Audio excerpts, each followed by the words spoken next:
Ms. Murkowski? Aye.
Mr. Johnson.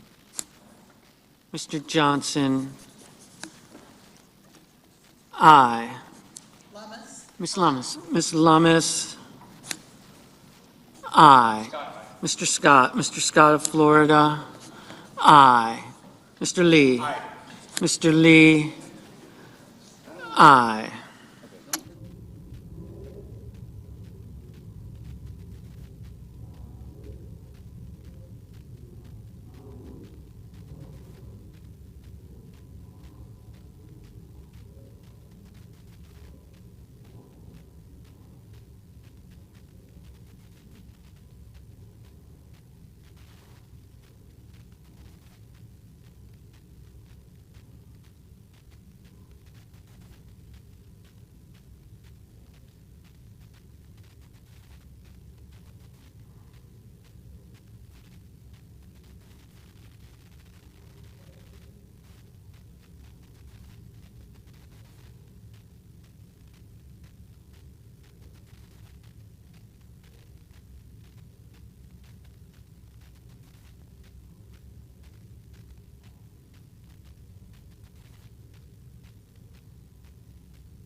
The yeas are 51, the nays are 49. The motion is agreed to. The clerk will report the bill. Calendar number 107, H.R. 1, an act to provide for reconciliation pursuant to Title II of H. Con. Res. 14. I call up amendment number 2360. The clerk will report. The senator from South Dakota, Mr. Thune, proposes an amendment number 2360. Mr. President, I ask consent the reading be dispensed with. Reserving the right to object. Is there, And I will object. Senate Republicans are scrambling to pass a radical bill released to the public in the dead of night, praying the American people don't realize what's in it. If Senate Republicans won't tell the American people what's in this bill, then Democrats are going to force this chamber to read it from start to finish. I object. objections heard? All right. The clerk will read the amendment. Strike all after the enacting clause and insert the following. Section 1, short title. This act may be cited as the One Big Beautiful Bill Act. Section 2, table of contents. The table of contents of this act is as follows. Section 1, short title. Section 2, table of contents. Title 1, Committee on Agriculture, Nutrition, and Forestry. Subtitle A, Nutrition. Section 10101, Reevaluation of Thrifty Food Plan. Section 10102, modifications to SNAP work requirements for able-bodied adults. Section 10103, availability of standard utility allowances based on receipt on energy assistance. Section 10104, restrictions on internet expenses. Section 10105, matching funds requirements. Section 10106, administrative cost sharing. Section 10107, National Education and Obesity Prevention Grant Programs. Section 10108, Alien SNAP Eligibility. Subtitle B, Forestry. Section 10201, Rescissions of Amounts for Forestry. Subtitle C, Commodities. Section 10301, Effective Reference Price. Section 10302, Base Acres. Section 10303, Producer Election. Section 10304, Price Loss Coverage. Section 10305, Agriculture Risk Coverage. Section 10306, Equitable Treatment of Certain Entities. Section 10307, Payment Limitations. Section 10308, Adjusted Gross Income Limitation. Section 10309, Marketing Loans. Section 10310, Repayment of Marketing Loans. Section 10311, Economic Adjustment Assistance for Textile Mills. Section 10312,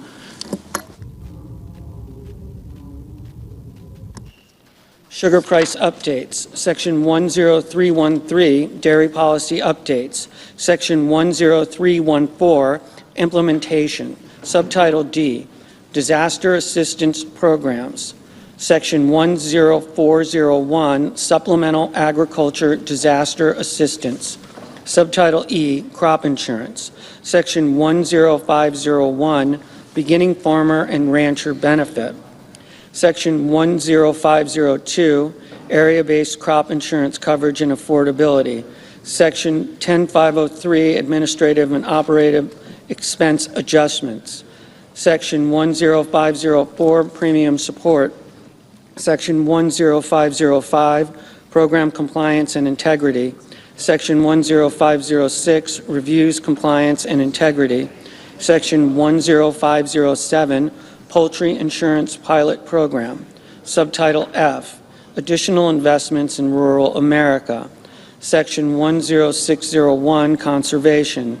Section 10602, Supplemental Agriculture Trade Promotion Program.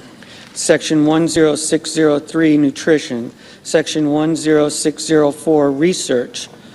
Section 10605, Energy. Section 10606, Horticulture. Section 10607, Miscellaneous. Title II, Committee on Armed Services. Section 2001, Enhancement of Department of Defense Resources for Improving the Quality of Life for Military Personnel. Section 20002, Enhancement of Department of Defense Resources for Shipbuilding. Section 20003, Enhancement of Department of Defense Resources for Integrated Air and Missile Defense. Just write pending on that. Get them to send it out. Section 20004, Enhancement of Department of Defense Resources for Munitions and Defense Supply Chain Resiliency.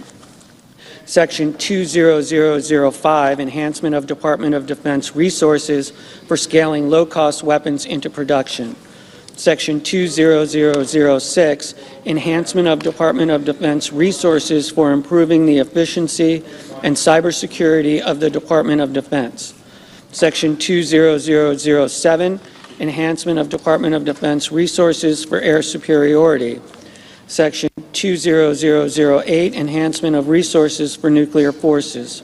Section 20009, Enhancement of Department of Defense Resources to improve capabilities of United States Indo-Pacific Command. Section 20010, Enhancement of Department of Defense Resources for improving the readiness of the Department of Defense.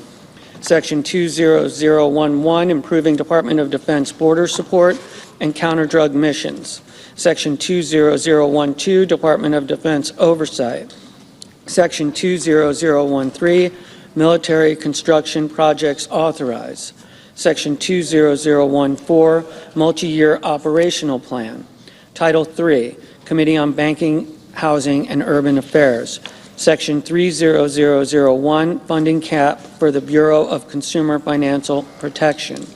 Section 30002, rescission of funds for green and resilient retrofit program for multifamily housing. Section 30003, Securities and Exchange Commission Reserve Fund. Section 30004, Appropriations for Defense Production Act. Title IV, Committee on Commerce, Science, and Transportation. Section 40001, Coast Guard Mission Readiness. Section 40002, Spectrum Auctions. Section 40003, Air Traffic Control Improvements. Section 40004, Space Launch and Reentry Licensing and Permitting User Fees. Section 40005, Mars Missions, Artemis Mission, and Moon to Mars Program. Section 40006, Corporate Average Fuel Economy Civil Penalties. Section 40007, Payment for Lease of Metropolitan Washington Airports. Section 40008, Rescission of certain amounts for the National Oceanic Atmospheric Administration. Section 40009, Reduction in annual transfers to Travel Promotion Fund. Section 40010, Treatment of unobligated funds for alternative fuel and low-emission aviation technology. Section 40011, rescission of amounts appropriated for Public Wireless Supply Chain Innovation Fund. Section 40012, support for artificial intelligence under the Broadband Equity, Access, and Deployment Program. Title V, Committee on Energy and Natural Resources. Subtitle A, Oil and Gas Leasing. Section 50101, Onshore Oil and Gas Leasing. Section 50102, Offshore Oil and Gas Leasing. Section 50103, Royalties on Extracted Methane. Section 50104, Alaska Oil and Gas Leasing. Section 50105, National Petroleum Reserve, Alaska. Subtitle B, Mining. Section 50201, Coal Leasing. Section 50202, Coal Royalty. Section 50203, Leases for Known Recoverable Coal Resources. Section 50204, Authorization to Mine Federal Coal. Subtitle C, Lands. Section 50301. Section 50302, Timber Sales and Long-Term Contracting for the Forest Service and the Bureau of Land Management. Section 50303, Renewable Energy Fees on Federal Land. Section 50304, Renewable Energy Revenue Sharing. Section 50305, Rescission of National Park Service and Bureau of Land Management Funds.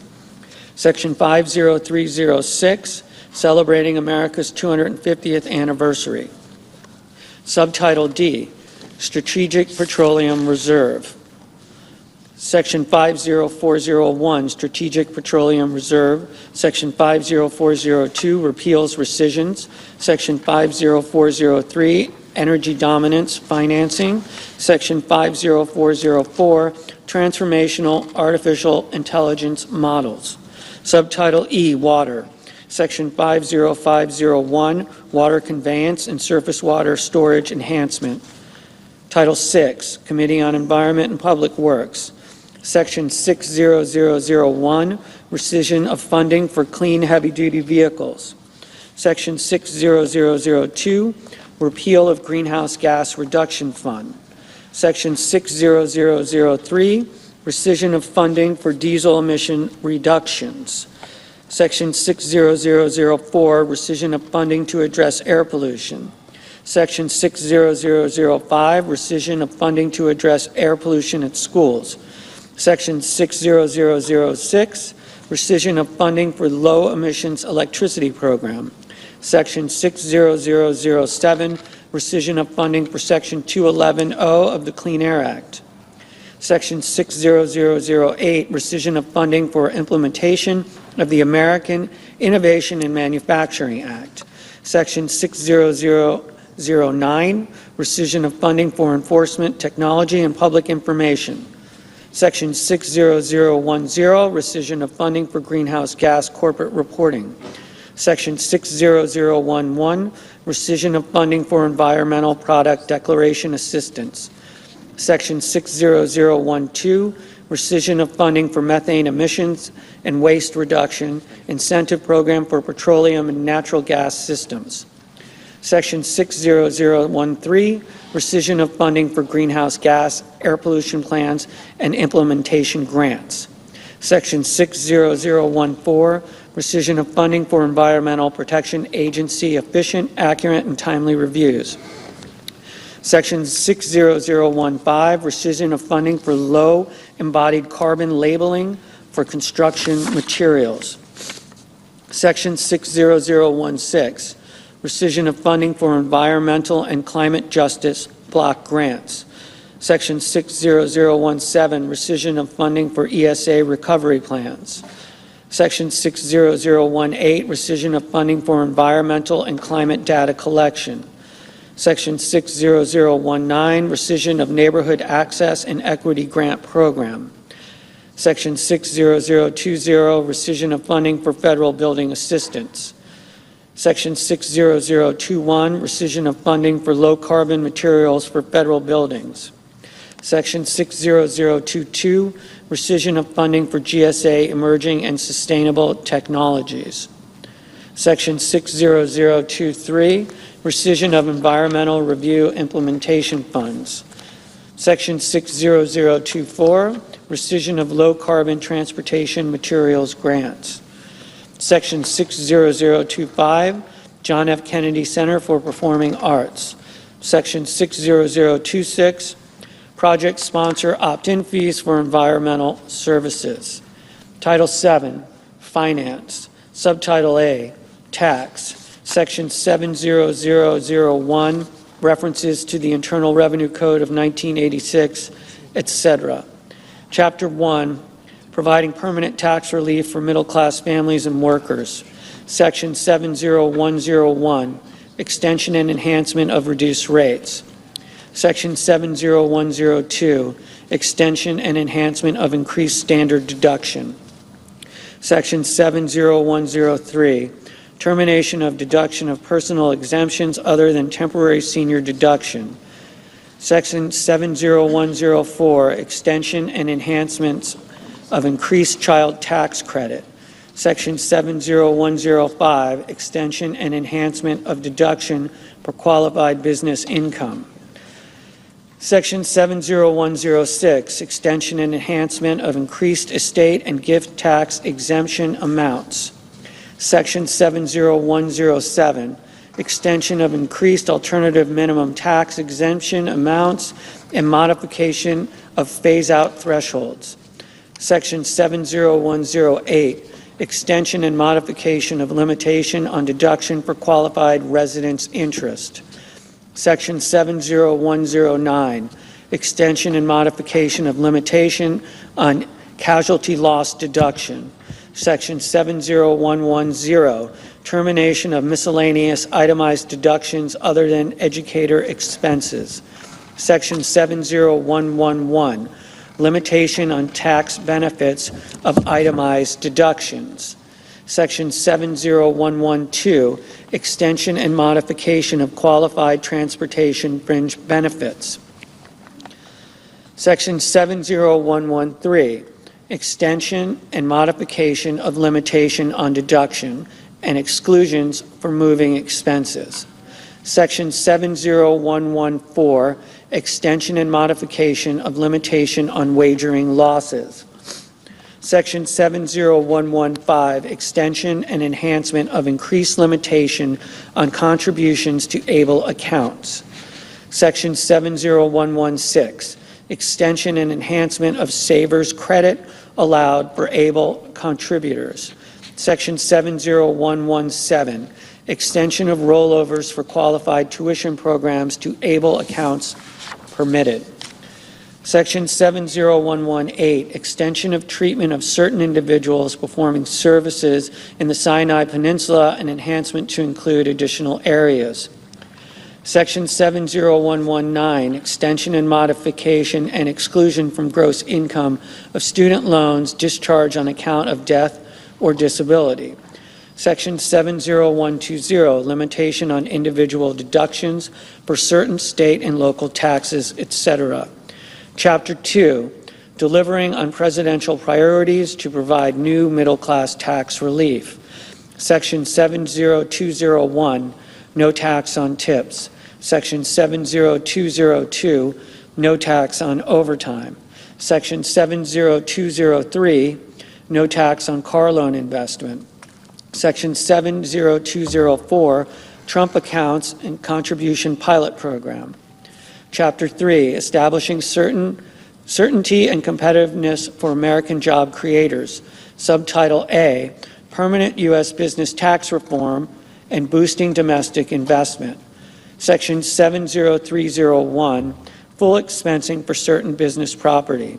Section 70302, full expensing of domestic research and experimental expenditures.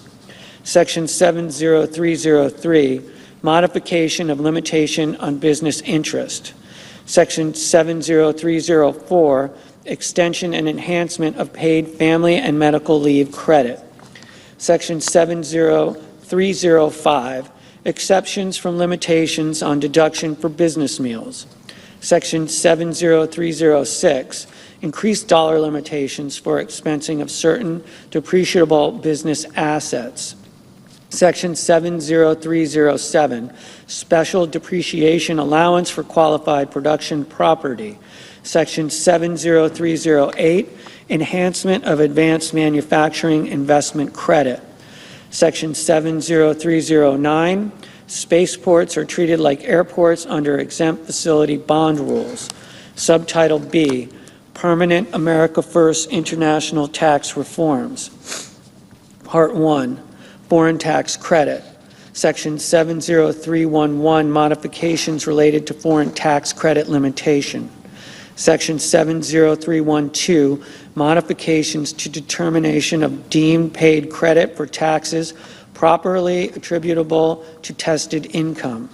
Section 70313, sourcing certain income from the sale of inventory produced in the United States. Part 2, foreign-derived deduction eligible income and net CFC tested income. Section 70321, modification of deduction for foreign-derived deduction eligible income and net CFC tested income. Section 70322, determination of deduction eligible income. Section 70323, rules related to deemed intangible income. Part 3, base erosion minimum tax. Section 70331, extension and modification of base erosion minimum tax amount. Part 4, business interest limitation. Section 70341, coordination of business interest limitation and interest capitalization provisions. Section 70342, definition of adjusted taxable income for business interest limitation. Part 5, other international tax reforms. Section 70351, permanent extension of look-through rule for related controlled foreign corporations. Section 70352, repeal of election for 1 month deferral and determination of taxable year of specified foreign corporations. Section 70353, restoration of limitation on downward attribution of stock ownership in applying constructive ownership rules. Section 70354, modification to pro rata share rules. Chapter 4, investing in American families communities, and small businesses. Subchapter A, permanent investments in families and children. Section 70401, enhancement of employer-provided child care credit. Section 70402, enhancement of adoption credit. Section 70403, recognizing Indian tribal governments for purposes of determining whether a child has special needs for purposes of the adoption credit. Section 70404, enhancement of the Dependent Care Assistance Program. Section 70405, enhancement of child and dependent care tax credit. Subtitle B, permanent investments in students and reforms to tax-exempt institutions. Section 70411, tax credit for contributions of individuals to scholarship-granting organizations. Section 70412, exclusion for employer payments of student loans. Section 70413, additional expenses treated as qualified higher education expenses for purpose of 529 accounts.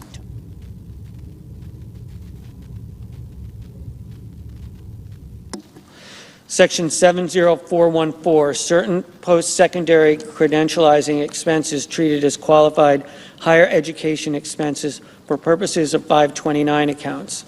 Section 70415, modification of excise tax on investment income of certain private colleges and universities. Section 70416, expanding application of tax on excess compensation within tax-exempt organizations. Subchapter C, permanent investments in community development. Section 70421, permanent renewal and enhancement of opportunity zones. Section 70422, permanent enhancement of low-income housing tax credit. Section 70423, permanent extension of new markets tax credit. Section 70424, permanent and expanded reinstatement of partial deduction for charitable contributions of individuals who do not elect to itemize. Section 70425, 0.5% floor on deduction of contributions made by individuals. Section 70426, 1% floor on deduction of charitable contributions made by corporations. Section 70427, permanent increase in limitations on cover over of tax on distilled spirits. Section 70428, nonprofit community development activities in remote native languages. Section 70429, adjustment of charitable deduction for certain expenses incurred in support of Native Alaskan subsistent whaling. Section 70430, exception to percentage of completion method of accounting for certain residential construction contracts. Subchapter D, permanent investments in small business and rural America. Section 70431, expansion of qualified small business stock gain exclusion. Section 70432, repeal of revision to de minimis rules for third-party network transactions. Section 70433, increase in threshold for requiring information reporting with respect to certain payees. Section 70434, treatment of certain qualified sound recording productions.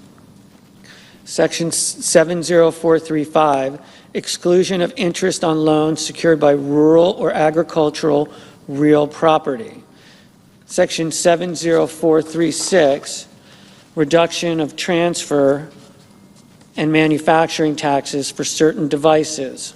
Section 70437, treatment of capital gains from the sale of certain farmland property. Section 70438, extension of rules for treatment of certain disaster-related personal casualty losses. Chapter 5, ending Green New Deal spending, promoting America First energy, and other reforms. Subchapter A, termination of Green New Deal subsidies. Section 70501, termination of previously owned clean vehicle credit. Section 70502, termination of clean vehicle credit. Section 70503, termination of qualified commercial clean vehicles credit. Section 70504, termination of alternative fuel vehicle refueling property credit. Section 70505, termination of energy efficient home improvement credit. Section 70506, termination of residential clean energy credit. Section 70507, termination of energy efficient commercial building deduction. Section 70508, termination of new energy efficient home credit. Section 70509, termination of cost recovery for energy, property, and qualified clean energy facilities, property, and technology. Section 70510, modifications of zero-emission nuclear power production credit. Section 70511, termination of clean hydrogen production credit. Section 70512, termination and restrictions on clean electricity production credit. Section 70513, termination and restrictions on clean electricity investment credit. Section 70514, phase out and restrictions on advanced manufacturing production credit. Section 70515, restriction on the extension of advanced energy project credit program. Subchapter B, enhancement of America First energy policy. Section 70521, extension and modification of clean fuel production credit. Section 70522, restrictions on carbon oxide sequestration credit. Section 70523, intangible drilling and development costs taken into account for purposes of computing adjusted financial statement income. Section 70524, income from hydrogen storage, carbon capture, advanced nuclear, hydropower, and geothermal energy added to qualifying income of certain publicly traded partnerships. Section 70525, allow for payments to certain individuals who die fuel. Subchapter C, other reforms. Section 70531, modifications to de minimis entry privilege for commercial shipments. Chapter 6, enhancing deduction and income tax credit, guardrails, and other reforms. Section 70601, modification and extension of limitation on excess business losses of non-corporate taxpayers. Section 70602, treatment of payments for partnerships to partners for property or services. Section 70603, excessive employee remuneration from controlled group members and allocation of deduction. Section 70604, third-party litigation funding reforms. Section 70605, excise tax on certain remittance transfers. Section 70606, enforcement provisions with respect to COVID-related employee retention credits. Section 70607, Social Security number requirement for American Opportunity and Lifetime Learning credits. Section 70608, Task Force on the Replacement of the Direct File. Subtitle B, Health. Chapter 1, Medicaid. Chapter A, Reducing Fraud and Improving Enrollment Processes. Section 71101, Moratorium on Implementation of Rule relating to eligibility and enrollment in Medicare savings programs. Section 71102, Moratorium on Implementation of Rule relating to eligibility and enrollment for Medicaid, CHIP, and the Basic Health Program. Section 71103, Reducing Duplicate Enrollment under the Medicaid and CHIP programs. Section 71104, Ensuring deceased individuals do not remain enrolled. Section 71105, Ensuring deceased providers do not remain enrolled. Section 71106, Payment reduction related to certain erroneous excess payments under Medicaid. Section 71107, eligibility redeterminations. Section 71108, revising home equity limit for determining eligibility for long-term care services under the Medicaid program. Section 71109, alien Medicaid eligibility. Section 71110, expansion FMAP for certain states providing payments for health care furnished to certain individuals. Section 71111, expansion of FMAP for emergency Medicaid. Subchapter B, preventing wasteful spending. Section 7112, moratorium on implementation of rule relating to staffing standards for long-term care facilities under the Medicare and Medicaid programs. Section 71113, reducing state Medicaid costs. Section 71114, prohibiting federal Medicaid and CHIP funding for certain items and services. Section 71115, federal payments to prohibited entities. Subchapter C, stopping abusive financing practices. Section 7116, sunsetting increased FMAP incentive. Section 71117, provider taxes. Section 71118, state-directed payments. Section 71119, requirements regarding waiver of uniform tax requirement for Medicaid provider tax. Section 71120, requiring budget neutrality for Medicaid demonstration projects under Section 1115. Subchapter D, increasing personal accountability. Section 71121, requirement for states to establish Medicaid community engagement requirements for certain individuals. Section 71122, modifying cost-sharing requirements for certain expansion individuals under the Medicaid program. Subchapter E, expanding access to care. Section 71123, making certain adjustments to coverage of home or community-based services under Medicaid. Section 71124, determination of FMAP for high-poverty states. Chapter 2, Medicare. Subchapter A, strengthening eligibility requirements. Section 71201, limiting Medicare coverage of certain individuals. Subchapter B, improving services for seniors. Section 71202, temporary payment increase under the Medicare physician fee schedule to account for exceptional circumstances. Section 71203, expanding and clarifying the exclusion for orphan drugs under the drug price negotiation program. Section 71204, application of cost living adjustment to non-labor related portion for hospital outpatient department services furnished in Alaska and Hawaii. Chapter 3, health tax. Subchapter A, improving eligibility criteria. Section 71301, permitting premium tax credit only for certain individuals. Section 71302, disallowing premium tax credit during periods of Medicaid ineligibility due to alien status. Subchapter B, preventing waste, fraud, and abuse.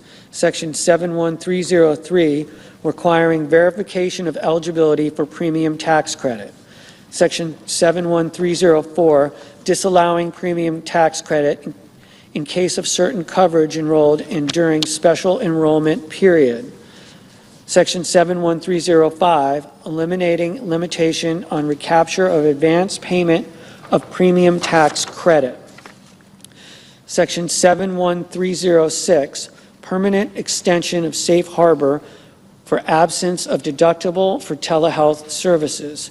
Section 71307, allowance of bronze and catastrophic plans and connection with health savings accounts. Section 71308, treatment of direct primary care service arrangements. Chapter 4, protecting rural hospitals and providers. Section 71401, Rural Health Transformation Program. Subtitle C, Increase in Debt Limit. Section 72001, Modification of Limitation on the Public Debt. Title 8, Committee on Health, Education, Labor, and Pensions. Subtitle A, Exemption of Certain Assets. Section 80001, Exemption of Certain Assets. Subtitle B, Loan Limits.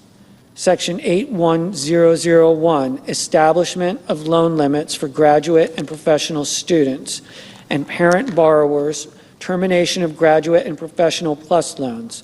Subtitle C, Loan Repayment. Section 82001, Loan Repayment. Section 82002, Deferment, Forbearance. Section 82003, Loan Rehabilitation. Section 82004, Public Service Loan Forgiveness.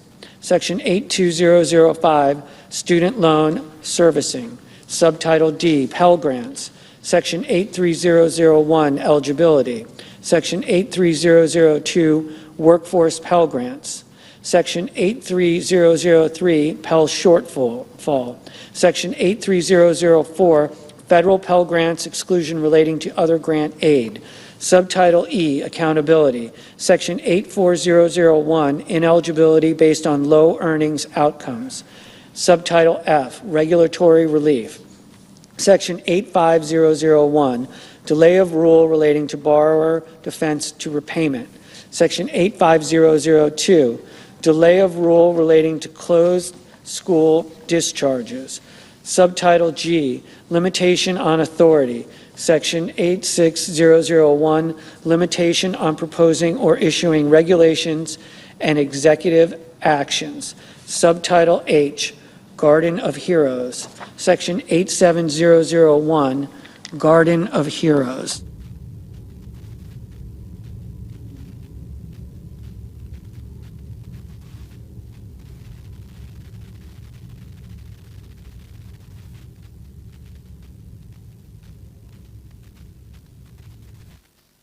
Subtitle 1, Office of Refugee Resettlement, Section 88001, Potential Sponsor Vetting for Unaccompanied Alien Children Appropriation. Title 9, Committee on Homeland Security and Governmental Affairs. Subtitle A, Homeland Security Provisions. Section 90001, Border Infrastructure and Wall System. Section 90002, U.S. Customs and Border Protection Personnel, Fleet Vehicles and Facilities. Section 90003, Detention Capacity. Section 90004, Border Security, Technology, and Screening. Section 90005, State and Local Assistance. Section 90006, Presidential Residence Protection. Section 90007, Department of Homeland Security Appropriations for Border Support. Subtitle B, Governmental Affairs Provisions. Section 90101, FEHB Improvements. Section 90102, Pandemic Response Accountability Committee. Section 90103, Appropriation for the Office of Management and Budget. Title 10, Committee on the Judiciary. Subtitle A, Immigration and Law Enforcement Matters. Part 1, Immigration Fees. Section 100001, Applicability of the Immigration Laws. Section 100002, Asylum Fee. Section 100003, Employment Authorization Document Fees. Section 100004, Immigration Parole Fee. Section 100005, Special Immigrant Juvenile Fee. Section 100006, Temporary Protected Status Fee. Section 100007, Visa Integrity Fee. Section 100008, Form I-94 Fee. Section 100009, Annual Asylum Fee. Section 100010, Fee relating to renewal and extension of employment authorization for parolees. Section 10011, fee relating to renewal or extension of employment authorization for asylum applicants. Section 10012, fee relating to renewal and extension of employment authorization for aliens granted temporary protected status. Section 10013, fees relating to applications for adjustment of status. Section 10014, electronic system for travel authorization fee. Section 10015, electronic visa update system fee. Section 10016, fee for aliens ordered removed in absentia. Section 10017, inadmissible alien apprehension fee. Section 10018, amendment to authority to apply for asylum. Part 2, immigration and law enforcement funding. Section 10051, appropriation for the Department of Homeland Security.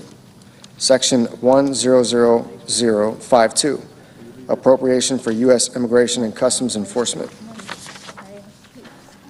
Section 10053, appropriation for federal law enforcement training centers.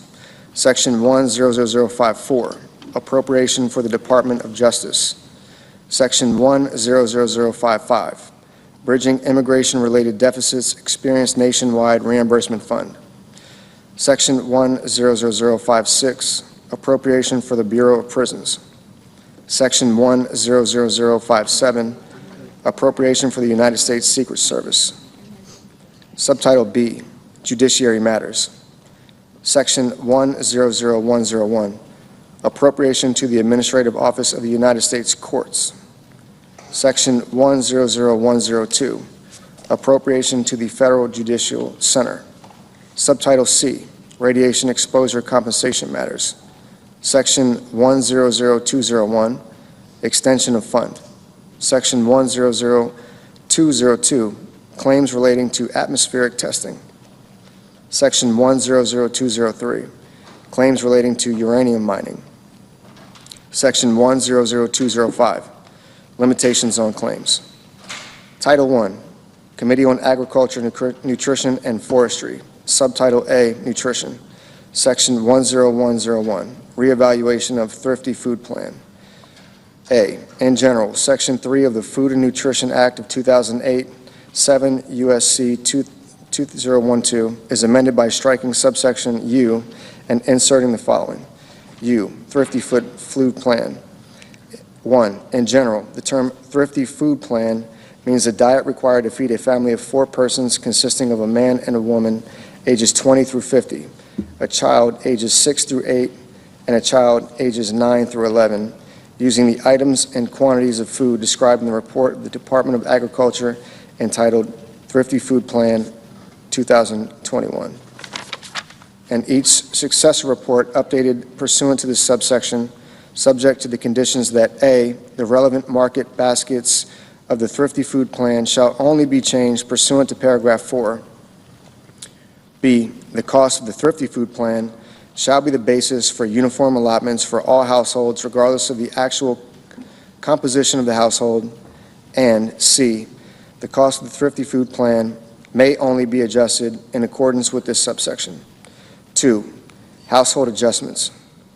The Secretary shall make household adjustments using the following ratios of household size as a percentage of the maximum 4-person allotment. A, for a 1-person household, 30%. B, for a 2-person household, 55%. C, for a 3-person household, 79%. D, for a 4-person household, 100%. E, for a 5-person household, 119%. F, for a 6-person household, 143%. G, for a 7-person household, 158%. H, for an 8-person household, 180%. I, for a household of 9 persons or more, an additional 22% per person, which additional percentage shall not total more than 200%. 3, allowable cost adjustments. the Secretary shall: A, make cost adjustments in the Thrifty Food Plan for Hawaii and the urban and rural parts of Alaska to reflect the cost of food in Hawaii and urban and rural Alaska. B, make cost adjustments in the separate Thrifty Food Plans for Guam and the Virgin Islands of the United States to reflect the cost of food in those states, but not to exceed the cost of food in the 50 states and the District of Columbia. And C, on October 1st, 2025, and on each October 1st thereafter, adjust the cost of the Thrifty Food Plan to reflect changes in the Consumer Price Index for all urban consumers published by the Bureau of Labor Statistics of the Department of Labor for the most recent 12-month period ending in June. 4, reevaluation of market baskets. A, reevaluation. Not earlier than October 1st, 2027, the Secretary may reevaluate the market baskets of the Thrifty Food Plan based on current food prices, food composition data, consumption patterns, and dietary guidance. B, cost neutrality. The Secretary shall not increase the cost of the Thrifty Food Plan based on a reevaluation under this paragraph. B, conforming amendments. 1, Section 16C1A22 of the Food and Nutrition Act of 2008, 7 U.S.C. 2025 C1A22 is amended by striking Section 3U4 and inserting Section 3U3. 2, Section 19A2A2 of the Food and Nutrition Act of 2008, 7 U.S.C. 2028A2A2 is amended by striking Section 3U4 and inserting Section 3U3. 3, Section 27A2 of the Food and Nutrition Act of 2008, 7 U.S.C. 2036A2 is amended by striking Section 3U4, each place it appears, and inserting Section 3U3. Section 1012, modifications to SNAP work requirements for able-bodied adults. A, exceptions. Section 6.0 of the Food and Nutrition Act of 2008, 7 U.S.C. 20150 is amended by striking paragraph 3 and inserting the following. 3, exceptions. Paragraph 2 shall not apply to an individual if the individual is A, under 18 or over 65 years of age, B, medically certified as physically or mentally unfit for employment, C, a parent or other member of a household with responsibility for a dependent child under 14 years of age, D, otherwise exempt under subsection D2, E, a pregnant woman, F, an Indian or urban Indian, as such terms are defined in paragraphs 13 and 28 of Section 4 of the Indian Healthcare Improvement Act, or G, a California Indian described in Section 809A of the Indian Healthcare Improvement Act. B, standardizing enforcement. Section 604 of the Food and Nutrition Act of 2008, 7 U.S.C. 201504 is amended, 1, in subparagraph A by striking clause 2 and inserting the following. 2, is in a non-contiguous state and has an unemployment rate that is at or above 1.5 times the national unemployment rate, 8%, and 2, by adding at the end the following. C, definition of non-contiguous state. 1, in general, in this paragraph, the term non-contiguous state means a state that is not one of the contiguous 48 states or the District of Columbia. 2, exclusion. The term non-contiguous state does not include Guam or the Virgin Islands of the United States. C, waiver for non-contiguous states. Section 6.0 of the Food and Nutrition Act of 2008, 7 U.S.C. 20150 is amended, 1, by redesignating paragraph 7 as paragraph 8, and 2, by inserting after paragraph 6 the following. 7, exemption for non-contiguous states. A, definition of non-contiguous state. 1, in general, in this paragraph, the term non-contiguous state means a state that is not one of the contiguous 48 states or the District of Columbia. 2, exclusions. In this paragraph, the term non-contiguous state does not include Guam or the Virgin Islands of the United States. B, exemption. Subject to subparagraph D, the Secretary may exempt individuals in a non-contingent state from compliance with the requirements of paragraph 2 if, 1, the state agency submits to the Secretary a request for that exemption made in such form and at such time as the Secretary may require, and including the information described in subparagraph C, and 2, the Secretary determines that based on that request, the state agency is demonstrating a good faith effort to comply with the requirements of paragraph 2. C, good faith effort determination.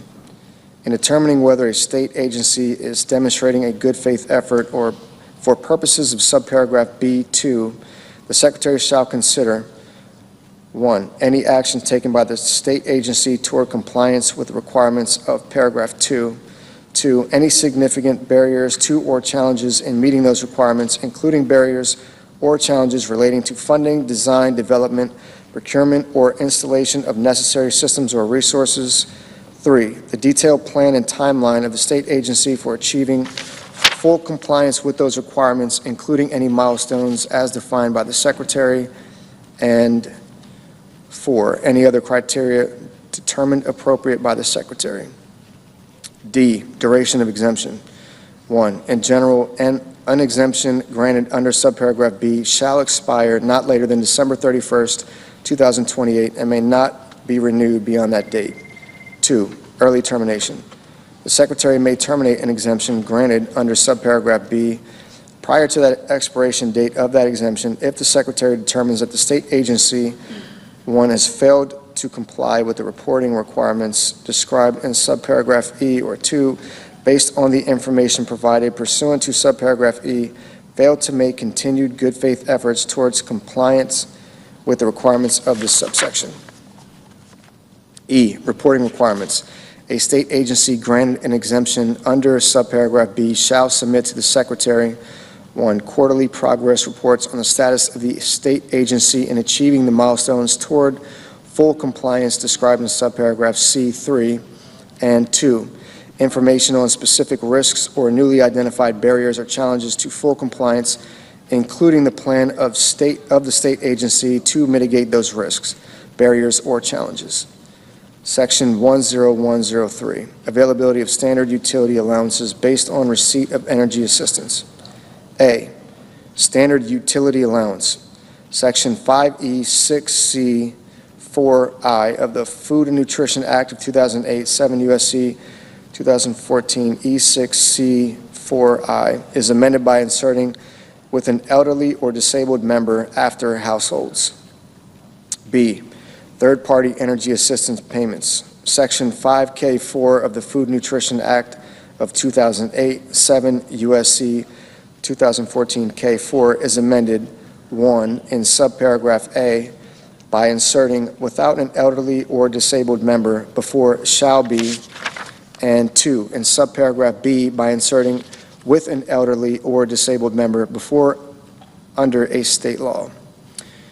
Section 10104, restrictions on internet expenses. Section 5E6 of the Food and Nutrition Act of 2008, 7 U.S.C. 2014 E6 is amended by adding at the end of the following. E, restrictions on internet expenses. Any service fee associated with internet connection shall not be used in computing the excess shelter expense deduction under this paragraph. Section 10105, matching funds requirements. A, in general, Section 4A of the Food and Nutrition Act of 2008, 7 U.S.C. 2013A, is amended, 1, by striking A subject to and inserting the following. A, program. 1, establishment subject to, and 2, by adding at the end the following. 2, state quality control incentive. A, definition of payment error rate. In this paragraph, the term payment error rate has the meaning given the term in Section 16C2. B, state cost share. 1, in general, beginning in fiscal year 2028, if the payment error rate of a state is determined under Clause 2 is 1, less than 6%, the federal share of the cost of the allotment described in paragraph 1 for that state in a fiscal year shall be 100%, and the state share shall be 0%. 2, equal to or greater than 6%, but less than 8%. The federal share of the cost of the allotment described in paragraph 1 for that state in a fiscal year shall be 95%, and the state share shall be 5%. 3, equal to or greater than 8%, but less than 10%. The federal share of the cost of the allotment described in paragraph 1 for that state in a fiscal year shall be 90%, and the state share shall be 10%. And 4, equal to or greater than 10%. The federal share of the cost of the allotment described in paragraph 1 for that state in a fiscal year shall be 85%, and the state share shall be 15%. 2, elections. 1, fiscal year 2028. For fiscal year 2028, to calculate the applicable state share under Clause 1, a state may elect to use the payment error rate of the state from fiscal year 2025 or 2026. 2, fiscal year 2029 and thereafter. For fiscal year 2029 and each fiscal year thereafter, to calculate the applicable state share under Clause 1, the Secretary shall use the payment error rate of the state for the third fiscal year preceding the fiscal year for which the state share is being calculated. 3, maximum federal payment. The Secretary may not pay towards the cost of an allotment described in paragraph 1 an amount that is greater than the applicable federal share under paragraph 2. 4, waiver authority. A, in general, the Secretary may waive the requirement under paragraph 2 for a non-contiguous state excluding Guam and the Virgin Islands of the United States for a period of not more than 2 years if, 1, the Secretary determines that the waiver is necessary, and 2, the non-contiguous state is 1, actively implementing a corrective action plan as described in Section 275.17 of Title VII Code of Federal Regulations or a successor regulation, and 2, carrying out any other activities determined necessary by the Secretary to reduce its payment error rate as defined in paragraph 2. B, termination of authority. The waiver authority under subparagraph A shall terminate on the date that is 4 years after the date of enactment of this paragraph. B, limitation on authority. Section 13A1 of the Food and Nutrition Act of 2008, 7 U.S.C. 2022 A1 is amended in the first sentence by inserting or the payment or disposition of a state share under Section 4A2 after 16C 1D12. Section 10106, administrative cost sharing. Section 16A of the Food and Nutrition Act of 2008, 7 U.S.C. 2025A, is amended in the matter preceding paragraph 1 by striking agency an amount equal to 50% and inserting agency through fiscal year 2026, 50%, and for fiscal year 2027 and each fiscal year thereafter, 25%. Section 10107, National Education and Obesity Prevention Grant Program. Section 28D1F of the Food and Nutrition Act of 2008, 7 U.S.C. 2036A D1F is amended by striking for fiscal year 2016 and each subsequent fiscal year, and inserting for each of fiscal years 2016 through 2025. Section 10108, Alien SNAP eligibility. Section 6F of the Food and Nutrition Act of 2008, 7 U.S.C. 2015F, is amended to read as follows. F, no individual who is a member of a household otherwise eligible to participate in the Supplemental Nutrition Assistance Program under this section shall be eligible to participate in the Supplemental Nutrition Assistance Program as a member of that or any other household unless he or she is, 1, a resident of the United States, and 2, either A, a citizen or national of the United States, B, an alien lawfully admitted for permanent residence as an immigrant as defined by sections 101A15 and 101A20 of the Immigration and Nationality Act, excluding, among others, alien visitors, tourists, diplomats, and students who enter the United States temporarily with no intention of abandoning their residence in a foreign country. C, an alien who has been granted the status of Cuban and Haitian entrant as defined in Section 501E of the Refugee Education Assistance Act of 1980, Public Law 96-422, or D, an individual who lawfully resides in the United States in accordance with a compact of free association referred to in Section 402B2G of the Personal Responsibility and Work Opportunity Reconciliation Act of 1996. The income less at state option or a pro rata share and financial resources of the individual rendered ineligible to participate in the Supplemental Nutrition Assistance Program under this subsection shall be considered in determining the eligibility and the value of the allotment of the household of which such individual is a member. Subtitle B, Forestry, Section 10201, Rescission of Amounts for Forestry. The unobligated balances of amounts appropriated by the following provisions of Public Law 117-169 are rescinded. 1. Paragraphs 3 and 4 of Section 23001, A, 136, Stat 2023. 2. Paragraphs 1 through 4 of Section 23002, A, 136, Stat 2025. 3. Section 23003, A2, 136, Stat 2026. 4. Section 23005, 136, Stat 2027. Subtitle C, Commodities. Section 10301, Effective Reference Price, A, Effective Reference Price. Section 11118B2 of the Agricultural Act of 2014, 7 U.S.C. 9011-8B2 is amended by striking 85 and inserting beginning with the crop year 2025, 88.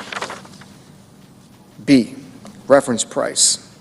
Section 1111 of the Agricultural Act of 2014, 7 U.S.C. 9011, is amended by striking paragraph 19 and inserting the following.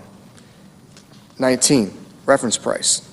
A, in general, effective beginning with the 2025 crop year, subject to subparagraphs B and C, the term reference price with respect to a covered commodity for a crop year means the following. 1, for wheat, $6.35 per bushel. 2, for corn, $4.10 per bushel. 3, for grain, sorghum, $4.40 per bushel. 4, for barley, $5.45 per bushel. 5, for oats, $2.65 per bushel. 6, for long grain rice, $16.90 per hundredweight. 7, for medium grain rice, $16.90 per hundredweight. 8, for soybeans, $10 per bushel. 9, for other oil seeds, $23.75 per hundredweight. 10, for peanuts, $630 per ton. 11, for dry peas, $13.10 per hundredweight. 12, for lentils, $23.75 per hundredweight.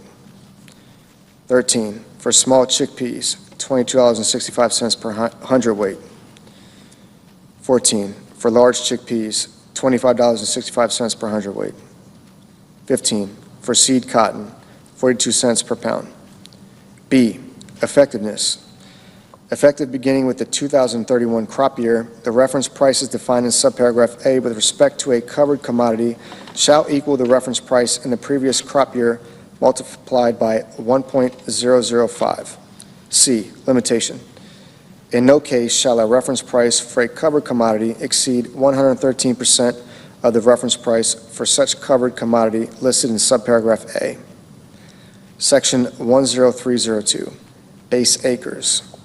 Section 1112 of the Agricultural Act of 2014, 7 U.S.C. 9012, is amended, 1, in subsection D3A by striking 2023 and inserting 2031. And by adding at the end of the following: E, additional base acres. 1, in general, as soon as practicable after the date of enactment of this subsection and notwithstanding subsection A, the Secretary shall provide notice to owners of eligible farms pursuant to paragraph 3 and allocate to those eligible farms a total of not more than an additional 30 million base acres in the manner provided in this subsection. An owner of a farm that is eligible to receive an allocation of base acres may elect to not receive that allocation by notifying the Secretary not later than 90 days after receipt of the notice provided by the Secretary under this paragraph. 2, content of notice.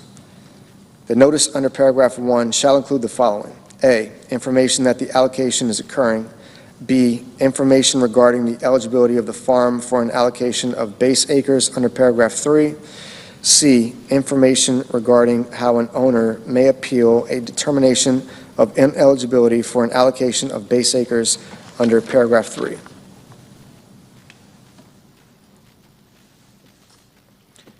Through an appeals process established by the Secretary.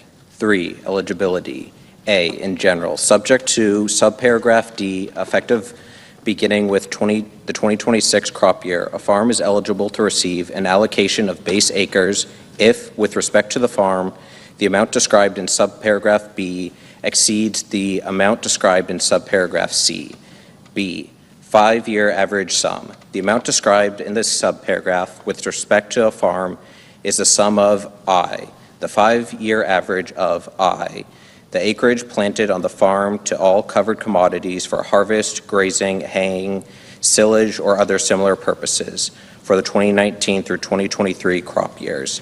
And 2, any acreage on the farm that the producers were prevented from planting during the 2019 through 2023 crop years to covered commodities because of drought, flood, or other natural disaster, or other conditions beyond the control of the producers as determined by the Secretary, plus 2, the lesser of 1, subsection 1, 15% of the total acres on the farm, and 2, the 5-year average of AA, the acreage planted on the farm to eligible non-covered commodities for harvest, grazing, haying, silage, or other similar purposes for the 2019 through 2023 crop years, and subsection BB, any acreage on the farm that producers were prevented from planting during the 2019 through 2023 crop years to eligible non-covered commodities because of drought, flood, or other natural disaster, or other condition beyond the control of the producers, as determined by the Secretary.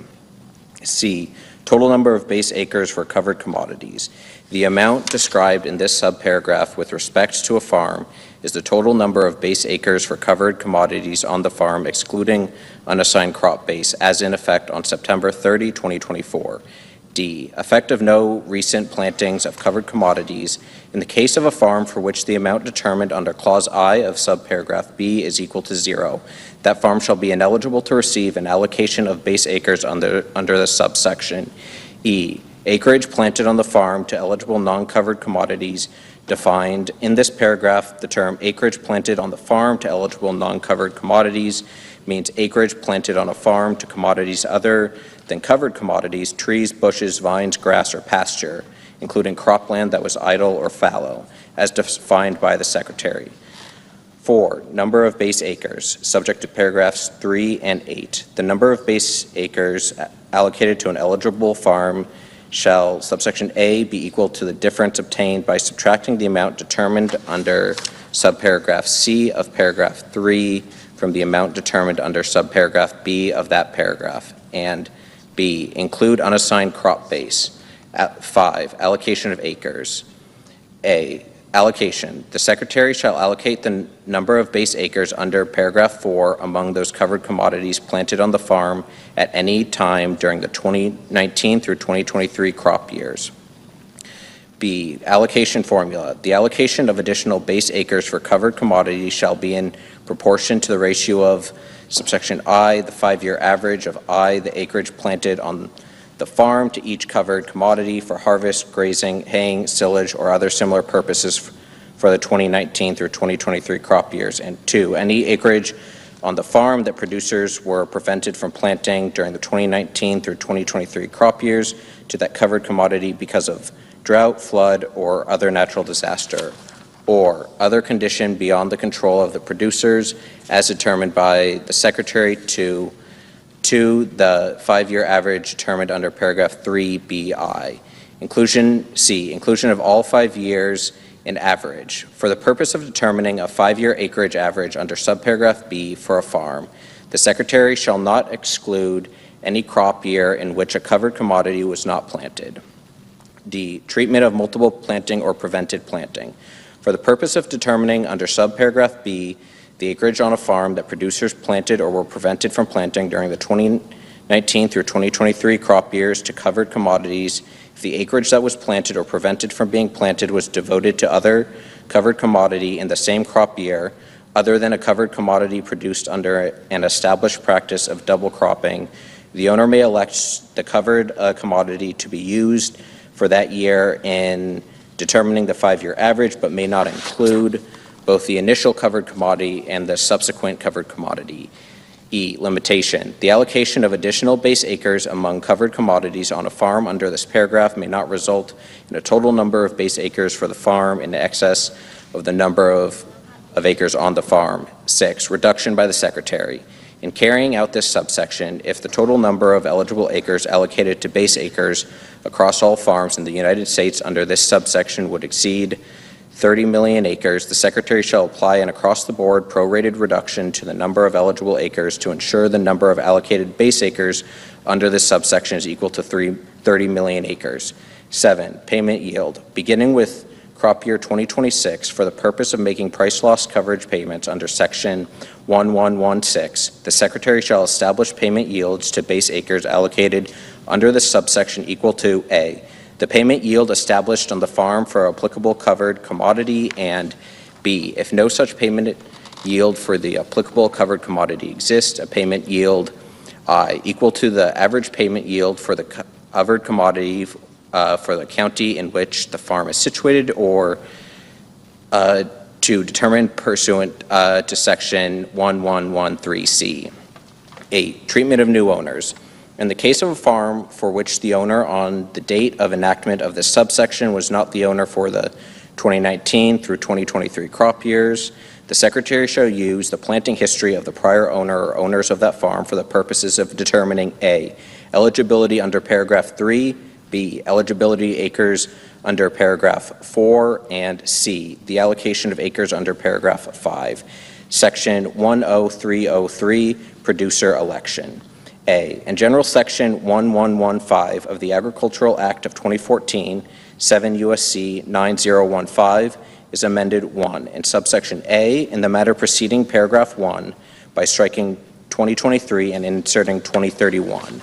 2. In subsection C, A, in the matter preceding paragraph 1, I, by striking crop year or and inserting crop year, and 2, by inserting or the 2026 crop year after 2019 crop year. B, in paragraph 1, I, by striking crop year or and inserting crop year, and II, by inserting or the 2026 crop year after 2019 crop year, and C, in paragraph 2, I, in subparagraph A, by striking and at the end, II, in subparagraph B, by striking the period at the end and inserting and 3, by adding at the end the following. C, the same coverage for each covered commodity on the farm for the 2027 through 2031 crop years as was applicable for the 2025 crop year. And 3, by adding at the end the following. 1, higher of price loss coverage payments and agricultural risk coverage payments. For the 2025 crop year, the Secretary shall, on a covered commodity by covered commodity basis, make the higher of price loss coverage payments under Section 1116 and agricultural risk covered county coverage payments under Section 1117 to the producers on a farm for the payment acres for each covered commodity on the farm. B, federal crop insurance supplemental coverage options. Section 508C4C4 IV of the Federal Crop Insurance Act 7 U.S.C. 1508 C4 C IV is amended by striking crops for which the producer has elected under Section 1116 of the Agricultural Act of 2014 to receive agricultural risk coverage in acres and inserting acres. Section 10.304, price loss coverage. Section 1116 of the Agricultural Act of 2014, 7 U.S.C. 9016 is amended. 1. In subsection A2, in the matter preceding subparagraph A by striking 2023 and inserting 2031. 2. In subsection C1B, A, in the subparagraph heading by striking 2023 and inserting 2031.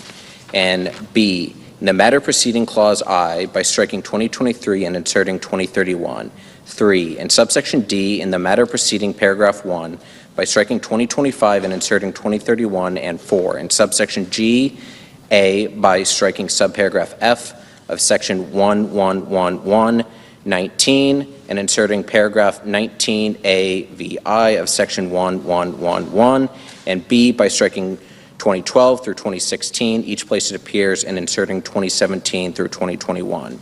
Section 10.305, agricultural risk coverage. Section 1117 of the Agricultural Act of 2014, 7 U.S.C. 9017 is amended. 1. In subsection A, in the matter preceding paragraph 1 by striking 2023 and inserting 2031. 2. In subsection C, A, in paragraph 1 by inserting for each of the 2014 through 2024 crop years and 90% of the benchmark revenue for each of the 2025 through 2031 crop years before the period at the end. B, by striking 2023, each place it appears, and inserting 2031. And C, in paragraph 4B, in the subparagraph heading, by striking 2023 and inserting 2031. 3, in subsection D1, by striking subparagraph B and inserting the following. BI, for each of the 2014 through 2024 crop years, 10% of the benchmark revenue for the crop year applicable under subsection C, and II. For each of the 2025 through 2031 crop years, 12% of the benchmark revenue for the crop year applicable under subsection C, and 4. In subsections E, G5, and I5, by striking 2023, each place it appears, and inserting 2031. Section 10.306, equitable treatment of certain entities. A, in general, Section 1001 of the Food Security Act of 1985, 7 U.S.C. 1308, is amended. 1. In subsection A, by designated paragraph 5 as paragraph 6, and B, by inserting after paragraph 4 the following. 5. Qualified pass-through entity. The term qualified pass-through entity means A, a partnership within the meaning of subchapter K of Chapter 1 of the Internal Revenue Code of 1986. B, an S corporation as defined in Section 1361 of that code. C, a limited liability company that does not affirmatively elect to be treated as a corporation. And D, a joint venture or general partnership. 2, in subsections B and C, by striking except a joint venture or general partnership, each place it appears, and inserting except a qualified pass-through entity. And 3, in subsection D, by striking subtitle B of Title I of the Agricultural Act of 2014, or B, attribution of payment, Section 1001E3BII of the Food Security Act of 1985, 7 U.S.C. 1308E3BII is amended. 1, in the clause heading by striking joint ventures and general partnerships and inserting qualified pass-through entities. 2, by striking a joint venture or a general partnership and inserting a qualified pass-through entity. 3, by striking joint ventures and general partnerships and inserting qualified pass-through entities. And 4, by striking the joint venture or general partnership and inserting the qualified pass-through entity. C, persons actively engaged in farming. Section 1001AB2 of the Food Security Act of 1985, 7 U.S.C. 1308 1B2 is amended. 1, subparagraphs A and B, by striking a general partnership, a participant in a joint venture, each place it appears, and inserting a qualified pass-through entity. And 2, in subparagraph C, by striking a general partnership, joint venture, or similar entity, and inserting a qualified pass-through entity or a similar entity. D, joint and several liability. Section 100BD of the Food Security Act of 1985, 7 U.S.C.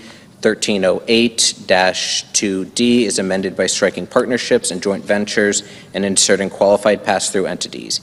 E, exclusion from AGI calculation, Section 1001D of the Food Security Act of 1985, 7 U.S.C. 1308-3AD is amended by striking general partnership or joint venture each place it appears. Section 10307, payment limitations.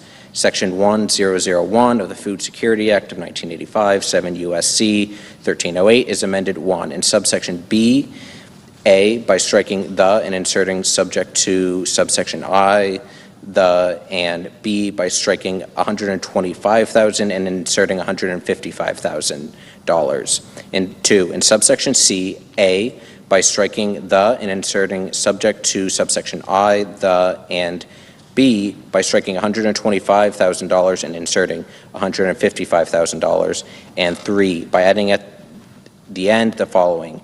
I, adjustment for the 2025 crop year and each crop year thereafter.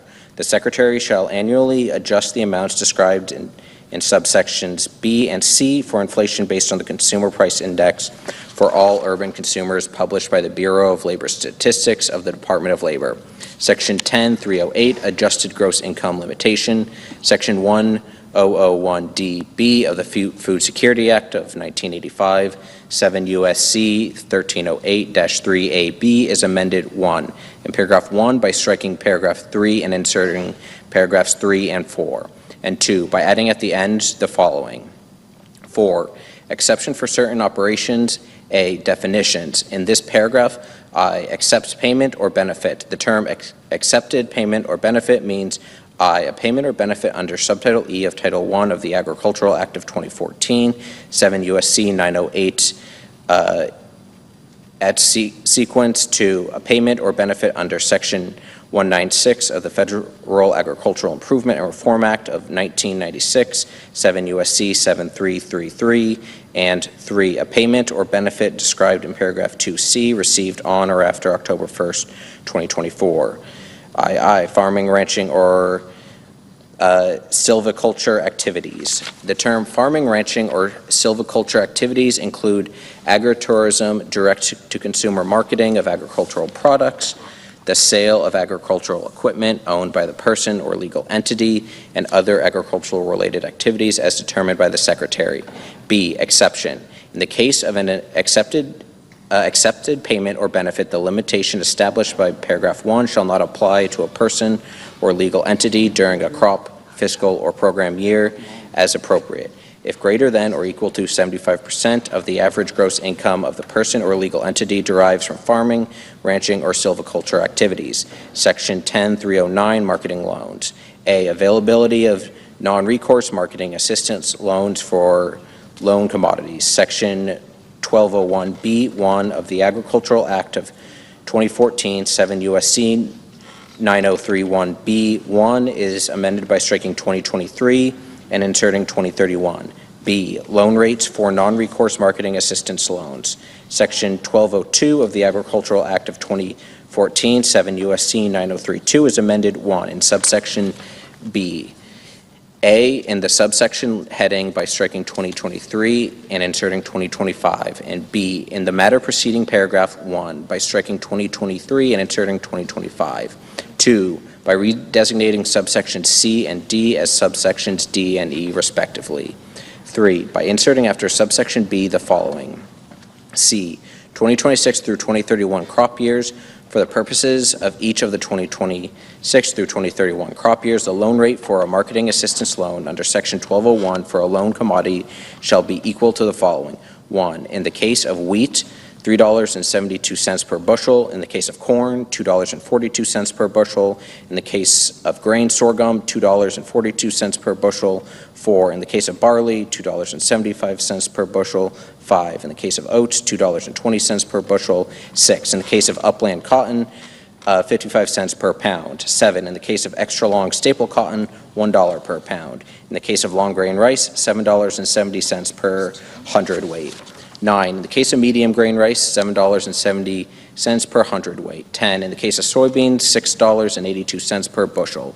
11, in the case of other oil seeds, $11.10 per hundredweight for each of the following kinds of oil seeds: A, sunflower seed; B, rapeseed; C, canola; D, safflower; E, flaxseed; F, mustard seed; G, cranberry; H, sesame seeds; I, other oil seeds designated by the Secretary. 12, in the case of dry peas, $6.87 per hundredweight. 13, in the case of lentils, $14.30 per hundredweight. 14, in the case of small chickpeas, $11 per hundredweight. 15, in the case of large chickpeas, $15.40 per hundredweight. 16, in the case of grated wool, $1.60 per pound. 17, in the case of non-grated wool, 55 cents per pound. 18, in the case of mohair, $5 per pound. 19, in the case of honey, $1.50 per pound. 20, in the case of peanuts, $390 per ton. 4, in subsection D, as so redesignated by striking A11 and B11 and inserting A11, B11, and C11, and 5, in subsection E, as so redesignated in paragraph 1 by striking 25 cents and inserting 30 cents. C, payment of cotton storage costs. Section 1204G of the Agricultural Act of 2014, 7 U.S.C. 9034G is amended 1 by striking effective and inserting the following: 1, crop years 2014 through 2025, effective. 2, in paragraph 1, as so designated by striking 2023 and inserting 2025, and 3, by adding at the end the following: 2, payment of cotton storage costs effective for each of the 2026 through 2031 crop years. The Secretary shall make cotton storage payments for upland cotton and extra long staple cotton available in the same manner as the Secretary provided storage payments for the 2006 crop of upland cotton, except that the payment rate shall be equal to the lesser of A, the submitted storage charge for the current marketing year, and B, in the case of storage in I, California or Arizona, a payment rate of $4.90, and 2, II, any other state, a payment rate of $3. D, loan deficiency payments. 1, continuation. Section 1205A2B of the Agricultural Act of 2014, 7 U.S.C. 9035A2B is amended by striking 2023 and inserting 2031. 2, payments in lieu of LDPS. Section 1206 of the Agricultural Act of 2014, 7 U.S.C. 9036 is amended in subsections A and D by striking 2023, each place it appears, and inserting 2031. E, special competitive provisions for extra long staple cotton. Section 1208A of the Agricultural Act of 2014, 7 U.S.C. 9038A is amended in the matter preceding paragraph 1 by striking 2026 and inserting 2032. F, availability of recourse loans. Section 1209 of the Agricultural Act of 2014, 7 U.S.C. 9039 is amended in subsections A, 2, B, and C by striking 2023, each place it appears, and inserting 2031. Section 310, repayment of marketing loans. Section 1204 of the Agricultural Act of 2014, 7 U.S.C. 9034 is amended 1 in subsection B, A, by redesignating paragraph 1 as subparagraph A and indenting appropriately. B, in the matter preceding subparagraph A, as so redesignated by striking the Secretary and inserting the following. 1, in general, the Secretary, and C, by striking paragraph 2 and inserting the following. BI, in the case of long grain rice and medium grain rice, the prevailing world market price for the commodity as determined and adjusted by the Secretary in accordance with this section, or II, in the case of upland cotton, the prevailing world market price for the commodity as determined and adjusted by the Secretary in accordance with this section. 2, refund for upland cotton. In the case of repayment for a marketing assistance loan for upland cotton at a rate described in paragraph 1 BII, the Secretary shall provide the producer a refund, if any, in an amount equal to the difference between the lowest prevailing world market price as determined and adjusted by the Secretary in accordance with this section during the 30-day period following the date on which the producer repays the marketing assistance loan, and the repayment rate. 2, in subsection C, A, by striking the period at the end and inserting semicolon, and B, by striking at the loan rate and inserting the following: at a rate that is lesser of 1, the loan rate, and C, by adding at the end the following. 2, the prevailing world market price for the commodity as determined and adjusted by the Secretary in accordance with this section. 3, subsection D, A, in paragraph 1, by striking and medium grain rice and inserting medium grain rice and extra long staple cotton.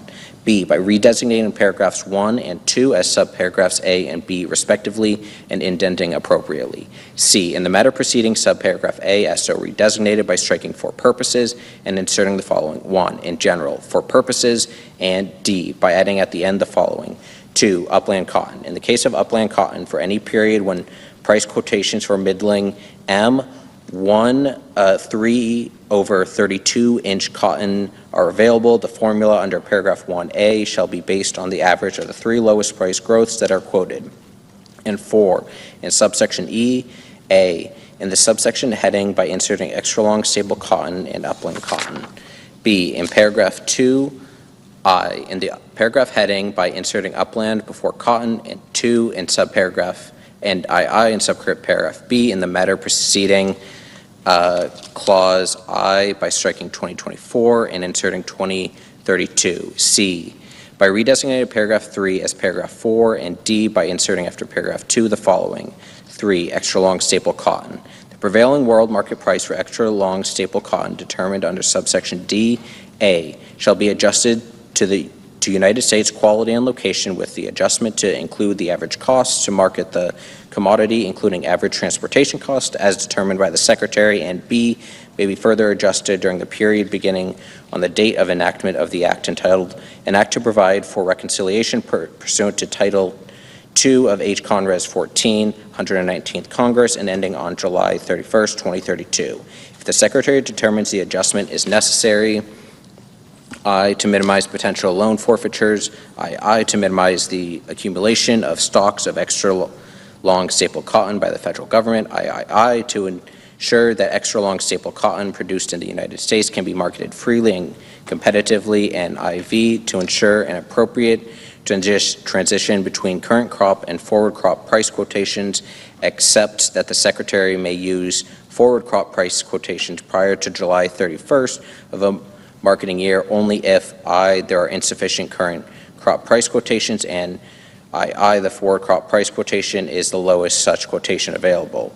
Section 10.311, Economic Adjustment Assistance for Textile Mills. Section 1207C of the Agricultural Act of 2014, 7 U.S.C. 9037C is amended by striking paragraph 2 and inserting the following. 2, value of assistance. The value of the assistance provided under paragraph 1 shall be A, for the period beginning on August 1st, 2013 and ending on July 31st, 2025, 3 cents per pound, and B, beginning on August 1st, 2025, 5 cents per pound. Section 10.312, Sugar Program Updates. A, loan rate modification. Section 156 of the Federal Agricultural Improvement and Reform Act of 1996, 7 U.S.C. 7272 is amended 1 in subsection A in paragraph 4 by striking and at the end, B in paragraph 5 by striking 2023 crop years and inserting 2024 crop years, and C by adding at the end the following. 6, 24 cents per pound for raw cane sugar for each of the 2025 through 2031 crop years. 2, in subsection B-A in paragraph 1 by striking and at the end, B in paragraph 2 by striking 2023 crop years and inserting 2024 crop years, and C by adding at the end the following. 3, a rate that is equal to 136.55% of the loan rate per pound of raw cane sugar under subsection A6 for each of the 2025 through 2031 crop years. And 3, in subsection I by striking 2023 and inserting 2031. B, adjustments to Commodity Credit Corporation storage rates. Section 167 of the Federal Agricultural Improvement and Reform Act of 1996, 7 U.S.C. 7287 is amended 1 by striking subsection A and inserting the following. A, in general, for the 2025 crop year and each subsequent crop year, the Commodity Credit Corporation shall establish rates for the storage of forfeited sugar in an amount that is not less than 1. In the case of refined sugar, 34 cents per hundredweight per month, and 2.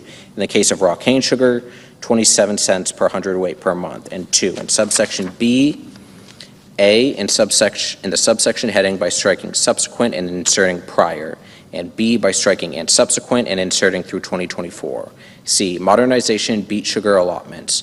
1, sugar estimates. Section 359BA1 of the Agricultural Adjustment Act of 1938, 7 U.S.C. 1359 BBA1 is amended by striking 2023 and inserting 2031.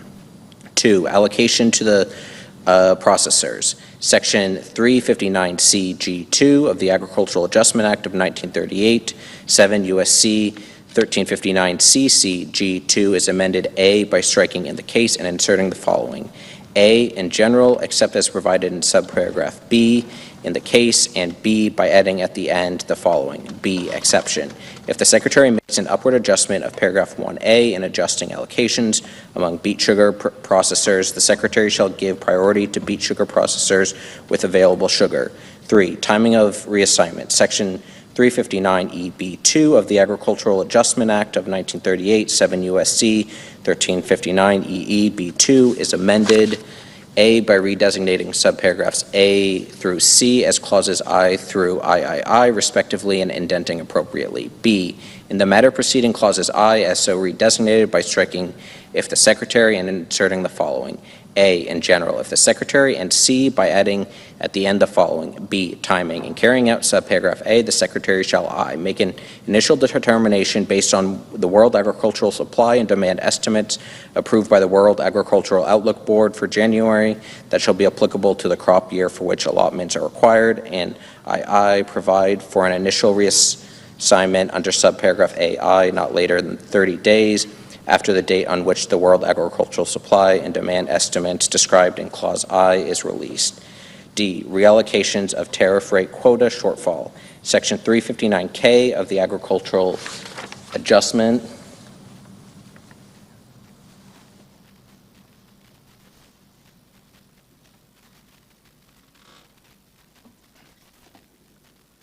Act of 1938, 7 U.S.C. 1359KK is amended by adding at the end the following. C, reallocation. 1, initial reallocation. Subject to paragraph 3, following the establishment of the tariff rate quotas under subsection A for a quota year, the Secretary shall, A, determine which countries do not intend to fulfill their allocation for the quota year, and B, reallocate any forecasted shortfall in the fulfillment of the tariff rate quotas as soon as practicable. 2, subsequent reallocation. Subject to paragraph 3, not later than March 1 of a quota year, the Secretary shall reallocate any additional forecasted shortfall in the fulfillment of the tariff rate quotas for raw cane sugar established under subsection A1 for that quota year. 3, cessation of effectiveness. Paragraphs 1 and 2 shall cease to be in effect if A, the agreement suspending the countervailing duty investigation on sugar from Mexico signed December 19, 2014 is terminated, and B, no countervailing duty order under Subtitle A of Title VII of the Tariff Act of 1930, 19 U.S.C. 1671 et sequitur, is in effect with respect to sugar from Mexico. D, refined sugar. 1, definition of domestic sugar industry. In this subsection, the term domestic sugar industry means domestic A, sugar beet producers and processors, B, producers and processors of sugar cane, and C, refiners of raw cane sugar. 2, study required. A, in general, not later than 180 days after the date of enactment of this subsection, the Secretary shall conduct a study on whether the establishment of additional terms and conditions with respect to refined sugar imports is necessary and appropriate. B, elements. In conducting the study under subparagraph A, the Secretary shall examine the following. I, the need for 1, defining refined sugar as having a minimum polarization of 99.8 degrees or higher. 2, establishing a standard for color or reflectance-based units for refined sugar such as those utilized by the International Commission on Uniform Methods of Sugar Analysis. 3, prescribing specifications for packaging type for refined sugar. 4, prescribing specifications for transportation modes for refined sugar. 5, requiring evidence that sugar imported as refined sugar will not undergo further refining in the United States. 6, prescribing appropriate terms and conditions to avoid unlawful sugar imports. And 7, establishing other definitions, terms, and conditions or other requirements. II, The potential impact of modifications described in each of subclauses 1 through 7 of Clause I of the domestic sugar industry. III, whether based on the needs described in Clause I and the impact described in Clause II, the establishment of additional terms and conditions is appropriate. C, consultation. In conducting the study under subparagraph A, the Secretary shall consult with representatives of the domestic sugar industry and users of refined sugar. D, report. Not later than 1 year after the date of enactment of this subsection, the Secretary shall submit to the Committee on Agriculture of the House of Representatives and the Committee on Agriculture, Nutrition, and Forestry of the Senate a report that describes the findings of the study conducted under subparagraph A. 3, establishment of additional terms and conditions permitted. A, in general, based on the findings in the report submitted under paragraph 2D, and after providing notice to the Committee on Agriculture of the House of Representatives and the Committee on Agriculture, Nutrition, and Forestry of the Senate, the Secretary may issue regulations in accordance with subparagraph B to establish additional terms and conditions with respect to refined sugar imports that are necessary and appropriate. B, promulgation of regulations. The Secretary may issue regulations under subparagraph A if the regulations, 1, do not have an adverse impact on the domestic sugar industry, and 2, are consistent with the requirements of this part, Section 156 of the Federal Agriculture Improvement and Reform Act of 1996, 7 U.S.C. 7272, and obligations under international trade agreements that have been approved by Congress. E, clarification of tariff rate quota adjustments. Section 359KB1 of the Agriculture Adjustment Act of 1938, 7 U.S.C. 1359KKB1 is amended in the matter preceding subparagraph A by striking "if there is N" and inserting "for the sole purpose of responding directly to N." F, period of effectiveness. Section 359LA of the Agriculture Adjustment Act of 1938, 7 U.S.C. 1359 LLA, is amended by striking 2023 and inserting 2031. Section 10313, Dairy Policy Updates. A, Dairy Margin Coverage Production History. 1, definition. Section 14018 of the Agricultural Act of 2014, 7 U.S.C. 9051-8, is amended by striking "when the participating dairy operation first registers to participate in dairy margin coverage." 2, production history of participating dairy operations. Section 1405 of the Agricultural Act of 2014, 7 U.S.C. 9055, is amended by striking subsections A and B and inserting the following. A, production history. Except as provided under subsection B, the production history of a dairy operation for dairy margin coverage is equal to the highest annual milk marketings of the participating dairy operation during any one of the 2021, 2022, or 2023 calendar years. B, election by new dairy operations. In the case of a participating dairy operation that has been in operation for less than a year, the participating dairy operations shall elect one of the following methods for the Secretary to determine the production history of the participating dairy operation. 1, the volume of the actual milk marketings for the months the participating dairy operation has been in operation extrapolated to a yearly amount. 2, an estimate of the actual milk marketings of the participating dairy operation based on the herd size of the participating dairy operation relative to the national rolling herd average data published by the Secretary. B, dairy margin coverage payments. Section 1406A1C of the Agricultural Act of 2014, 7 U.S.C. 9056A1C, is amended by striking $5 million each place it appears and inserting $6 million. C, premiums for dairy margins. 1, Tier 1. Section 1407B of the Agricultural Act of 2014, 7 U.S.C. 9057B is amended, A, in the subsection heading by striking 5 million and inserting 6 million, and B, in paragraph 1 by striking 5 million and inserting 6 million. 2. Tier 2. Section 1407C of the Agricultural Act of 2014, 7 U.S.C. 9057C, is amended, A, in the subsection heading by striking 5 million and inserting 6 million, and B, in paragraph 1 by striking 5 million and inserting 6 million.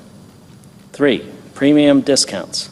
Section 1407G of the Agricultural Act of 2014, 7 U.S.C. 9057G, is amended, A, in paragraph 1 by striking 2019 through 2023 and inserting 2026 through 2031, and 2, by striking January 2019 and inserting January 2026, and B, in paragraph 2 by striking 2023 each place it appears and inserting 2031. D, duration.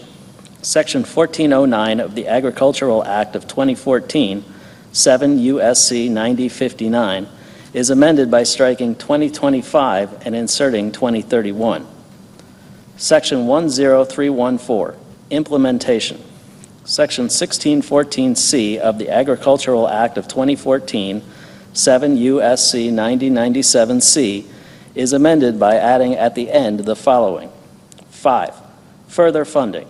The Secretary shall make available to carry out Subtitle C of Title I of the Act entitled An Act to Provide for Reconciliation Pursuant to Title II of H. Conres 14, 119th Congress, and the amendments made by that subtitle, $50 million to remain available until expended, of which, A, not less than $5 million shall be used to carry out paragraphs 3 and 4 of subsection B. B, $3 million shall be used for activities described in paragraph 3A. C, $3 million shall be used for activities described in paragraph 3B. D, $9 million shall be used, 1, to carry out mandatory surveys of dairy production costs and product yield information to be reported by manufacturers required to report under Section 273 of the Agricultural Marketing Act of 1946, 7 U.S.C. 1637B, for all products processed in the same facility or facilities, and 2, to publish the results of such surveys biennially, and E, $1 million shall be used to conduct the study under subsection D of Section 359K of the Agricultural Adjustment Act of 1938, 7 U.S.C. 1359KK. Subtitle D, Disaster Assistance Programs. Section 10401, Supplemental Agricultural Disaster Assistance. A, Livestock Indemnity Payments. Section 1501B of the Agricultural Act of 2014, 7 U.S.C. 9081B is amended, 1, by striking paragraph 2 and inserting the following. 2, payment rates. A, losses due to predation. Indemnity payments to an eligible producer on a farm under paragraph 1A shall be made at a rate of 100% of the market value of the affected livestock on the applicable date as determined by the Secretary. B, losses due to adverse weather or disease.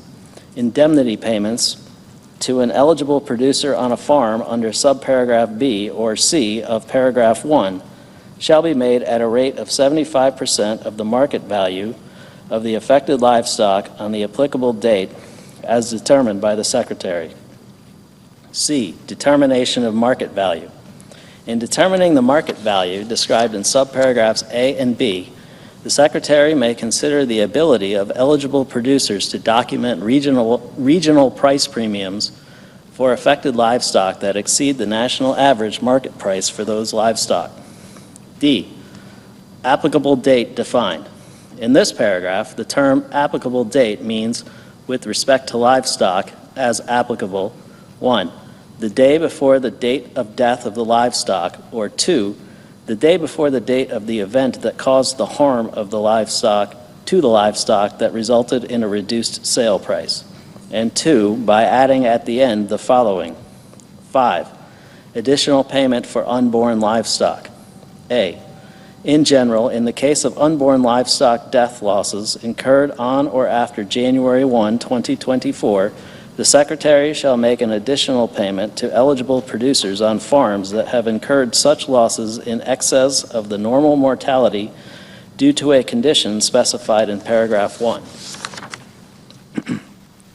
B, payment rate. Additional payments under subparagraph A shall be made at a rate, 1, determined by the Secretary, and 2, less than or equal to 85% of the payment rate established with respect to the lowest weight class of the livestock, as determined by the Secretary, acting through the administrator of the Farm Service Agency. C, payment amount. The amount of a payment to an eligible producer that has incurred unborn livestock death losses shall be equal to the payment rate determined under subparagraph B, multiplied in the case of livestock described in 1, subparagraph A, B, or F of subsection A4 by 1, 2, subparagraph D of each subsection by 2, 3, subparagraph E of each subsection by 12, and 4, subparagraph G of such subsection by the average number of birthed animals for one gestation cycle for the species of such livestock as determined by the Secretary. D, unborn livestock death losses defined. In this paragraph, the term unborn livestock death losses means losses of any livestock described in subparagraph A, B, D, E, F, or G of subsection A4 that was gestating on the date of the death of the livestock. B, Livestock Forage Disaster Program. Section 1501 C3D21 of the Agricultural Act of 2014, 7 U.S.C. 9081 C3D21 is amended, 1, by striking 1 monthly payment and inserting 2 monthly payments, and 2, by striking county for at least 8 consecutive and inserting the following. County for not less than AA, 4 consecutive weeks during the normal grazing period for the county, as determined by the Secretary, shall be eligible to receive assistance under this paragraph in an amount equal to 1 monthly payment using the monthly payment rate determined under subparagraph B or BB, 7 of the previous 8 consecutive. C, emergency assistance for livestock, honeybees, and farm-raised fish. 1, in general, Section 1501D of the Agricultural Act of 2014, 7 U.S.C. 9081D is amended by adding at the end the following. 5, assistance for losses due to bird depredation. A, definition of farm-raised fish. In this paragraph, the term farm-raised fish means fish propagated and reared in a controlled freshwater environment. B, payments. Eligible producers of farm-raised fish, including fish grown as food for human consumption, shall be eligible to receive payments under this subsection to aid in the reduction of losses due to piscivorous birds. C, payment rate. 1, in general, the payment rate for payments under subparagraph B shall be determined by the Secretary, taking into account 1, costs associated with the deterrence of piscivorous birds, 2, the value of lost fish and revenue due to bird depredation, and 3, costs associated with disease loss from bird depredation. 2, minimum rate. The payment rate for payments under subparagraph B shall be not less than $600 per acre of farm-raised fish. D, payment amount. The amount of a payment under subparagraph B shall be the product obtained by multiplying 1, the applicable payment rate under subparagraph C, and 2, 85% of the total number of acres of farm-raised fish that the eligible producer has in production for the calendar year. 2, emergency assistance for honeybees. In determining honeybee colony losses eligible for assistance under Section 1501D of the Agricultural Act of 2014, 7 U.S.C. 9081D, the Secretary shall utilize a normal mortality rate of 15%. D. Tree Assistance Program. Section 1501E of the Agricultural Act of 2014, 7 U.S.C. 9081E, is amended, 1. In paragraph 2B by striking 15%, adjusted for normal mortality, and inserting normal mortality, and 2. In paragraph 3, A, in subparagraph A1 by striking 15% mortality, adjusted for normal mortality, and inserting normal mortality, and B, in subparagraph B, 1, by striking 50 and inserting 65, and 2, by striking 15% damage or mortality, adjusted for normal tree damage and mortality, and inserting normal tree damage or mortality. Subtitle E, Crop Insurance. Section 10501, Beginning Farmer and Rancher Benefit. A. Definitions. 1. In general, Section 502B3 of the Federal Crop Insurance Act, 7 U.S.C. 1502B3, is amended by striking 5 and inserting 10.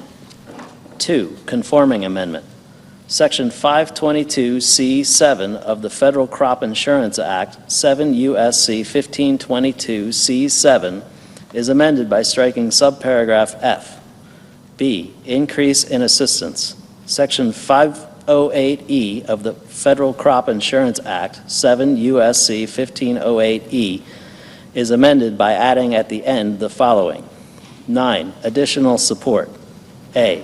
In general, in addition to any other provision of this subsection, except paragraph 2A regarding payment of a portion of premiums, a beginning farmer or rancher shall receive additional premium assistance, that is, the number of percentage points specified in subparagraph B greater than the premium assistance that would otherwise be available for the applicable policy, plan of insurance, and coverage level selected by the beginning farmer or rancher. B. Percentage points adjustments. The percentage points referred to in subparagraph A are the following. 1. For each of the first and second reinsurance years that a beginning farmer or rancher participates as a beginning farmer or rancher in the applicable policy or plan of insurance, 5 percentage points. 2. For the third reinsurance year that a beginning farmer or rancher participates as a beginning farmer or rancher in the applicable policy or plan of insurance, 3 percentage points. 3. For the fourth reinsurance year that a beginning farmer or rancher participates as a beginning farmer or rancher in the applicable policy or plan of insurance, 1 percentage point. Section 10502, Area-Based Crop Insurance Coverage and Affordability. A. Coverage level. Section 508C4 of the Federal Crop Insurance Act, 7 U.S.C. 1508C4, is amended, 1, in subparagraph A by striking clause 2 and inserting the following. 2. May be purchased at any level not to exceed 1. In the case of the individual yield or revenue coverage, 85%. 2. In the case of individual yield or revenue coverage aggregated across multiple commodities, 90%. And 3. In the case of area yield or revenue coverage as determined by the corporation, 95%. And 2. In subparagraph C. A. In clause 2 by striking 14 and inserting 10. And B. In clause 3(1) by striking 86 and inserting 90. B. Premium subsidy. Section 508E2H1 of the Federal Crop Insurance Act, 7 U.S.C. 1508E2H1, is amended by striking 65 and inserting 80. Section 10503, Administrative and Operating Expense Adjustments. Section 508K of the Federal Crop Insurance Act, 7 U.S.C. 1508K, is amended by adding at the end the following. 10. Additional expenses. A. In general, beginning with the 2026 reinsurance year and for each reinsurance year thereafter, in addition to the terms and conditions of the standard reinsurance agreement, to cover additional expenses for loss adjustment procedures, the corporation shall pay an additional administrative and operating expense subsidy to approved insurance providers for eligible contracts. B, payment amount. In the case of an eligible contract, the payment to an approved insurance provider required under subparagraph A shall be the amount equal to 6% of the net book premium. C, definitions. In this paragraph, 1, eligible contract. The term eligible contract, 1, means a crop insurance contract entered into by an approved insurance provider in an eligible state, and 2, does not include a contract for AA, catastrophic risk protection under subsection B, BB, an area-based plan of insurance or similar plan of insurance as determined by the corporation, or CC, a policy under which an approved insurance provider does not incur loss adjustment expenses as determined by the corporation. 2, eligible state. The term eligible state means a state in which, with respect to an insurance year, the loss ratio for eligible contracts is greater than 120% of the total net book premium written by all approved insurance providers. 11, specialty crops. A, minimum reimbursement.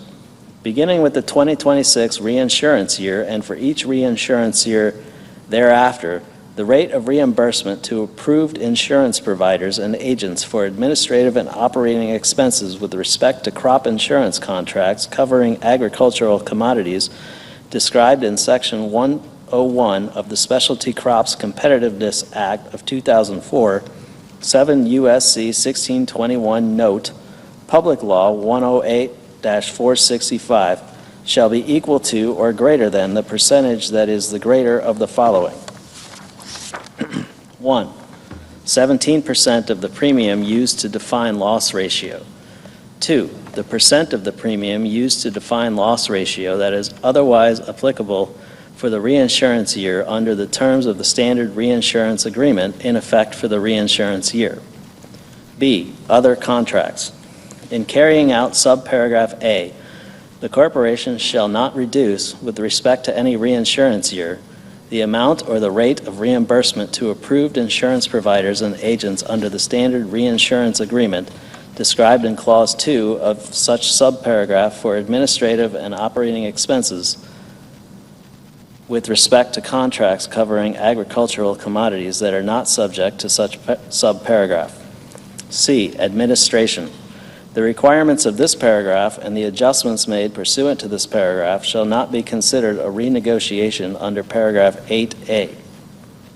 12, A&O inflation adjustment.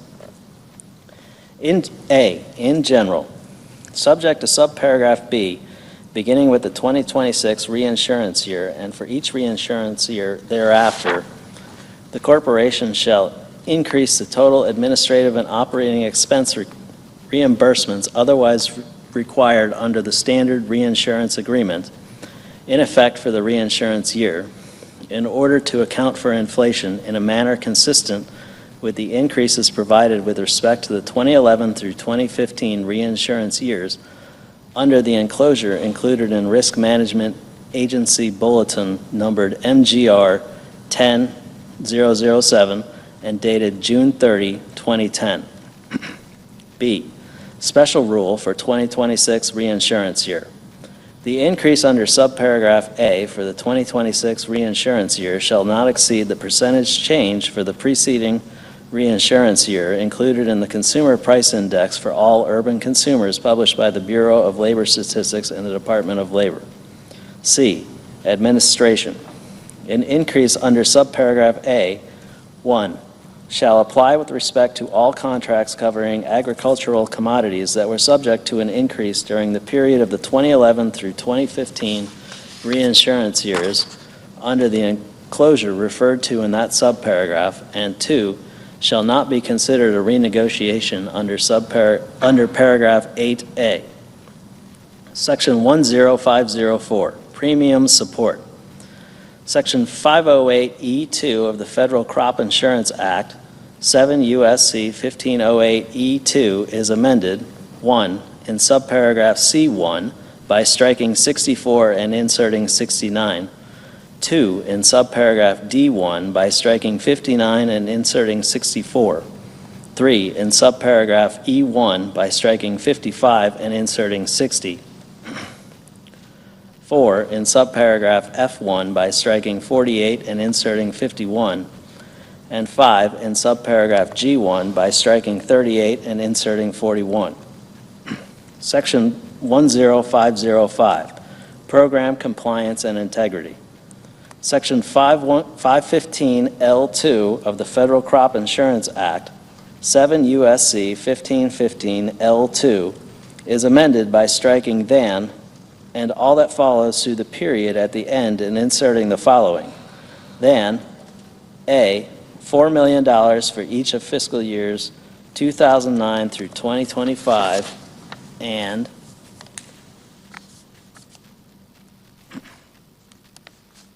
B, $6 million for fiscal year 2026 and each subsequent fiscal year." Section 10506, Reviews, Compliance, and Integrity. Section 516B2C1 of the Federal Crop Insurance Act, 7 U.S.C. 1516B2C1, is amended in the matter preceding subclause 1 by striking "for each fiscal year" and inserting "for each of fiscal years 2014 through 2025, and $10 million for fiscal year 2026 and each fiscal year thereafter."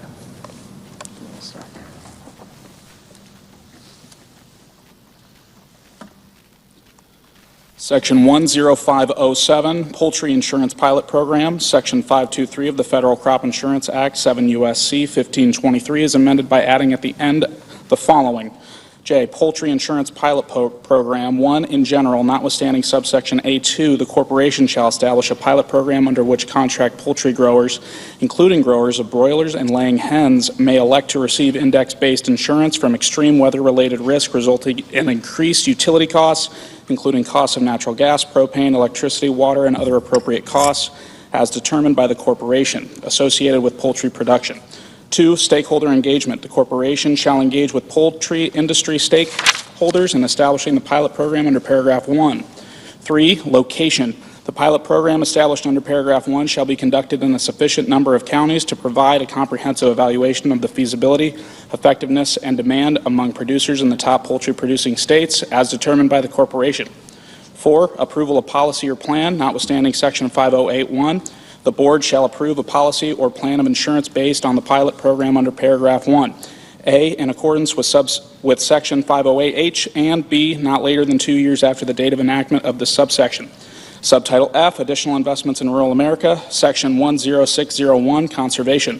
A, in general, section 1241A of the Food Security Act of 1985, 16 U.S.C. 3841A is amended. 1, in paragraph 2 by striking subparagraphs A through F and inserting the following: A, $625 million for fiscal year 2026. B, $650 million for fiscal year 2027. C, $675 million for fiscal year 2028. D, $700 million for fiscal year 2029. E, $700 million for fiscal year 2030. And F, $700 million for fiscal year 2031, and 2, in paragraph 3A and subparagraph A by striking clauses 1 through 5 and inserting the following: 1, $2,655 million for fiscal year 2026, 2, $2,855 million for fiscal year 2027, 3, $3,255 million for fiscal year 2028, 4, $3,255 million for fiscal year 2029, 5, $3,255 million for fiscal year 2030, and 6, $3,255 million for fiscal year 2031, and B, in subparagraph B by striking clauses 1 through 5 and inserting the following: 1, $1,300 million for fiscal year 2026, 2, $1,325 million for fiscal year 2027, 3, $1,350 million for fiscal year 2028, 4, $1,375 million for fiscal year 2029, 5, $1,375 million for fiscal year 2030, and 6, $1,375 million for fiscal year 2031. B, Regional Conservation Partnership Program, Section 1271D of the Food Security Act of 1985, 16 U.S.C. 3871D is amended by striking subsection A and inserting the following. A, availability of funding. Of the funds of the Commodity Credit Corporation, the Secretary shall use to carry out the program to the maximum extent practicable. 1, $425 million for fiscal year 2026. 2, $450 million for fiscal year 2027. 3, $450 million for fiscal year 2028. 4, $450 million for fiscal year 2029. 5, $450 million for fiscal year 2030. And 6, $450 million for fiscal year 2031. C, Grassroots Source Water Protection Program, Section 1240 OB of the Food Security Act of 1985, 16 U.S.C. 3839 BB. 2B is amended, 1, in paragraph 1 by striking 2023 and inserting 2031, and 2, in paragraph 3A and subparagraph A by striking and at the end. B, in subparagraph B by striking the period at the end and inserting and. C, by adding at the end of the following.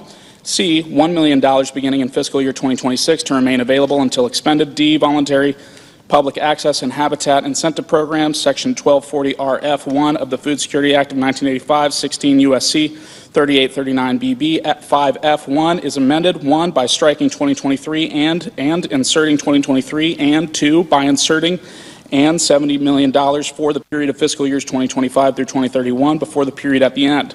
E, watershed protection and flood prevention.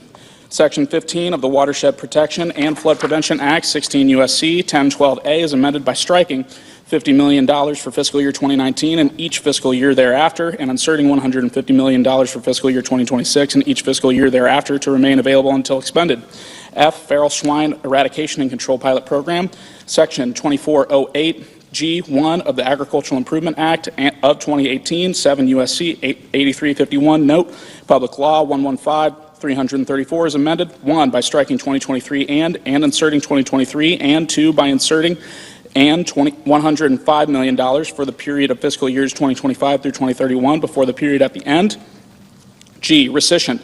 The unobligated balances of amounts appropriated by Section 21001A of Public Law 117-169-136 Stat 2015 are rescinded. Section 10602 Supplemental Agricultural Trade Promotion Program. A, in general, the Secretary of Agriculture shall carry out a program to encourage the accessibility, development, maintenance, and expansion of commercial export markets for United States agricultural commodities. B, funding. Of the funds of the Commodity Credit Corporation, the Secretary of Agriculture shall make available to carry out this section $205 million for fiscal year 2027 and each fiscal year thereafter. Section 10603, Nutrition. Section 203D, D5 of the Emergency Food Assistance Act of 1983, 7 U.S.C. 7507, D5 is amended by striking 2024 and inserting 2031. Section 10604, Research. A, Urban, Indoor, and Other Emerging Agricultural Programs, Production, Research, Education, and Extension Initiative, Section 1672 ED1B of the Food, Agricultural, Conservation, and Trade Act of 1990, 7 U.S.C. 5925 GD1B is amended by striking fiscal year 2024 to remain available until expended, and inserting each of fiscal years 2024 through 2031. B, Foundation for Food and Agricultural Research. Section 7601 G1A of the Agricultural Act of 2014, 7 U.S.C. 5939 G1A is amended by adding at the end of the following. 4, further funding not later than 30 days after the date of enactment of this clause of the funds of the Commodity Credit Corporation, the Secretary shall transfer to the Foundation to carry out this section $37 million to remain available until expended. C, scholarships for students at 1890 institutions, Section 1446B1 of the National Agricultural Research, Extension, and Teaching Policy Act of 1977, 7 U.S.C. 3222A-B1 is amended by adding at the end the following. C, further funding of the funds of the Commodity Credit Corporation, the Secretary shall make available to carry out this section $60 million for fiscal year 2026 to remain available until expended. D, Assistive Technology Program for Farmers with Disabilities, Section 1680 of the Food, Agricultural, Conservation, and Trade Act of 1997, U.S.C. 5933 is amended, 1, in subsection C2 by inserting and subsection D after paragraph 1, and 2 by adding at the end of the following. D, mandatory funding. Subject to subsection C2 of the funds of the Commodity Credit Corporation, the Secretary shall use to carry out this section $8 million for fiscal year 2026 to remain available until expended. E, Specialty Crop Research Initiative, Section 412K1B of the Agricultural Research, Extension, and Education Reform Act of 1998, 7 U.S.C. 7632K1B, is amended by striking Section $80 million for fiscal year 2014 and inserting the following section. 1, $80 million for each of fiscal years 2014 through 2025, and 2, $175 million for fiscal year 2026. F, Research Facilities Act, Section 6 of the Research Facilities Act, 7 U.S.C. 390D is amended, 1, in subsection C by striking subsection A and inserting subsections A and E, and 2, by adding at the end the following. E, mandatory funding, subject to subsections B, C, and D of the funds of the Commodity Credit Corporation. The Secretary shall make available to carry out the competitive grant program under Section 4, $125 million for fiscal year 2026 and each fiscal year thereafter. Section 10605, Energy, Section 9005, G1F of the Farm Security and Rural Investment Act of 2002, 7 U.S.C. 8105, G1F is amended by striking 2024 and inserting 2031. Section 10606, Horticulture. A, Plant, Pest, and Disease Management and Disaster Prevention, Section 420F of the Plant Protection Act, 7 U.S.C. 7721F is amended, 1, in paragraph 5 by striking and at the end, 2, by redesignating paragraph 6 as paragraph 7, 3, by inserting after paragraph 5 the following. 6, $75 million for each of fiscal years 2018 through 2025, and 4, in paragraph 7, as so redesignated by striking $75 million for fiscal year 2018 and inserting $90 million for fiscal year 2026. B, Specialty Crop Block Grants, Section 10111 of the Specialty Crops Competitiveness Act of 2004, 7 U.S.C. 1621, note, Public Law 108, 465 is amended, 1, in subparagraph D by striking and at the end, 2, by redesignating subparagraph E as subparagraph F, 3, by inserting after subparagraph D the following. E, $85 million for each of fiscal years 2018 through 2025, and 4, in subparagraph F, as so redesignated by striking $85 million for fiscal year 2018 and inserting $100 million for fiscal year 2026. C, Organic Production and Market Data Initiative, Section 7407 D1 of the Farm Security and Rural Investment Act of 2002, 7 U.S.C. 5925 CD1 is amended, 1, in subparagraph B by striking and at the end, 2, in subparagraph C by striking the period at the end and inserting and by 3, by adding at the end the following. D, $10 million for the period of fiscal years 2026 through 2031. D, Modernization and Improvement of International Trade Technology Systems and Data Collection, Section 2123C4 of the Organic Foods Production Act of 1997, U.S.C. 6522C4 is amended in the matter preceding subparagraph A by striking and $1 million for fiscal year 2024 and inserting $1 million for fiscal years 2024 and 2025 and $5 million for fiscal year 2026. E, National Organic Certification Cost Share Program, Section 10606 D1C of the Farm Security and Rural Investment Act of 2002, 7 U.S.C. 6523 D1C is amended by striking 2024 and inserting 2031. F, Multiple Crop and Pesticide Use Survey, Section 10109C of the Agricultural Improvement Act of 2018, Public Law 115-334, 132, Stat 4907 is amended by adding at the end the following. 3, further mandatory funding of the funds of the Commodity Credit Corporation. The Secretary shall use to carry out the Section $5 million for fiscal year 2026 to remain available until expended. Section 10607, miscellaneous. A, Animal Disease Prevention and Management. Section 10409 AD1 of the Animal Health Protection Act, 7 U.S.C. 8308 AD1 is amended, 1, in subparagraph B. A, in the heading by striking subsequent fiscal years and inserting fiscal years 2023 through 2025, and B, by striking fiscal year 2023 and each fiscal year thereafter and inserting each of fiscal years 2023 through 2025, and 2, by adding at the end the following. C, fiscal years 2026 through 2030 of the funds of the Commodity Credit Corporation. The Secretary shall make available to carry out the Section $233 million for each of fiscal years 2026 through 2030, of which 1, not less than $10 million shall be made available for each such fiscal year to carry out subsection A. 2, not less than $70 million shall be made available for each such fiscal year to carry out subsection B. And 3, not less than $153 million shall be made available for each such fiscal year to carry out subsection C. D, subsequent fiscal years. Of the funds of the Commodity Credit Corporation, the Secretary shall make available to carry out the section $75 million for fiscal year 2031, each fiscal year thereafter, of which not less than $45 million shall be made available for each of those fiscal years to carry out subsection B. B, Sheep Production and Marketing Grant Program, Section 209C of the Agricultural Marketing Act of 1946, 7 U.S.C. 1627 AC is amended, 1, by striking 2019 and inserting 2019, and 2, by inserting and $3 million for fiscal year 2026 after fiscal year 2024. C, Pima Agricultural Cotton Trust Fund, Section 12314 of the Agricultural Act of 2014, 7 U.S.C. 2101, Note, Public Law 113-79 is amended, 1, in subsection B in the matter preceding paragraph 1 by striking 2024 and inserting 2031, and 2, in subsection H by striking 2024 and inserting 2031. D, Agricultural Wool Apparel Manufacturers Trust Fund, Section 12315 of the Agricultural Act 2014, 7 U.S.C. 7101, Note, Public Law 113-79 is amended by striking 2024 each place it appears and inserting 2031. E, Wool Research and Promotion, Section 12316A of the Agricultural Act of 2014, 7 U.S.C. 7101, Note, Public Law 113-79 is amended by striking 2024 and inserting 2031.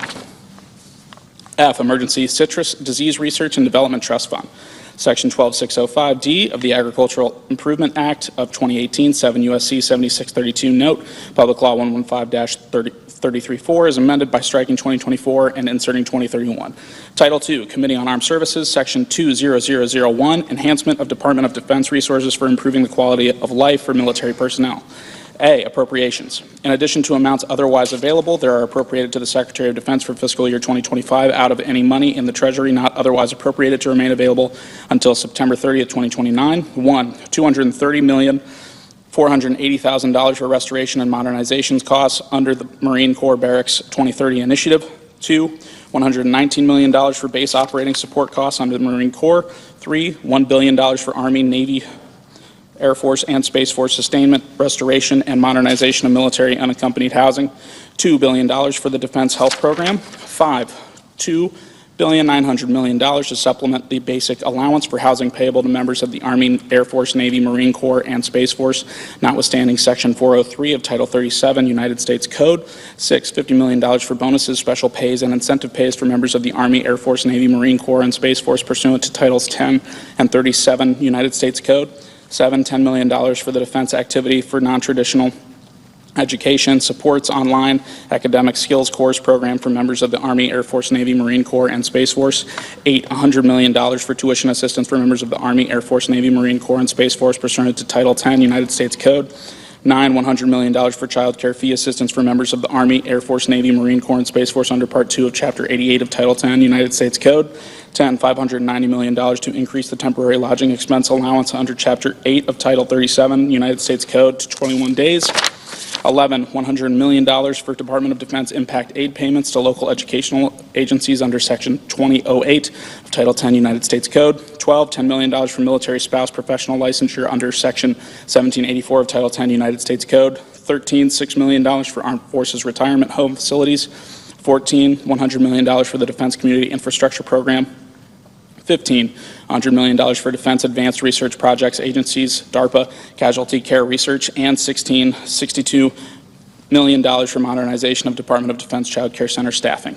B, temporary increase in percentage of value of authorized investment in certain privatized military housing projects, 1, in general. During the period beginning on the date of the enactment of this section and ending on September 30th, 2029, the Secretary concerned shall apply. A, paragraph 1 of subsection C of Section 2875 of Title 10 United States Code by substituting 60% of 33 and a third percent, and B, paragraph 2 of such subsection by substituting 60% for 45%. 2, secretary concerned defined. In this subsection, the term secretary concerned has the meaning given such term in Section 101 of Title 10 United States Code. C, temporary authority for acquisition or construction of privatized military unaccompanied housing. Section 2881A of Title 10 United States Code is amended, 1, by striking the heading and inserting temporary authority for acquisition or construction of privatized military unaccompanied housing. 2, by striking Secretary of the Navy each place it appears and inserting secretary concerned. 3, by striking under the pilot projects each place it appears and inserting pursuant to this section. 4, in subsection A, by striking the heading and inserting in general, and B, by striking carry out not more than 3 pilot projects under the authority of this section, or another provision of this subchapter to use the private sector, and inserting use the authority under this subchapter to enter into contracts with appropriate private sector entities. 5, in subsection C, by striking privatized housing and inserting privatized housing units. 6, by redesignating subsection F as subsection E, and 7, in subsection E, as so redesignated. A, by striking under the pilot programs and inserting under this section, and B, by striking September 30th, 2009 and inserting September 30th, 2029. Section 20002, enhancement of Department of Defense resource for shipbuilding. In addition to amounts otherwise available, there are appropriated to the Secretary of Defense for fiscal year 2025 out of any money in the Treasury not otherwise appropriated to remain available until September 30th, 2029. 1, $250 million for the expansion of accelerated training and defense manufacturing program. 2, $250 million for United States production of turbine generators for shipbuilding and industrial bases. 3, $450 million for United States additive manufacturing for wire production and machining capacity for shipbuilding and industrial base. 4, $492 million for the next generation shipbuilding techniques. 5, $85 million for United States made steel plate for shipbuilding industrial base. 6, $50 million for machining capacity for naval propellers for shipbuilding industrial base. 7, $110 million for rolled steel and fabrication facility for shipbuilding industrial base. 8, $400 million for expansion of collaborative campus for naval shipbuilding. 9, $450 million for application of autonomy and artificial intelligence to naval shipbuilding. 10, $500 million for the adoption of advanced manufacturing techniques in the shipbuilding industrial base. 11, $500 million for additional dry dock capability. 12, $50 million for the expansion of cold spray repair technologies. 13, $450 million for additional maritime industrial workforce development programs. 14, $750 million for additional supplier development across the naval shipbuilding industrial base. 15, $250 million for additional advanced manufacturing processes across the naval shipbuilding industrial base. 16, $4,600 million for a second Virginia-class submarine in fiscal year 2026. 17, $5,400 million for 2 additional guided missile destroyers, DDG ships. 18, $160 million for advanced procurement of landing ship medium. 19, $1,803,941,000 for procurement of landing ship medium. 20, $295 million for development of a second landing craft utility shipyard and production of additional landing craft utility. 21, $100 million for advanced procurement for light replenishment oiler program. 22, $600 million for the lease or purchase of new ships through the National Defense Sea Lift Fund. 23, $2,725 million for the procurement of TAO oilers. 24, $500 million for cost to complete for rescue and salvage ships. 25, $300 million for production of ship-to-shore connectors. 26, $1,470 million for the implementation of a multi-ship amphibious warship contract. 27, $80 million for accelerated development of vertical launch system reloading at sea. 28, $250 million for expansion of Navy corrosion control programs. 29, $159 million for leasing of ships for Marine Corps operations. 30, $1,534 million for expansion of small unmanned surface vessel production. 31, $2,100 million for development, procurement, and integration of purpose-built medium unmanned surface vessels. 32, $1,300 million for expansion of unmanned underwater vehicle production. 33, $188,360,000 for the development of testing of maritime robotic autonomous systems and enabling technologies. 34, $170 million for the development of a test resource management center, robotic autonomous systems proving ground. 35, $250 million for the development, production, and integration of wave-powered unmanned underwater vehicles. And 36, $150 million for retention of inactive reserve fleet ships. Section 20003, enhancement of Department of Defense resources for integrated air and missile defense. A, next generation missile defense technologies. In addition to amounts otherwise available, there are appropriated to the Secretary of Defense for fiscal year 2025 out of any money in the Treasury not otherwise appropriated to remain available until September 30th, 2029. 1, $250 million for development and testing of directed energy capabilities by the Undersecretary for Research and Engineering. 2, $500 million for national security space launch infrastructure. 3, $2 billion for air-moving target indicator military satellites. 4, $400 million for expansion of multi-service advanced capability hypersonic test bed program. 5, $5,600 million for development of space-based and boost phase intercept capabilities. 6, $7,200 million for the development, procurement, and integration of military space-based sensors. And 7, $2,550 million for the development, procurement, and integration of military missile defense capabilities. B, Homeland Defense. In addition to amounts otherwise available, there are appropriated to the Secretary of Defense for fiscal year 2025 out of any money in the Treasury not otherwise appropriated to remain available until September 30th, 2029. One, $2.2 billion for acceleration of hypersonic defense systems. Two, $800 million for accelerated development and deployment of next-generation intercontinental ballistic missile defense systems. Three, $408 million for Army space and strategic missile test range infrastructure restoration and modernization in the United States Indo-Pacific Command Area of Operations west of the international date line. Four, $1.975 billion for improved ground-based missile defense radars. And five, $530 million for the design and construction of Missile Defense Agency missile instrumental range safety ship. Section 20004, enhancement of Department of Defense resources for munitions and defense supply chain resiliency.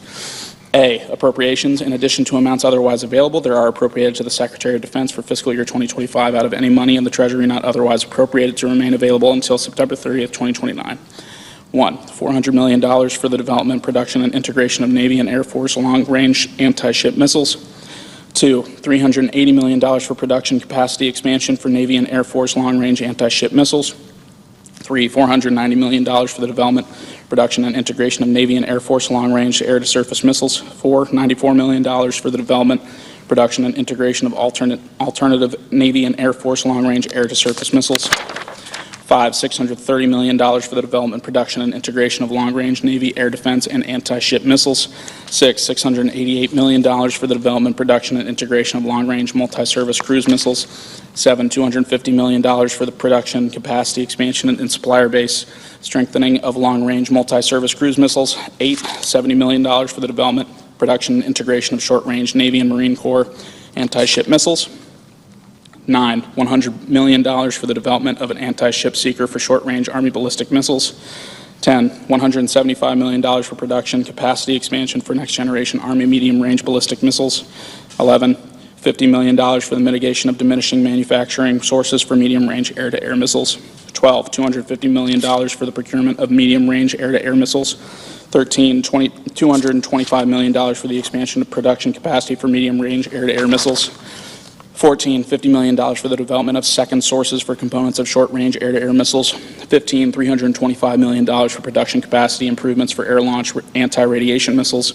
16, $50 million for the accelerated development of Army next-generation medium-range anti-ship ballistic missiles. 17, $114 million for the production of Army next-generation medium-range ballistic missiles.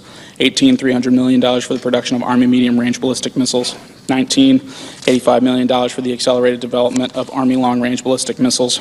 20, $400 million for the production of heavyweight torpedoes. 21, $200 million for the development, procurement, and integration of mass-producible autonomous underwater munitions. 22, $70 million for the improvement of heavyweight torpedo maintenance activities. 23, $200 million for the production of lightweight torpedoes. 24, $500 million for the development, procurement, and integration of maritime mines. 25, $50 million for the development, procurement, and integration of new underwater explosives. 26, $55 million for the development, procurement, and integration of lightweight multi-mission torpedoes. 27, $80 million for the production of sono buoys. 28, $150 million for the development, procurement, and integration of air-delivered long-range maritime mines. 29, $61 million for the acceleration of Navy expeditionary loitering munitions deployment. 30, $50 million for the acceleration of one-way attack unmanned aerial systems with advanced autonomy. 31, $1 billion for the expansion of the one-way attack unmanned aerial systems industrial base. 32, $200 million for investments in solid rocket motor industrial base through the Industrial Base Fund established under Section 4817 of Title 10 United States Code. 33, $400 million for investments in the emerging solid rocket motor industrial base through the Industrial Base Fund established under Section 4817 of Title 10, United States Code. 34, $42 million for investments in second sources for large diameter solid rocket motors for hypersonic missiles. 35, $1 billion for the creation of next generation automated munitions production factories. 36, $170 million for the development of advanced radar depot for repair, testing, and production of radar and electronic warfare systems. 37, $25 million for the expansion of the Department of Defense industrial base policy analysis workforce. 38, $30,300,000 for the repair of Army missiles. 39, $100 million for the production of small and medium ammunition. 40, $2 billion for additional activities to improve the United States stockpile of critical minerals through the National Defense Stockpile Transaction Fund, authorized by Subchapter 3 of Chapter 5 of Title 5 United States Code. 41, $10 million for the expansion of Department of Defense Armaments Cooperation Workforce. 42, $500 million for the expansion of the Defense Exportability Features Program. 43, $350 million for protection of Navy long-range air and missile defense interceptors. 44, $93 million for replacement of Navy long-range air and missile defense interceptors. 45, $100 million for development of a second solid rocket motor source for Navy air defense and anti-ship missiles.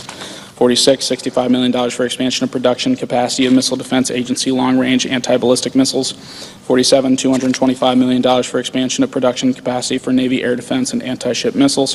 48, $103,300,000 for expansion of depot-level maintenance facility for Navy long-range air and missile defense interceptors. 49, $18 million for creation of domestic source for guidance section of Navy short-range air defense missiles. 50, $65 million for integration of Army medium-range air and missile defense interceptor with Navy ships. 51, $176,100,000 for production of Army long-range movable missile defense radar. 52, $167 million for accelerated fielding of Army short-range gun-based air and missile defense system. 53, $40 million for development of low-cost alternatives to air and missile defense interceptors. 54, $50 million for acceleration of Army next-generation shoulder-fired air defense system. 55, $91 million for production of Army next-generation shoulder-fired air defense system. 56, $500 million for development, production, and integration of counter-unmanned aerial system programs. 57, $350 million for development, production, and integration of non-kinetic counter-unmanned aerial systems programs. 58, $250 million for development, production, and integration of land-based counter-unmanned aerial systems programs.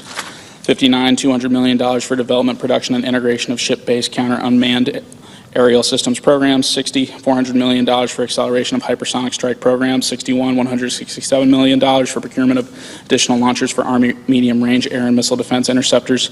62, $500,000 for expansion of defense advanced manufacturing techniques. 63, $1 million for establishment of the Joint Energetics Transition Office. 64, $200 million for acceleration of Army medium-range air and missile defense interceptors. 65, $150 million for additive manufacturing for propellant. 66, $250 million for expansion and acceleration of penetrating munitions production. And 67, $50 million for development, procurement, and integration of precision extended range artillery.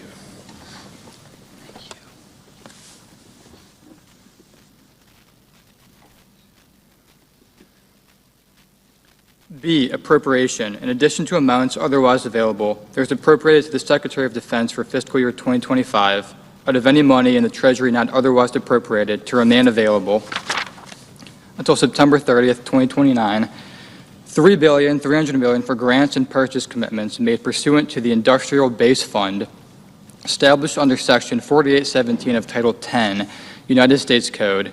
C, appropriation. In addition to amounts otherwise available, there is appropriated to the Secretary of Defense for fiscal year 2025 out of any money in the Treasury not otherwise appropriated to remain available until September 30th, 2029, $5 billion for investments in critical mineral supply chains made pursuant to the Industrial Base Fund established under Section 4817 of Title 10, United States Code. D, appropriations. In addition to amounts otherwise available, there is appropriated to the Secretary of Defense out of any money in the Treasury not otherwise appropriated to remain available until September 30th, 2029, $500 million to the Department of Defense Credit Program account to carry out the Capital Assistance Program, including loans, loan guarantees, and technical assistance established under Section 149E of Title 10, United States Code for critical minerals and related industries and projects, including related covered technology categories, provided that 1, such amounts are available to subsidize gross obligations for the principal amount of direct loans and total loan principal, any part of which is to be guaranteed, not to exceed $100 billion, and 2, such amounts are available to cover all costs and expenditures as provided under Section 149E5B of Title 10, United States Code. Section 20005, enhancement of Department of Defense resources for scaling low-cost weapons into production. A, appropriations. In addition to amounts otherwise available, there are appropriated to the Secretary of Defense for fiscal year 2025 out of any money in the Treasury not otherwise appropriated to remain available until September 30th, 2029, 1, $25 million for the Office of Strategic Capital Global Technology Scout Program. 2, $1.4 billion for the expansion of the Small Unmanned Aerial System Industrial Base. 3, $400 million for the development and deployment of the Joint Fires Network and associated joint battle management capabilities. 4, $400 million for the expansion of advanced command and control tools to combatant commands and military departments. 5, $100 million for the development of shared secured facilities for the Defense Industrial Base. 6, $50 million for the creation of additional Defense Innovation Unit on-ramp hubs. 7, $600 million for the acceleration of strategic capabilities office programs. 8, $650 million for the expansion of mission capabilities office joint prototyping and experimentation activities for military innovation. 9, $500 million for the accelerated development and integration of advanced 5G, 6G technologies for military use. 10, $25 million for testing of simultaneous transmit and receive technology for military spectrum agility. 11, $50 million for the development, procurement, and integration of high-altitude stratospheric balloons for military use. 12, $120 million for the development, procurement, and integration of long-endurance unmanned aerial systems for surveillance. 13, $40 million for the development, procurement, and integration of alternative positioning and navigation technology to enable military operations in contested electromagnetic environments. 14, $750 million for the acceleration of innovative military logistics and energy capability development and deployment. 15, $125 million for the acceleration of development of small, portable, modular nuclear reactors for military use. 16, $1 billion for the expansion of programs to accelerate the procurement and fielding of innovative technologies. 17, $90 million for the development of reusable hypersonic technology for military strikes. 18, $2 billion for the expansion of Defense Innovation Unit ceiling of commercial technology for military use.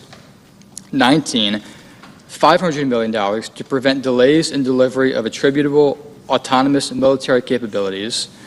20, $1.5 billion for the development, procurement, and integration of low-cost cruise missiles. 21, $124 million for improvements to Test Resource Management Center artificial intelligence capabilities. 22, $145 million for the development of artificial intelligence to enable one-way attack unmanned aerial systems and naval systems. 23, $250 million for the development of the Test Resource Management Center digital test environment. 24, $250 million for the advancement of the artificial intelligence ecosystem. 25, $250 million for the expansion of cyber command artificial intelligence lines of effort. 26, $250 million for the acceleration of the quantum benchmarking initiative. 27, $1 billion for the expansion and acceleration of qualification activities and technical data management to enhance competition in defense industrial base. 28, $400 million for the expansion of the Defense Manufacturing Technology Program. 29, $1,685 million for military cryptographic modernization activities. 30, $90 million for Apex accelerators, the Mentor Protege program, and cybersecurity support to small non-traditional contractors. 31, $250 million for the development, procurement, and integration of Air Force low-cost counter-air capabilities. 32, $10 million for additional Air Force wargaming activities. And 33, $20 million for the Office of Strategic Capital Workforce. B, appropriations. In addition to amounts otherwise available, there are appropriated to the Secretary of Defense out of any money in the Treasury not otherwise appropriated to remain available until September 30th, 2029, $1 billion to the Department of Defense Credit Program account to carry out the Capital Assistance Program, including loans, loan guarantees, and technical assistance established under Section 149E of Title 10 U.S. Code, provided that 1, Such amounts are available to subsidize gross obligations for the principal amount of direct loans and total loan principal, any part of which is to be guaranteed not to exceed $100 billion, and 2, such amounts are available to cover all costs and expenditures as provided under Section 149E5B of Title 10 U.S. Code. Section 20006, enhancement of Department of Defense resources for improving the efficiency and cybersecurity of the Department of Defense. In addition to amounts otherwise available, they are appropriated to the Secretary of Defense for fiscal year 2025 out of any money in the Treasury not otherwise appropriated to remain available until September 30th, 2029. $150 million for business systems replacement to accelerate the audits of the financial statements of the Department of Defense pursuant to Chapter 9A and Section 2222 of Title 10 U.S. Code. 2, $200 million for the deployment of automation and artificial intelligence to accelerate the audits of the financial statements of the Department of Defense pursuant to Chapter 9A and Section 2222 of Title 10 United States Code. 3, $10 million for the improvement of the budgetary and programmatic infrastructure of the Office of the Secretary of Defense. And 4, $20 million for defense cybersecurity programs of the Defense Advanced Research Projects Agency. Section 20007, enhancement of Department of Defense resources for air superiority. In addition to amounts otherwise available, they are appropriated to the Secretary of Defense for fiscal year 2025 out of any money in the Treasury not otherwise appropriated to remain available until September 30th, 2029. 1, $3,150 million to increase F-15 aircraft production. 2, $361,220,000 to prevent the retirement of F-22 aircraft.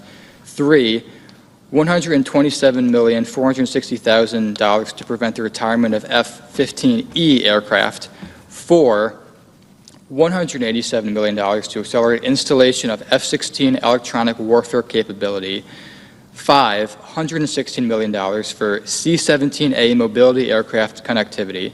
6, $84 million for KC-135 mobility aircraft connectivity. 7, $440 million to increase C-130J production.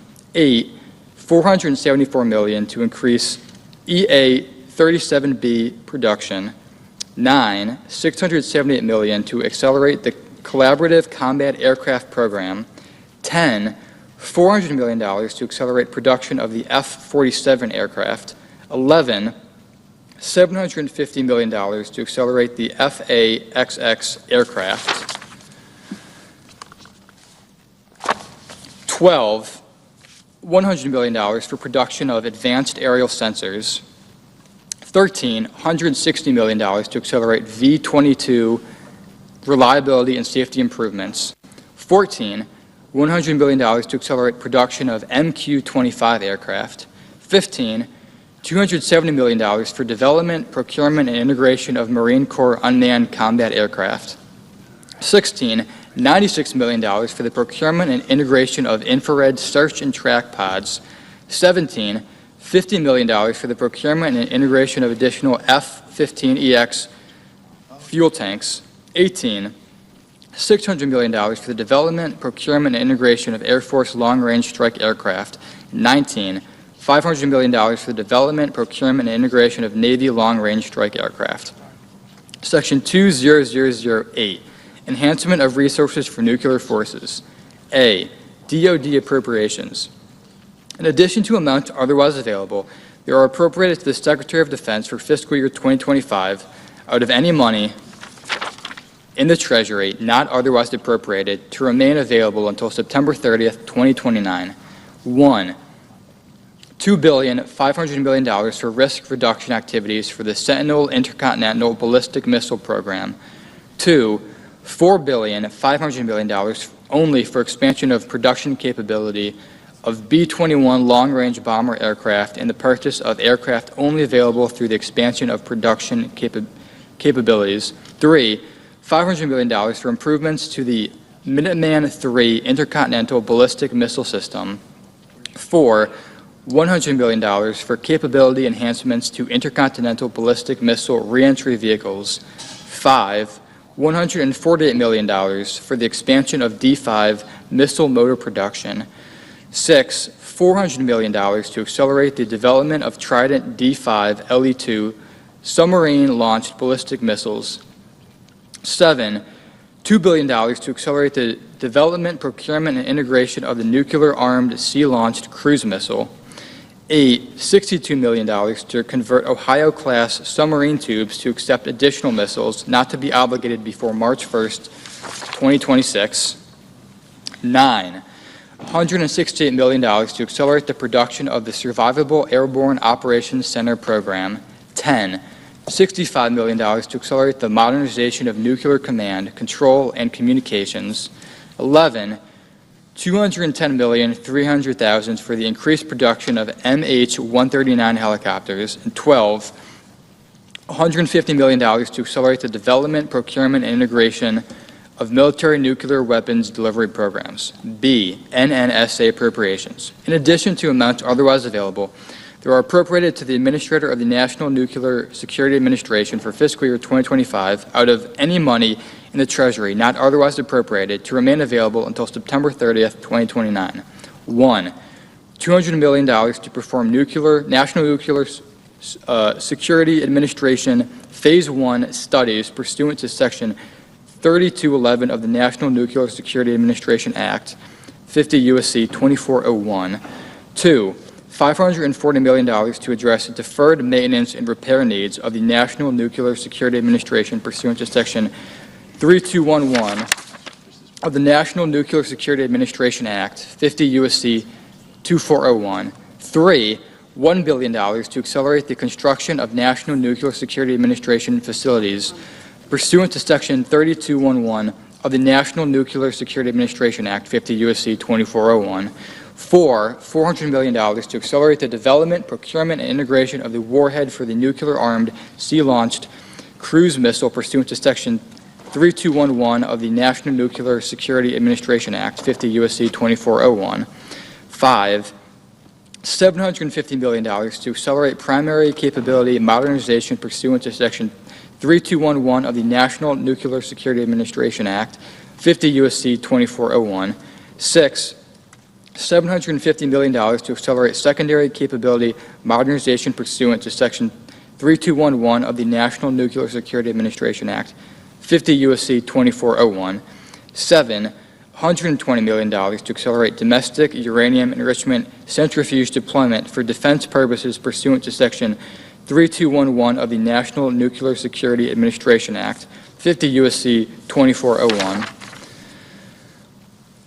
8, $10 million for National Nuclear Security Administration evaluation of spent fuel reprocessing technology. And 9, $115 million for accelerating nuclear national security missions through artificial intelligence. Section 20009, enhancement of Department of Defense resources to improve capabilities of United States Indo-Pacific Command. In addition to amounts otherwise available, they are appropriated to the Secretary of Defense for fiscal year 2025 out of any money in the Treasury not otherwise appropriated to remain available until September 30th, 2029. 1, $365 million for Army exercises and operations in the Western Pacific Area of Operations. 2, $53 million for Special Operations Command exercises and operations in the Western Pacific Area of Operations. 3, $47 million for Marine Corps exercises and operations in Western Pacific Area of Operations. 4, $90 million for Air Force exercises and operations in Western Pacific Area of Operations. 5, $532,600,000 for the Pacific Air Force biennial large-scale exercise. 6, $19 million for the development of naval small craft capabilities. 7, $35 million for military additive manufacturing capabilities in the United States Indo-Pacific Command Area of Operations west of the International Date Line.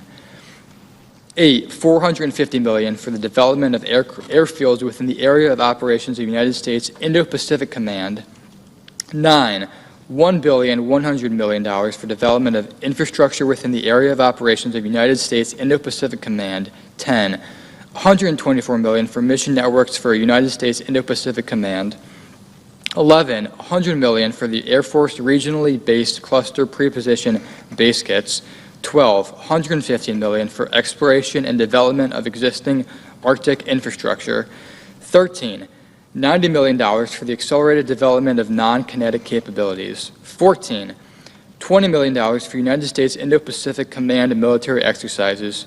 15, $143 million for anti-submarine sonar arrays. 16, $30 million for surveillance and reconnaissance capabilities for United States Africa Command. 17, $30 million for surveillance and reconnaissance capabilities for United States Indo-Pacific Command. 18, $500 million for the development, coordination, and deployment of economic competition effects within the Department of Defense. 19, $10 million for the expansion of Department of Defense workforce for economic competition. 20, $1 billion for offensive cyber operations. 21, $500 million for personnel and operations costs associated with forces assigned to United States Indo-Pacific Command. 22, $300 million for the procurement of mesh network communications capabilities for Special Operations Command Pacific. 23, $850 million for the replenishment of military articles. 24, $200 million for the acceleration of Guam Defense System program. 25, $68 million for the Space Force facilities improvements. 26, $150 million for ground moving target indicator military satellites. 27, $528 million for DARC and Silent Barker military space situational awareness programs. 28, $80 million for Navy Operational Support Division. 29, $1 billion for the X-37B military spacecraft program. 30, $3,650 million for the development, procurement, and integration of United States military satellites and the protection of United States military satellites. 31, $125 million for the deployment, procurement, and integration of military space communications. 32, $350 million for the development, procurement, and integration of military space command and control systems. Section 20010, enhancement of Department of Defense resources for improving the readiness of the Department of Defense. In addition to amounts otherwise available, they are appropriated to the Secretary of Defense for fiscal year 2025 out of any money in the Treasury not otherwise appropriated to remain available until September 30th, 2029. 1, $1,400 million for a pilot program on OPN-8 maritime spares and repair pool. 2, $700 million for a pilot program on OPN-8 maritime spares and repair pool for amphibious ships. 3, $2,118 million for spares and repairs to keep Air Force aircraft mission capable. 4, $1,500 million for Army depot modernization and capacity enhancement. 5, $2 billion for Navy depot and shipyard modernization and capacity enhancement. 6, $250 million for Air Force depot modernization and capacity enhancement. 7, $1,640 million for Special Operations Command equipment, readiness and operations. 8, $500 million for National Guard unit readiness. 9, $400 million for Marine Corps readiness and capabilities. 10, $20 million for upgrades to Marine Corps utility helicopters. 11, $310 million for next generation vertical lift, assault and infrastructure acro medical evacuation aircraft. 12, $75 million for the procurement of anti-lock braking systems for the Army wheeled transport vehicles. 13, $230 million for the procurement of Army wheeled combat vehicles. 14, $63 million for the development of advanced rotary wing engines.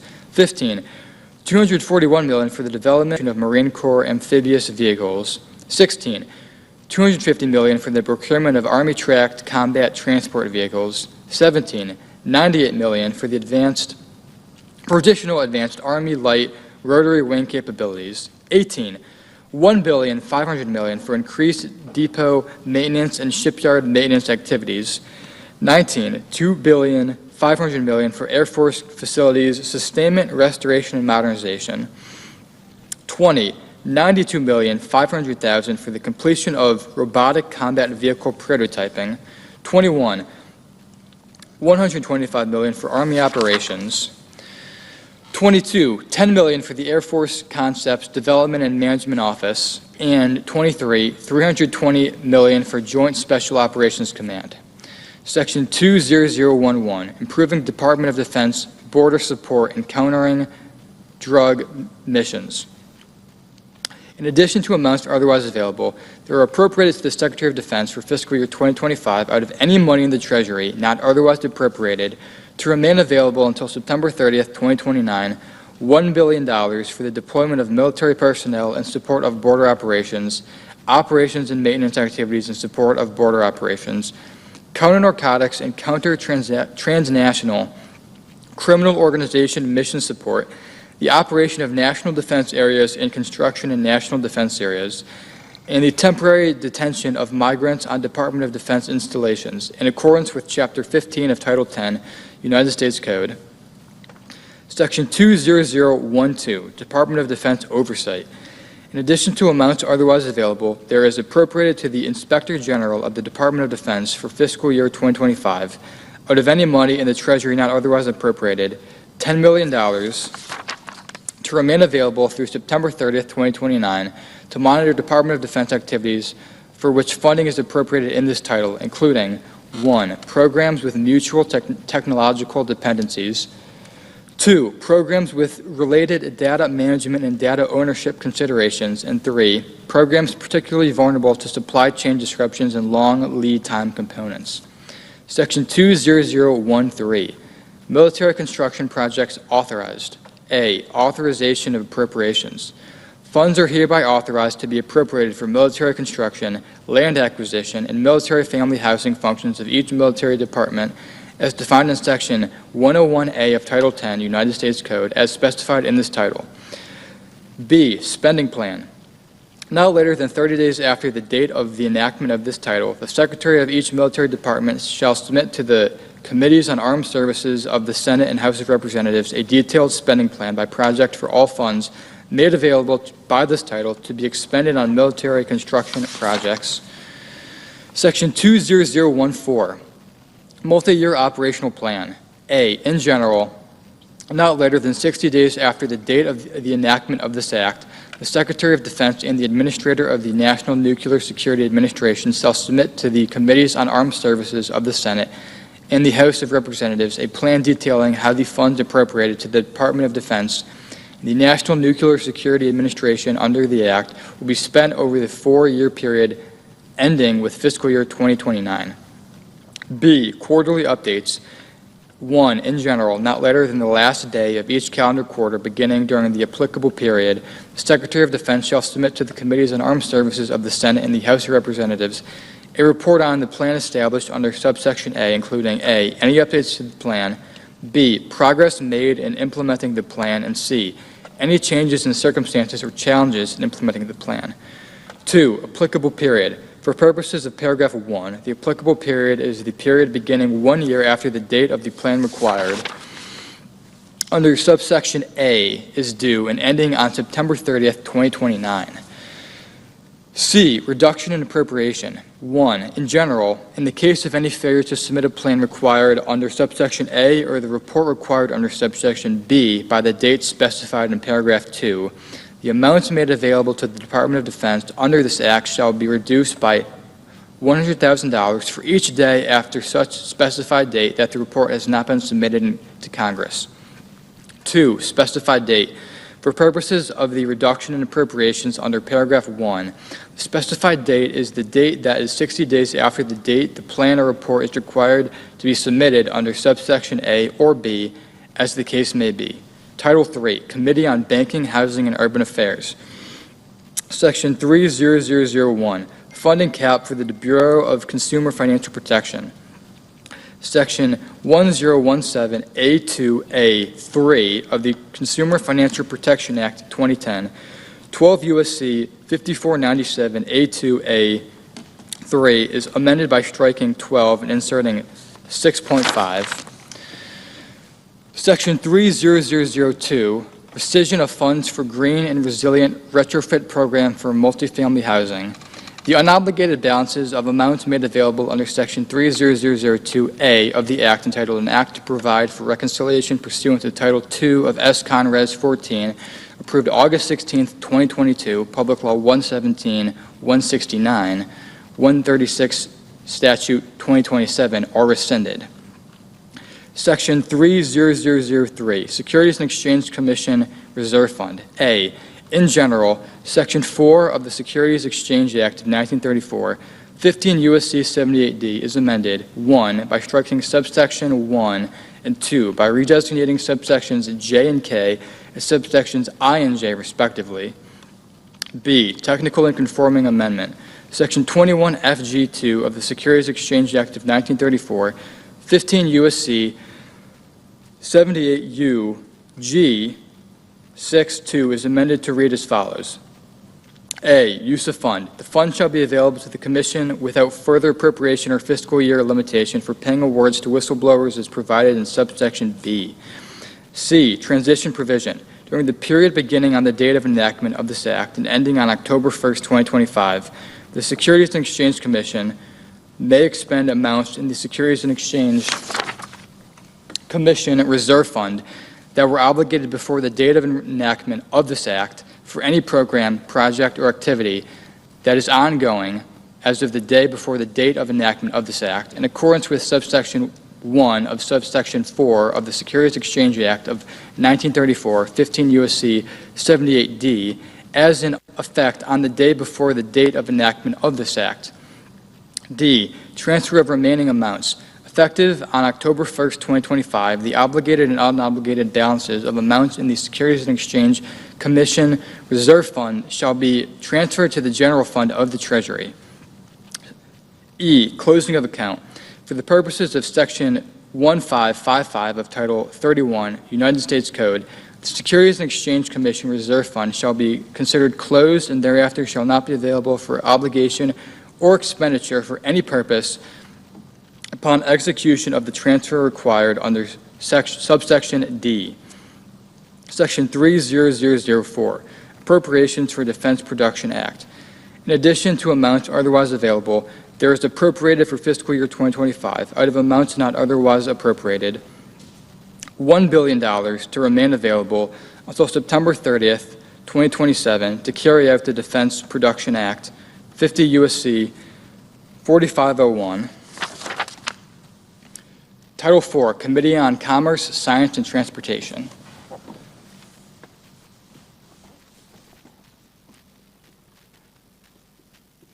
Section 40001, Coast Guard Mission Readiness. A, in general, Chapter 11 of Title 14 United States Code is amended by adding at the end the following. Subchapter 5, Coast Guard Mission Readiness. Section 1181, Special Appropriations. In addition to amounts otherwise available, there is appropriated to the Coast Guard for fiscal year 2025 out of any money in the Treasury not otherwise appropriated, $24,593,500,000,000 to remain available until September 30th, 2029.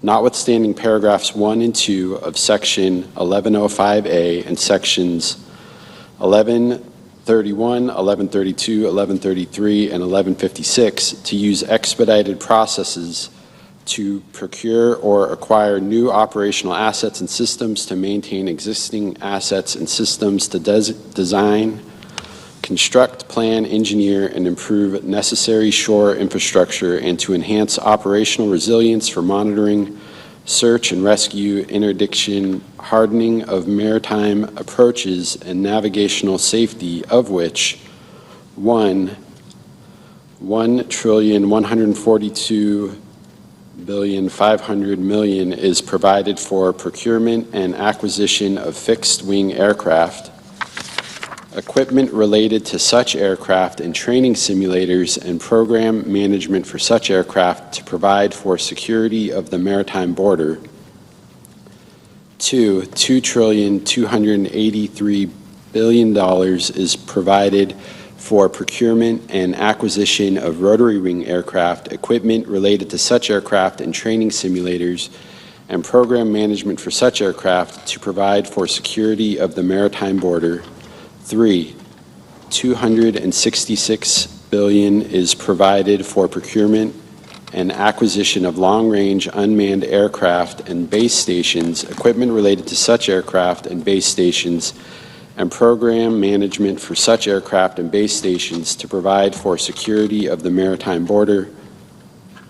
4, $4.3 trillion is provided for procurement of offshore patrol cutters, equipment related to such cutters, and program management for such cutters to provide operational presence and security of the maritime border for the interdiction of persons and controlled substances. 5, $1 trillion is provided for procurement of fast response cutters, equipment related to such cutters, and program management for such cutters to provide operational presence and security of the maritime border for interdiction of persons and controlled substances. 6, $4.3 billion is provided for procurement of polar security cutters, equipment related to such cutters, and program management for such cutters to ensure timely presence of the Coast Guard in the Arctic and Antarctic regions. 7, $3.5 billion is provided for procurement of Arctic security cutters, equipment related to such cutters, and program management for such cutters to ensure timely presence of the Coast Guard in the Arctic and Antarctic regions.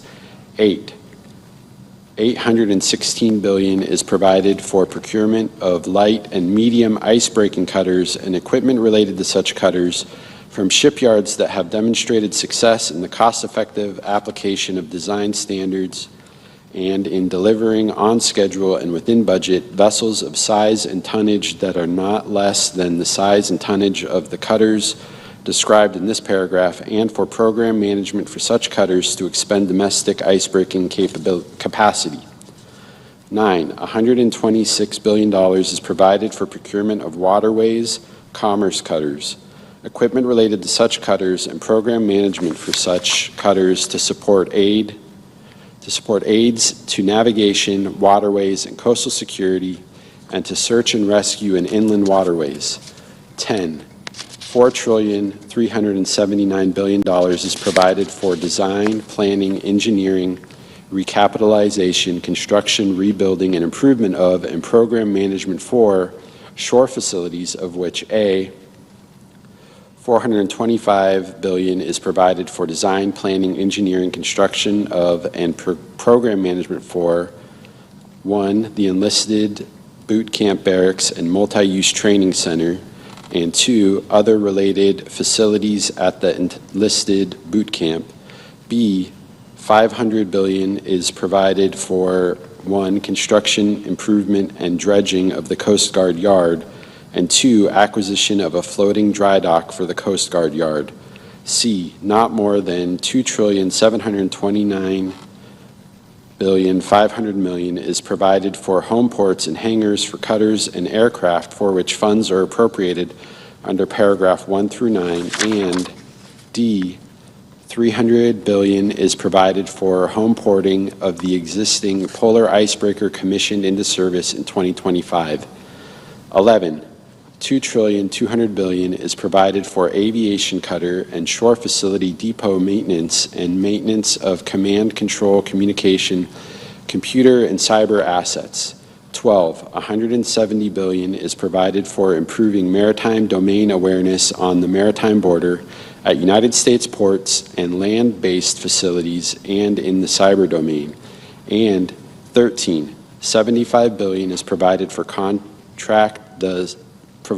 contract the services of acquire or procure autonomous maritime systems. B, technical and conforming amendment. The analysis for Chapter 11 of Title 14 United States Code is amended by adding at the end the following. Subchapter 5, Coast Guard Mission Readiness, 1181, Special Appropriations. Section 4002, Spectrum Auctions. A, definitions. In this section, 1, Assistant Secretary. The The term Assistant Secretary means the Assistant Secretary of Commerce for Communications and Information. 2. Commission. The term Commission means the Federal Communications Commission. 3. Covered band. The term covered band, A, except as provided in subparagraph B, means the band of frequencies between 1.3 gigahertz and 10.5 gigahertz, and B does not include 1, the band of frequencies between 3.1 gigahertz and 3.45 gigahertz for purpose of auction, reallocation, modification, or withdrawal, or 2, the band of frequencies between 7.4 gigahertz and 8.4 gigahertz for purpose of auction, reallocation, modification, or withdrawal. 4, full power commercial licensed use cases. The term full power commercial licensed use cases means flexible use wireless broadband services with base station power levels sufficient for high power, high density, and wide area communication mobile services consistent with the service rules under Part 27 of Title 47, Code of Federal Regulations, or any successor regulations for wireless broadband deployment through the covered band. B, General Auction Authority. 1. Amendment. Section 309(1)11 of the Communications Act of 1934, 47 U.S. Code 309(1)11 is amended by striking, grant a license or permit under this subsection shall expire March 9, 2023, and all that follows, and inserting the following, complete a system of competitive bidding under this subsection shall expire September 30th, 2034, except that with respect to the electromagnetic spectrum, A, between frequencies of 3.1 gigahertz and 3.45 gigahertz, such authority shall not apply. And B, the frequencies of 7.4 gigahertz and 8.4 gigahertz, such authority shall not apply. 2. Spectrum auctions. The Commission shall grant licenses through systems of competitive bidding before the expiration of the general auction authority of the Commission under Section 309(1)11 of the Communications Act of 1934, 47 U.S.C. 309(1)11 as amended by paragraph 1 of this subsection for not less than 300 megahertz, including by completing a system of competitive bidding not later than 2 years after the date of enactment of this act for not less than 100 megahertz in the band between 3.9 gigahertz and 4.2 gigahertz. C, identification for reallocation. In general, the Assistant Secretary, in consultation with the Commission, shall identify 500 megahertz of frequencies in the covered band for reallocation to non-federal use, shared federal and non-federal use, or a combination thereof, for full power commercial licensed use cases that, A, as of the date of enactment of this act are allocated for federal use, and B, shall be in addition to the 300 megahertz of frequencies for which the Commission grants licenses under subsection B2. 2. Schedule. The Assistant Secretary shall identify the frequencies under paragraph 1 according to the following schedule.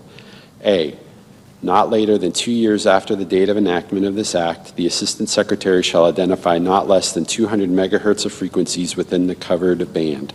B, not later than 4 years after the date of enactment of this act, the Assistant Secretary shall identify any remaining bandwidth required to be identified under paragraph 1. 3. Required analysis.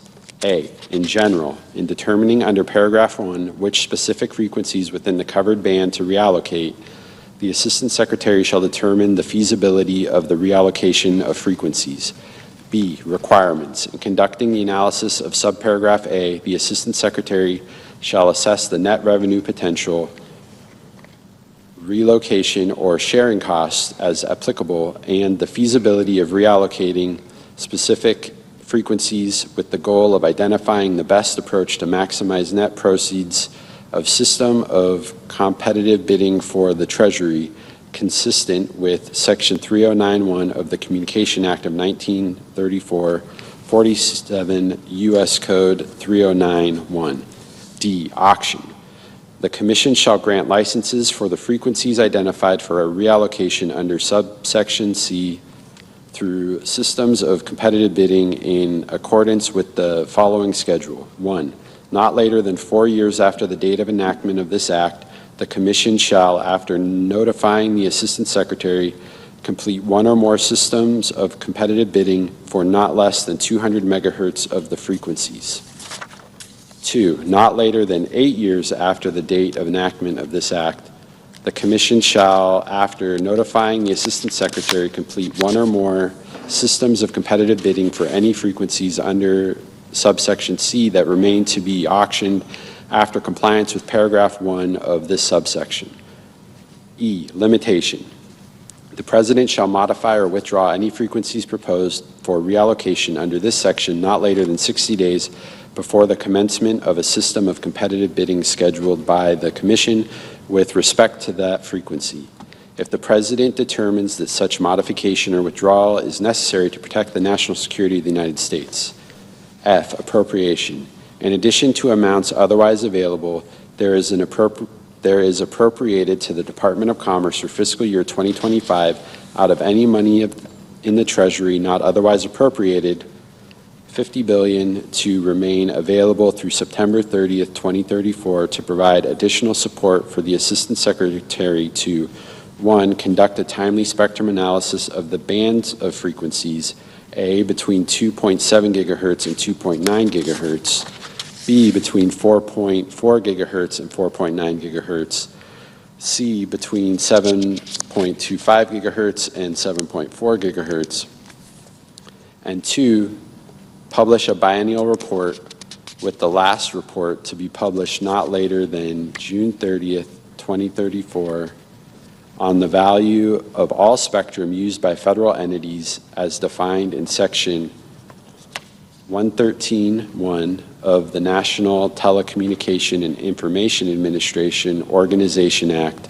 47 U.S.C.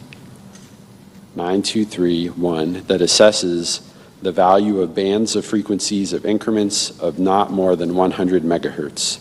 Section 40003, Air Traffic Control Improvements. A, in general, for the purpose of the acquisition, construction, sustainment, and improvement of facilities and equipment necessary to improve or maintain aviation safety, in addition to amounts otherwise made available, there is appropriated to the Administrator of the Federal Aviation Administration for fiscal year 2025 out of any money in the Treasury not otherwise appropriated to remain available until September 30th, 2029. 1. $4,750 billion for telecommunications and infrastructure modernization and system upgrades. $3 trillion for radar system replacement, $500 billion for runway safety technologies, runway lighting systems, airport surface surveillance technologies, and to carry out Section 347 of the FAA Reauthorization Act of 2024, for $300 billion for enterprise information systems, display systems, 5, $80 billion to acquire and install not less than 50 automated weather observing systems, to acquire and install not less than 60 visual weather observing systems, to acquire and install not less than 64 weather camera sites, and to acquire and install weather stations.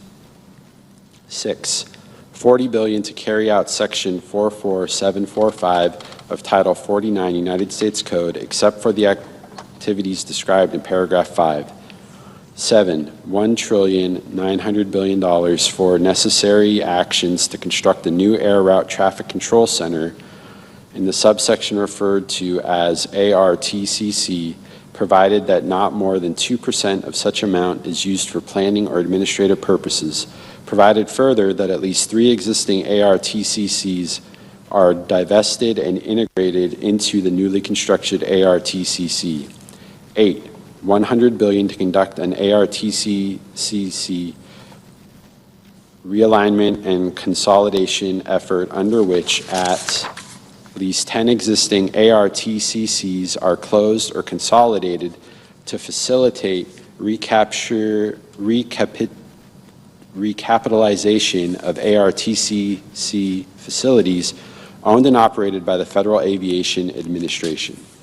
9, $1 trillion to support recapitalization and consolidation of terminal radar approach control facilities. In this subsection, referred to as TRACONs, the analysis of identification of TRACONs for divestment, consolidation, or integration, planning, site selection, facility acquisition, and transition activities and other appropriate activities for carrying out such divestment, consolidation, or integration, and the establishment of brand new TRACONs. 10, $350 billion for unstaffed infrastructure and replacement. 11, $50 billion to carry out Section 961 of FAA Reauthorization Act of 2024. 12, $300 billion to carry out Section 619 of the FAA Reauthorization Act of 2024. 13, $50 billion to carry out Section 621 of the FAA Reauthorization Act of 2024 and to deploy remote tower technology in untowered airports. 14, $100 billion for air traffic control advanced training technologies. B, quarterly reporting. Not later than 180 days after the date of enactment of this act, and every 90 days thereafter, the Administrator of the Federal Aviation Administration shall submit to Congress a report that describes any expenditures under this section. Section 40004, Space Launch and Reentry Licensing and Permitting User Fees. A, in general, Chapter 509 of Title 51, United States Code, is amended by adding at the end of the following new section. Section 50924, Space Launch and Reentry Licensing and Permitting User Fees. A, fees. 1, in general, the Secretary of Transportation shall impose a fee which shall be deposited in the account established under subsection B on each launch or reentry carried out under a license or permit issue under Section 50904 during 2026 or a subsequent year, in an amount equal to the lesser of A, the amount specified in paragraph 2 for the year involved per pound of the weight of the payload, or B, the amount specified in paragraph 3 for the year involved. 2, paragraph 2, specified amount.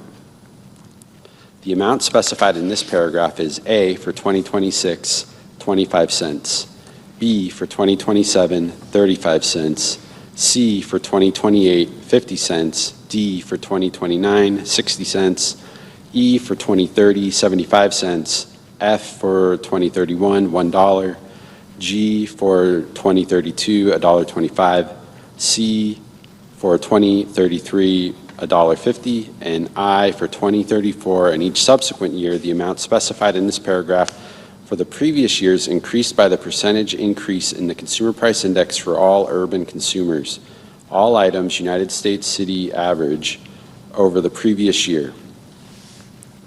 3, paragraph 3, specified amount. The amount specified in this paragraph is A, for 2026, $30,000, B, for 2027, $40,000, C, for 2028, $50,000, D, for 2029, $75,000, E, for 2030, $100,000, F, for 2031, $125,000, G, for 2032, $170,000, H, for 2033, $200,000, and I, for 2034 and each subsequent year, the amount specified in this paragraph for the previous year increased by the percentage increase in the Consumer Price Index for all urban consumers, all items United States city average over the previous year.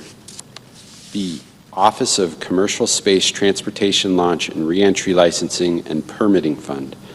There is established in the Treasury of the United States a separate account which shall be known as the Office of Commercial Space Transportation Launch and Reentry Licensing and Permitting Fund, for the purposes of expenses of the Office of Commercial Space Transportation of the Federal Aviation Administration, and to carry out Section 603B of the FAA Reauthorization Act of 2024. 70% of the amounts deposited into the fund shall be available for such purposes and shall be available without further appropriation and without fiscal year limitations. B, clerical amendment. The table of sections for Chapter 509 of Title 51 United States Code is amended by inserting after the item relating to Section 50923 the following. 50924, space launch and reentry licensing and permitting user fees.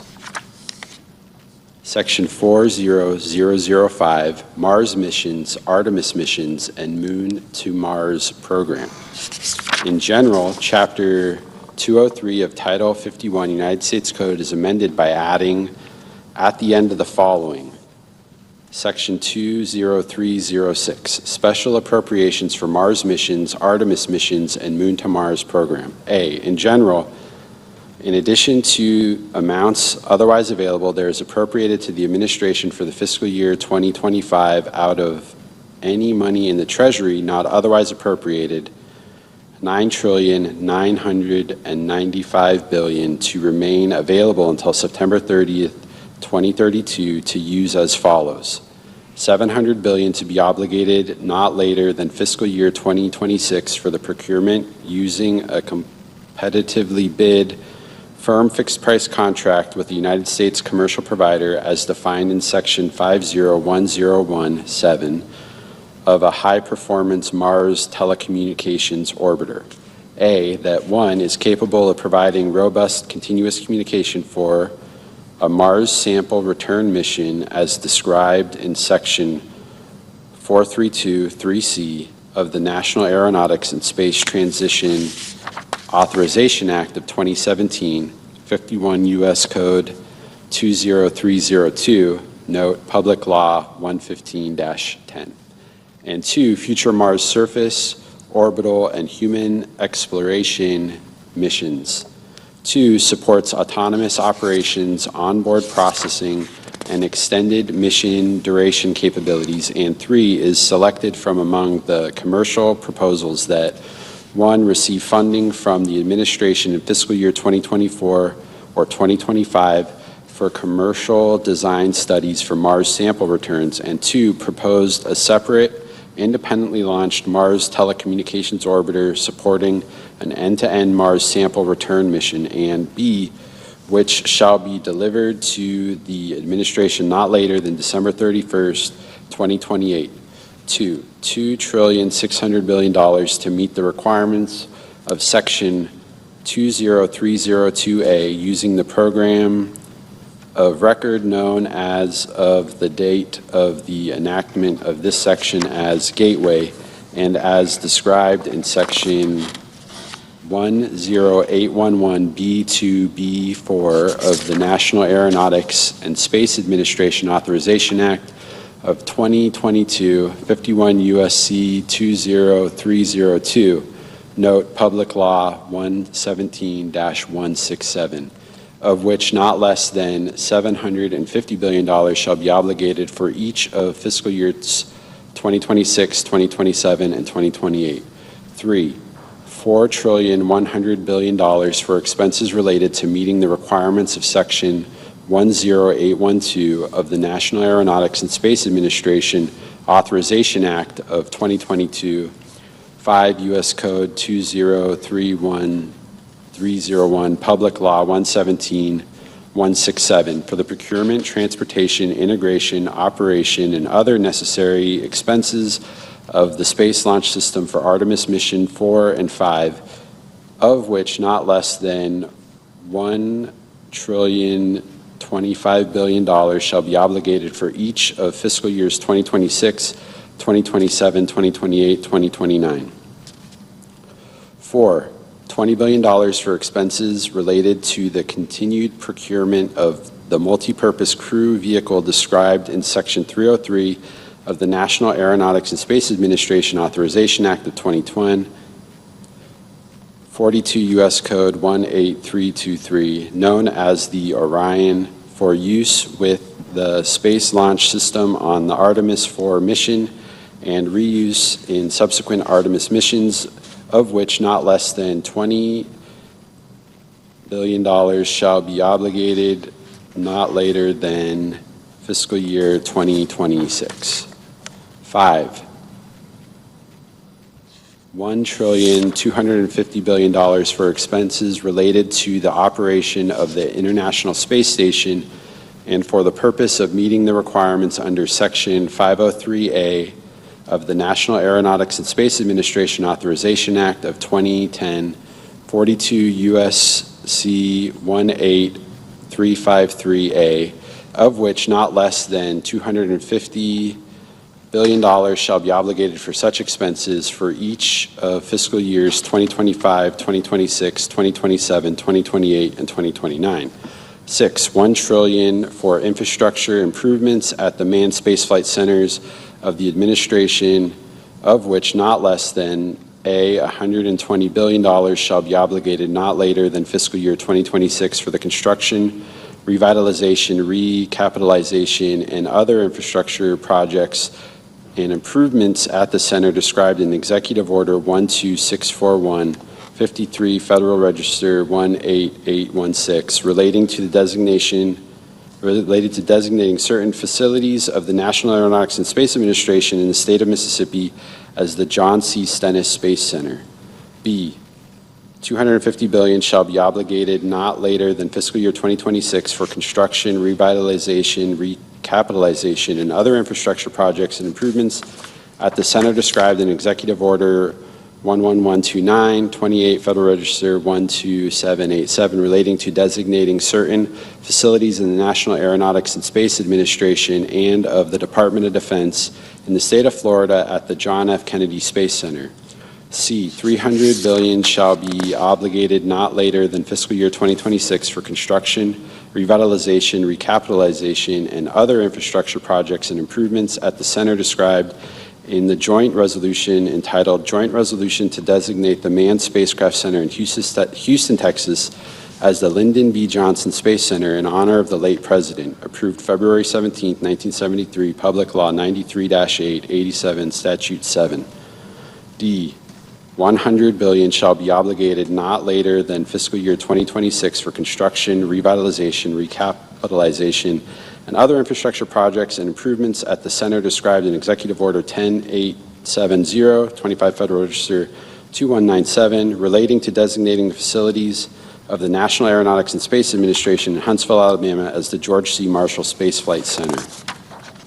E, $300 billion shall be obligated not later than fiscal year 2026 for construction, revitalization, recapitalization, and other infrastructure projects and improvements at the Michaud Assembly Facility in New Orleans, Louisiana. And F, $85 billion shall be obligated to carry out subsection B, of which not less than $5 million shall be designated for the transportation of the space vehicle described in that subsection, with the remainder transferred not later than the date that is 18 months after the date of enactment of this section and entity designated under the subsection for the purpose of constructing a facility to house the space vehicle referred to in that subsection. 7, $325 billion to fulfill contract number 80JSC024CA002 issued by the National Aeronautics and Space Administration on June 26, 2024, space vehicle transfer in general not later than 30 days after the date of enactment of this section. The administrator shall identify the space described in paragraph 2 to be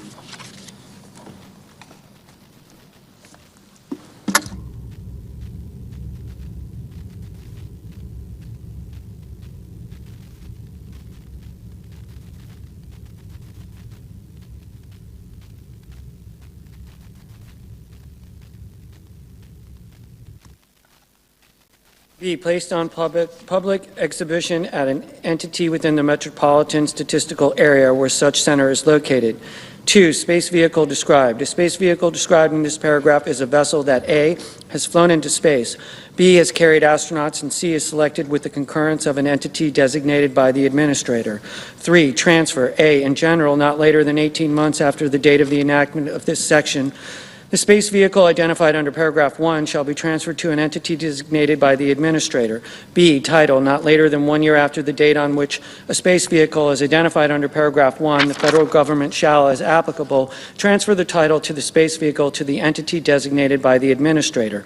C, responsibility. The transfer under this paragraph shall be carried out under the administrator or acting administrator. C, obligation of funds. Funds appropriated under subsection A shall be obligated as follows. 1, not less than 50% of the total funds in subsection A shall be obligated not later than September 30th, 2028. 2, 100% of funds shall be obligated not later than September 30th, 2029. 3, all associated outlays shall occur not later than September 30th, 2034.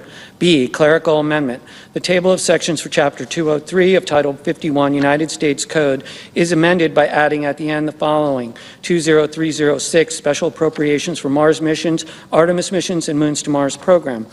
Section 40006, corporate average fuel economy civil penalties. A, in general, Section 32912 of Title 49 United States Code is amended. 1, in subsection B, in the matter preceding paragraph 1 by striking $5 and inserting $0, and 2, in subsection C1B by striking $10 and inserting $0. B, effect applicability. The amendments made by subsection A shall 1, take effect on the date of the enactment of this section, and 2, apply to all model years of manufacture for which the Secretary of Transportation has not provided a notification pursuant to Section 32903B2B of Title 49 United States Code, specifying the penalty due for the average fuel economy of that manufacturer being less than the applicable standard prescribed under Section 32902 of that title. Section 40007, payments for lease of metropolitan Washington airports. Section 49104B of Title 49 United States Code is amended to read as follows.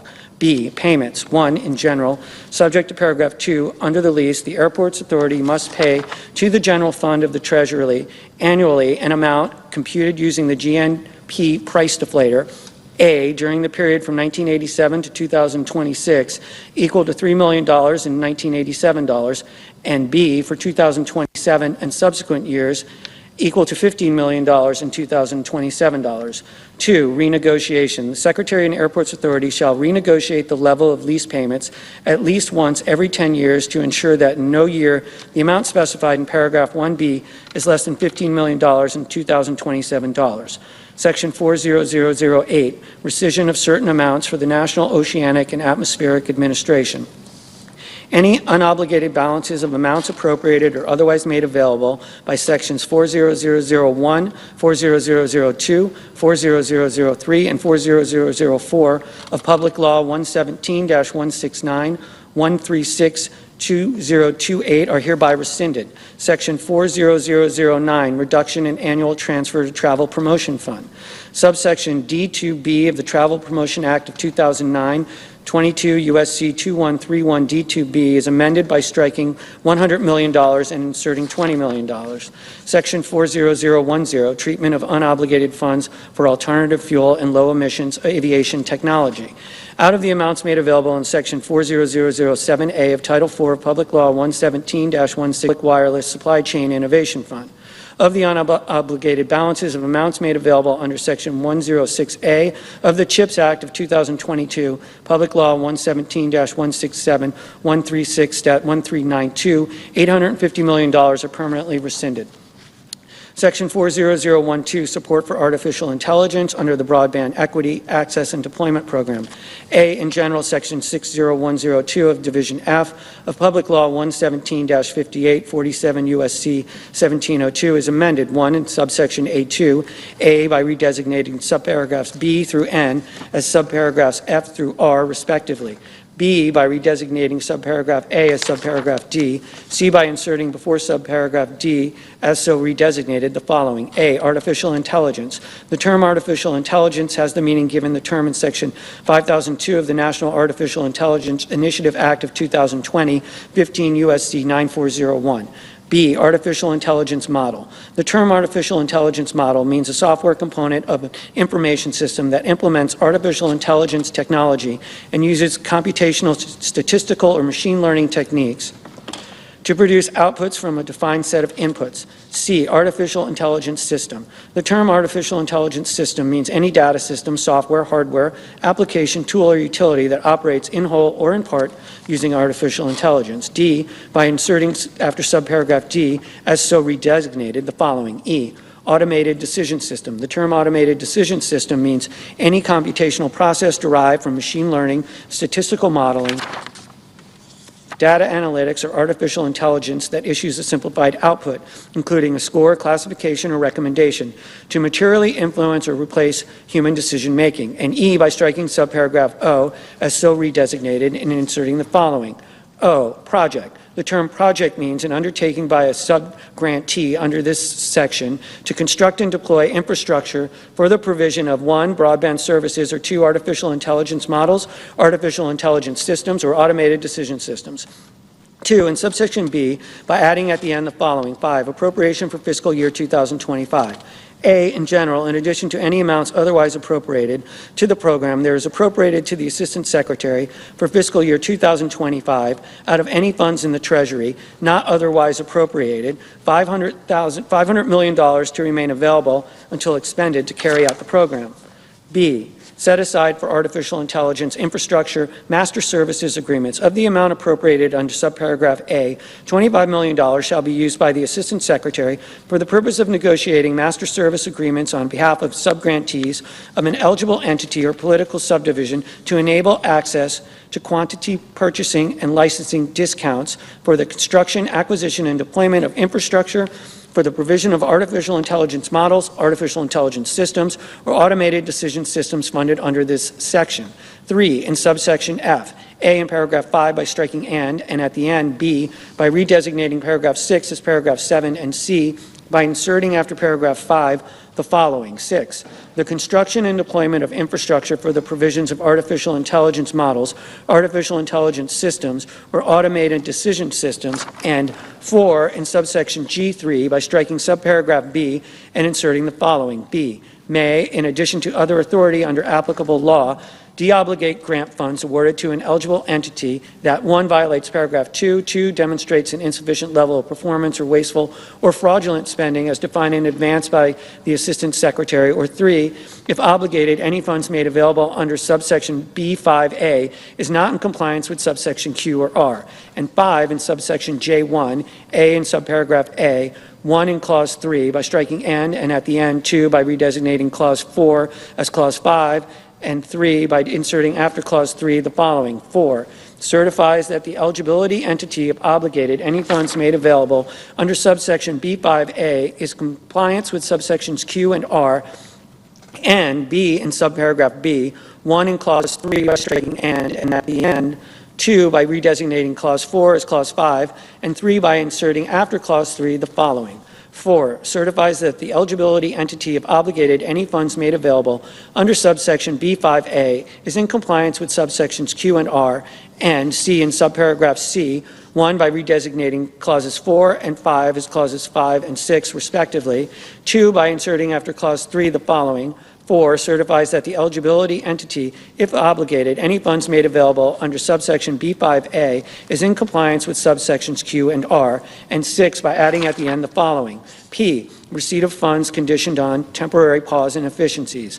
On and after the date of the enactment of this subsection, no funds made available under subsection B5A may be obligated to an eligible entity or political subdivision thereof that is not in compliance with subsections Q and R. Q, temporary pause. 1, in general, except as provided in paragraph 2, no eligible entity or political subdivision thereof to which funds made available under subsection B5A are obligated on or after the date of enactment of this subsection may enforce during the 10-year period beginning on the date of enactment of this subsection any law or regulation that eligible entity or political subdivision thereof limiting, restricting, or otherwise regulating artificial intelligence models, artificial intelligence systems, or automated decision systems entered into interstate commerce.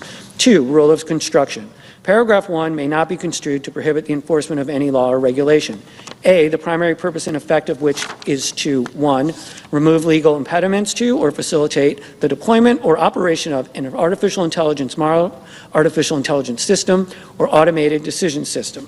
Or 2, streamline licensing, permitting, routing, zoning, procurement, or reporting procedures in a manner that facilitates the adoption of artificial intelligence models, artificial intelligence systems, or automated decision systems. Or B, that does not impose any substantive design, performance, data holding, documentation, civil liability, taxation fee, or other requirement of artificial intelligence models, artificial intelligence systems, or automated decision systems, unless that requirement is imposed under 1, federal law, 2, a general applicable law, such as a body of common law, and C, that does not impose a fee or bond unless 1, the fee or bond is reasonable and cost-based, and 2, under the fee or bond, artificial intelligence models, artificial intelligence systems, and automated decision systems are treated in the same manner as other models and systems that perform comparable functions. R, master service agreements. An eligible entity or political subdivision thereof to which funds made available under subsection B5A are obligated on or after the date of the enactment of this subsection shall certify to the Assistant Secretary either that 1, each subgrantee of the eligible entity or political subdivision is utilizing applicable master service agreements negotiated using amounts made available under subsection B5B, or 2, each contract, license, purchase order, or service agreement entered into, procured, or made by a subgrantee of the eligible entity or political subdivision for purposes described in subsection B5B is at least as cost-effective as the terms of executable master services agreements as applicable negotiated by the Assistant Secretary using amounts made available under subsection B5B. B, technical conforming amendments. Section 60102A1 of Division F of Public Law 117-58, 47 U.S.C. 1702A1 is amended, 1, in subparagraph B by striking a project and inserting a project described in subsection A20I, and 2, in subparagraph D by striking a project and inserting a project described in subsection A20I. Title 5, Committee on Energy and Natural Resources. Subtitle A, Oil and Gas Leasing. Section 50101, Onshore Oil and Gas Leasing. A, repeal of Inflation Reduction Act provisions. 1, onshore oil and gas royalty rates, subsection A of section 50262 of Public Law 117-169-136-2056 is repealed, and provision of law amended or repealed by that subsection is restored or revived as if the subsection had not been enacted into law. 2, non-competitive leasing. Subsection E of Section 50262 of Public Law 117-169-136-2057 is repealed, and any provision of law amended or repealed by that subsection is restored or revived as if the subsection had not been enacted into law. B, requirement to immediately resume onshore oil and gas leases. 1, in general, the Secretary of the Interior shall immediately resume quarterly onshore oil and gas lease sales in compliance with the Mineral Leasing Act 30 U.S.C. 181 et sec. 2, requirement, the Secretary of the Interior shall, A, that any oil and gas lease required under paragraph 1 is conducted immediately on completion of an applicable scoping, public comment, and environmental analysis requirements under the Mineral Leasing Act 30 U.S.C. 181 et sec. and the National Environmental Policy Act of 1965, 42 U.S.C. 4321, and B, that the process described in subparagraph A are conducted in a timely manner to ensure compliance with subsection B1. 3, lease of oil and gas lands, section 17B1A of the Mineral Leasing Act, 30 U.S.C. 226B1A, as amended by subsection A, is amended by inserting, for purposes of the previous sentence, the term eligible land means all lands that are subject to leasing under this Act and are not excluded from leasing by statutory prohibition. And the term available with respect to eligible lands means those that have been designated as open for leasing under a land use plan developed under Section 202 of the Federal Land Policy and Management Act of 1976, 43 U.S.C. 1712, and that have been nominated for leasing through the submission of an expression of interest, are subject to drainage in the absence of leasing, or are otherwise designated as available pursuant to regulations adopted by the Secretary after sales are necessary. C, quarterly lease sales. 1, in general, in accordance with the Mineral Leasing Act, 30 U.S.C. 181, each fiscal year the Secretary of the Interior shall conduct a minimum of 4 oil and gas lease sales of available land in each of the following states. A, Wyoming, B, New Mexico, C, Colorado, D, Utah, E, Montana, F, North Dakota, G, Oklahoma, H, Nevada, I, Alaska. 2, requirement. In conducting a lease sale under paragraph 1 in a state described in that paragraph, the Secretary of the Interior, A, shall offer not less than 50% of available parcels nominated for oil and gas development under the applicable resource management plan in effect for relevant Bureau of Land Management resource management areas within the applicable state, and B, shall not restrict the parcels offered to one Bureau of Land Management field office within the applicable state unless all nominated parcels are located within the same Bureau of Land Management field office. 3, replacement sales. The Secretary of the Interior shall conduct a replacement sale during the same fiscal year if A, a lease sale under paragraph 1 is canceled, delayed, or deferred, including for a lack of eligible parcels, or B, during a lease sale under paragraph 1, the percentage of acreage that does not receive a bid is equal to or greater than 25% of the acreage offered. D, Mineral Leasing Act reforms. Section 17 of the Mineral Leasing Act, 30 U.S.C. 226, as amended by subsection A, is amended. 1, by striking the section designation and all that follows through the end of subsection A and inserting the following. Section 17, leasing of oil and gas parcels. A, leasing authorized. 1, in general, any parcel of land subject to disposition under this act that is known or believed to contain oil or gas deposits shall be made available for leasing subject to paragraph 2 by the Secretary of the Interior not later than 18 months after the date of the receipt of the Secretary of an expression of interest in the leasing applicable parcel of land available for disposition under this section.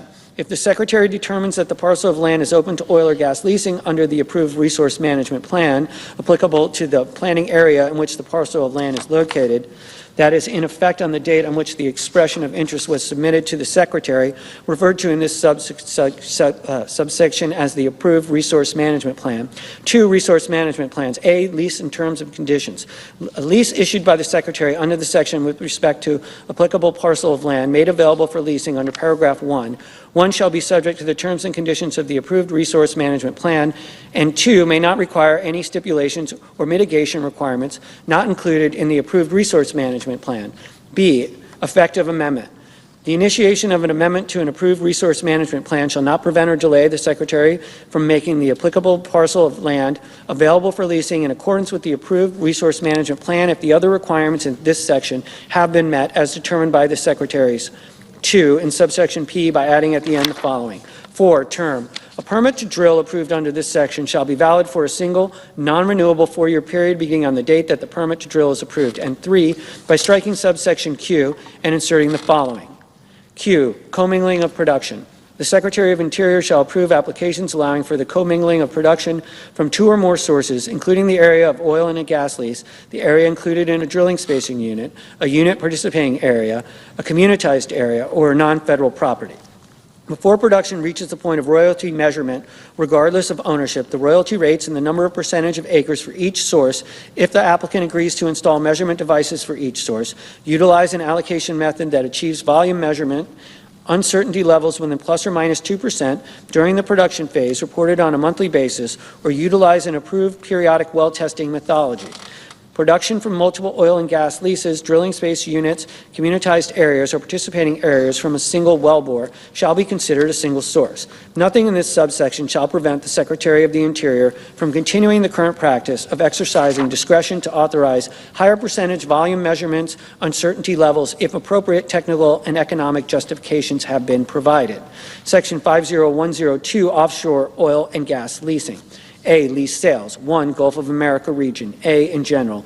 Notwithstanding the 2024 to 2029 National Outer Continental Shelf Oil and Gas Leasing Program and any successor leasing program that does not satisfy the requirements of this section, in addition to lease sales, which may be held under the program and except within areas subject to existing oil and gas leasing moratoria, the Secretary of the Interior shall conduct a minimum of 30 region-wide oil and gas lease sales in a manner consistent with the schedule described in subparagraph B, in the region identified in the map, depicting the lease terms and economic conditions accompanying the final notice of sale of the Bureau of Oceanic Energy Management entitled Gulf of Mexico Outer Continental Shelf Region-Wide Oil and Gas Lease Sale 25485 FedReg 8010 February 12, 2020.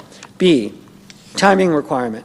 Of the not fewer than 30 region-wide lease sales required under this paragraph, the Secretary of Interior shall, 1, hold not fewer than one lease sale in the region described in subparagraph A by December 15, 2025, 2, hold not fewer than 2 lease sales in the region in each of the calendar years 2026 to 2039, one of which shall be held by March 15th of the applicable calendar year, and one of which shall be held after March 15th, but not later than August 15th of the applicable calendar year, and 3, hold not fewer than one lease sale in the region in calendar year 2040, which shall be held on March 15th, 2040. Alaska region. A, in general, the Secretary of the Interior shall conduct a minimum of 6 offshore lease sales in a manner consistent with the schedule described in subparagraph B in the Cook Inlet Planning Area as identified in the 2017 to 2022 Outer Continental Shelf Oil and Gas Leasing Proposed Final Program published on November 18, 2016 by the Bureau of Ocean Energy Management, as announced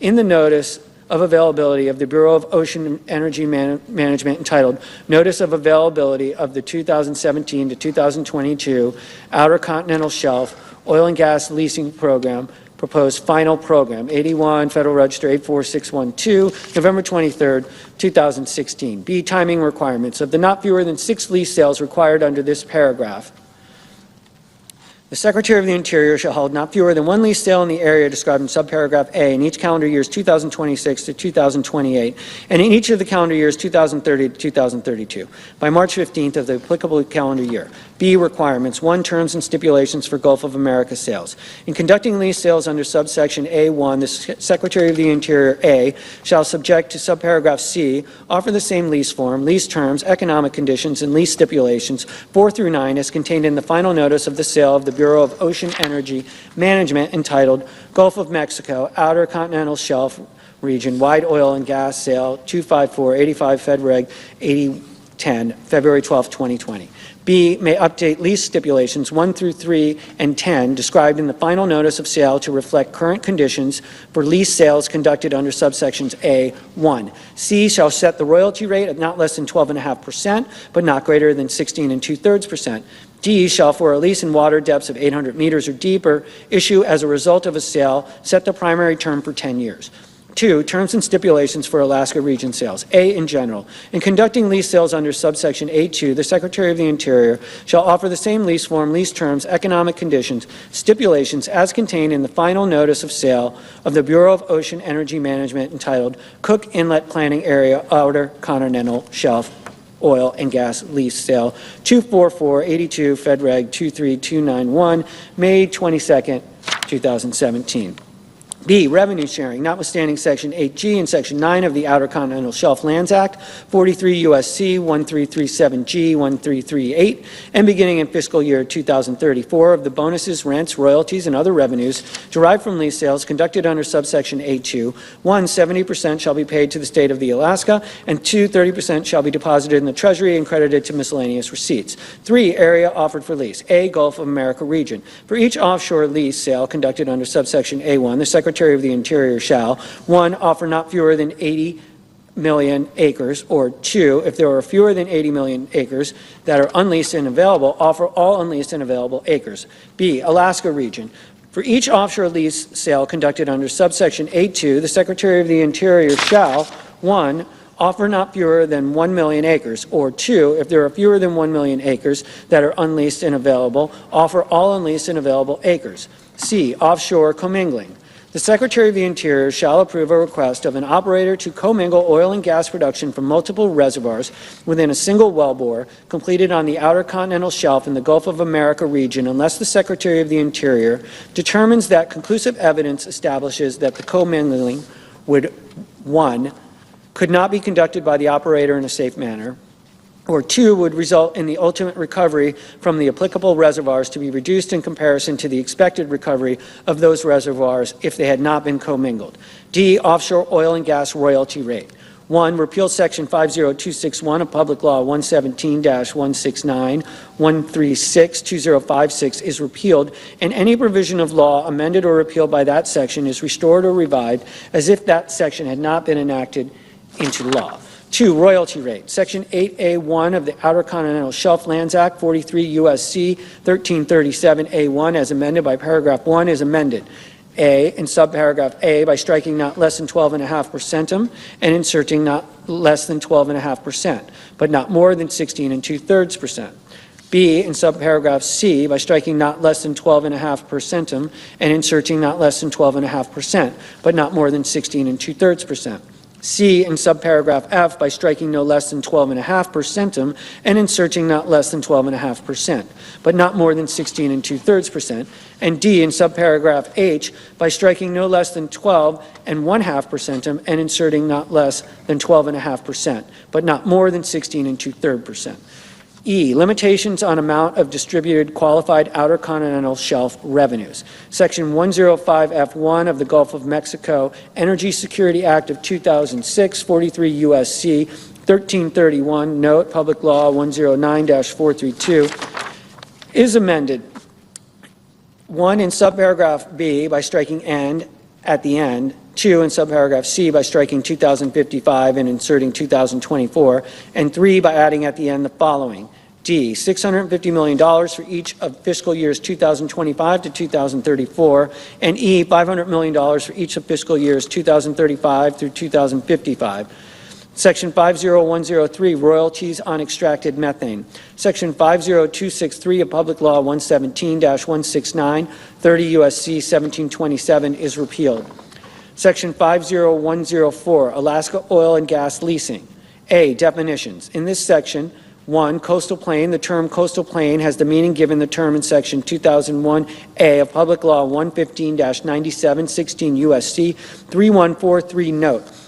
2, oil and gas program. The term oil and gas program means the oil and gas programs established under Section 20001B2 of Public Law 115-97, 16 U.S.C. 3143, note. 3, secretary. The term secretary means the Secretary of the Interior acting through the Bureau of Land Management. B, lease sales required. 1, in general, subject to paragraph 3, in addition to the lease sales required under Section 20001C1A of Public Law 115-97, 16 U.S.C. 3143, note, the Secretary shall conduct not fewer than 4 lease sales area-wide under the oil and gas program by not later than 10 years after the date of the enactment of this Act. 2, terms and conditions. In conducting lease sales under paragraph 1, the Secretary shall offer the same terms and conditions as contained in the record of decision described in the Notice of Availability of the Bureau of Land Management entitled Notice of Availability of the Record of Decision for the Final Environmental Impact Statement for the Coastal Plain Oil and Gas Leasing Program, Alaska 85, Federal Register 51754, August 21, 2020. 3, sale acreage schedule. A, acreages. In conducting the lease sales required under paragraph 1, the Secretary shall offer for lease under the oil and gas program 1, not fewer than 400,000 acres area-wide in each lease sale, and 2, those areas that have the highest potential for the discovery of hydrocarbons. B, schedule. The Secretary shall offer 1, the initial lease sale under paragraph 1, not later than 1 year after the date of the enactment of this Act. 2, a second lease sale under paragraph 1, not later than 3 years after the date of the enactment of this Act. 3, a third lease sale under paragraph 1, not later than 5 years after the date of the enactment of this Act.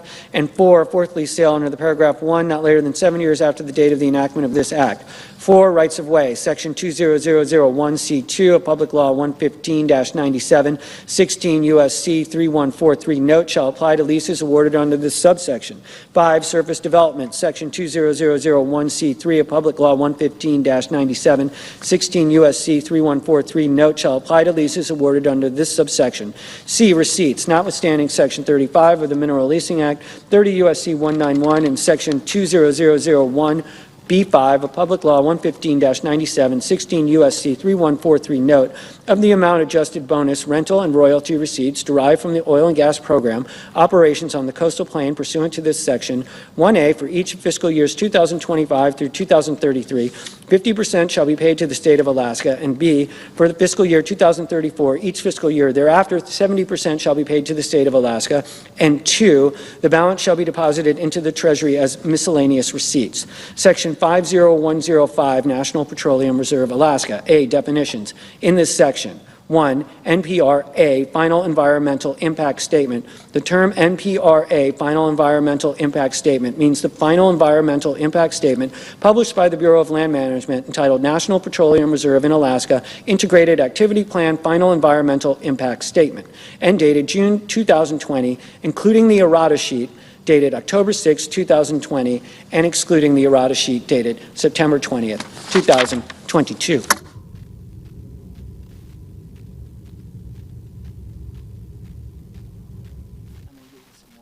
Two, NPRA, Record of Decision. The term NPRA Record of Decision means the record of decision published by the Bureau of Land Management entitled National Petroleum Reserve in Alaska Integrated Activity Plan Record of Decision and dated December 2020. 3, Program. The term program means the competitive oil and gas leasing, exploration, development, and production program established under Section 107 of the Naval Petroleum Reserves Reduction Act of 1976, 42 U.S.C. 6506A. 4, Secretary. The term Secretary means the Secretary of the Interior. B, Restoration of NPRA Oil and Gas Leasing Program, effective beginning on the date of enactment of this Act. 1, the Secretary shall expeditiously restore and resume oil and gas lease sales under the Program for Domestic Energy Production and Federal Revenue, subject to the requirements of this section. And 2, the final rule of the Bureau of Land Management entitled Management and Protection of the National Petroleum Reserve in Alaska, 89 Fed Reg 38712, May 7, 2024, shall have no force or effect until January 1, 2035. C, resumption of NPRA lease sales. 1, in general, subject to paragraph 2, the Secretary shall conduct not fewer than 5 lease sales under the program by not later than 10 years after the date of enactment of this Act. 2, sales acreages schedule A, acreages. In conducting the lease sales required under paragraph 1, the Secretary shall offer not fewer than 4 million acres in each sale. B, schedule. The Secretary shall offer I, an initial lease sale under paragraph 1 not later than 1 year after the date of enactment of this Act, and II, an additional lease sale under paragraph 1 not later than every 2 years after the date of enactment of this Act. D, terms and stipulations for NPRA lease sales. In conducting lease sales under subsection C, the Secretary shall offer the same lease form, lease terms, economic conditions, and stipulations as described in NPRA Final Environmental Impact Statement and the NPRA Record of Decision. C, receipts. Section 107I of the Naval Petroleum Reserves Reduction Act of 1976, 42 U.S.C. 6506A1 is amended. 1, by striking all receipts from and inserting the following. 1, in general, except as provided in paragraph 2, all receipts from. 2, by adding at the end the following, 2% share for fiscal year 2034 and thereafter. Beginning in fiscal year 2034, the receipts from sales, rentals, bonuses, and royalties on leases issued pursuant to the section after the date of enactment of the Act entitled An Act to Provide for Reconciliation pursuant to Title II of H. Con. Res. 14, 119th Congress. A, 70% shall be paid to the state of Alaska, and B, 30% shall be paid into Treasury of the United States. Subtitle B, mining. Section 50201, coal leasing. A, definitions. In this section, 1, coal lease. The term coal lease means a lease entered into by the United States as a lessor through the Bureau of Land Management and an applicant on Bureau of Land Management Form 3400012 or a successor form that contains the terms of coal lease. 2, qualified application. The term qualified application means an application for a coal lease pending as of the date of enactment of this Act or submitted within 90 days thereafter under the lease by application program administered by the Bureau of Land Management pursuant to Mineral Leasing Act 30 U.S.C. 181 et sec, for which any required environmental review is commenced or the Director of the Bureau of Land Management determines can commence within 90 days after receiving the application. B, coal leasing activities. Not later than 90 days after the date of enactment of this Act, the Secretary of the Interior, 1, shall, A, with respect to each qualified application, 1, if not previously published for public comment, publish any required environmental review. 2, establish the fair market value of the applicable coal tract. 3, hold a lease sale with respect to the applicable coal tract. 4, identify the highest bidder or at above the fair market value and take all other intermediate actions necessary to identify the winning bidder and grant the qualified application. And 2, may, A, with respect to a previously issued coal lease, grant any additional approvals of the Department of the Interior required for mining activities to commence, and B, after completing the actions required by Clause I through 4 of paragraph 1A, grant the qualified application and issue the applicable lease to the person that submitted the qualified application if that person submitted the winning bid in a lease sale held under clause 3 of paragraph 1A. Section 50202, coal royalty. A, rate. Section 7A of the Mineral Leasing Act, 30 U.S.C. 207A, is amended in the fourth sentence by striking 12.5% and inserting 12.5%, except such amounts shall not be more than 7% during the period that begins on the date of enactment of the act entitled An Act to Provide for Reconciliation pursuant to Title II of H. Con. Res. 14, 119th Congress, and ends September 30th, 2034. B, applicability to existing leases. The amendment made by subsection A shall apply to a coal lease, 1, issued under Section 2 of the Mineral Leasing Act, 30 U.S.C. 201, before, on, or after the date of enactment of this act, and 2, that has not been terminated. C, advance royalties. With respect to a lease issued under Section 2 of the Mineral Leasing Act, 30 U.S.C. 201, for which the leasee has paid advance royalties under Section 7B of that act, 30 U.S.C. 207B, the Secretary of the Interior shall provide to the leasee a credit for the difference between the amount paid by the leasing and advance royalties for the lease before the date of the enactment of this act and the amount the leasee would have to be repaid if the amendment made by subsection A had been made before the leasee paid advance royalties for the lease. Section 50203, leases for known recoverable coal resources.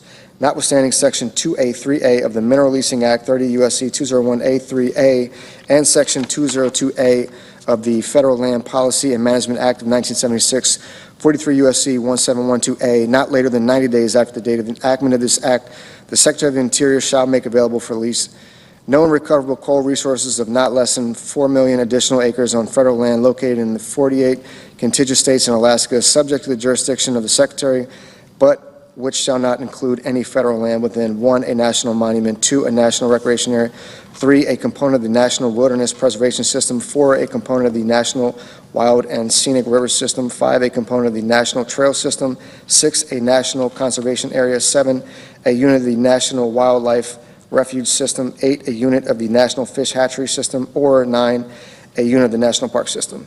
Section 50204, authorization to mine federal coal. Authorization in order to provide access to coal reserves in adjacent state or private land that, without an authorization, could not be mined economically. Federal coal reserves located in federal land, subject to a mining plan previously approved by the Secretary of the Interior as of the date of enactment of this act, and adjacent to coal reserves in adjacent state or private land are authorized to be mined. B, requirement. Not later than 90 days after the date of the enactment of this act, the Secretary of the Interior shall, without substantial modification, take such steps as are necessary to authorize the mining of federal land described in subsection A. C, NEPA. Nothing in this section shall prevent a review under the National Environmental Policy Act of 1969, 42 U.S.C. 4321 et sec. Subtitle C, lands.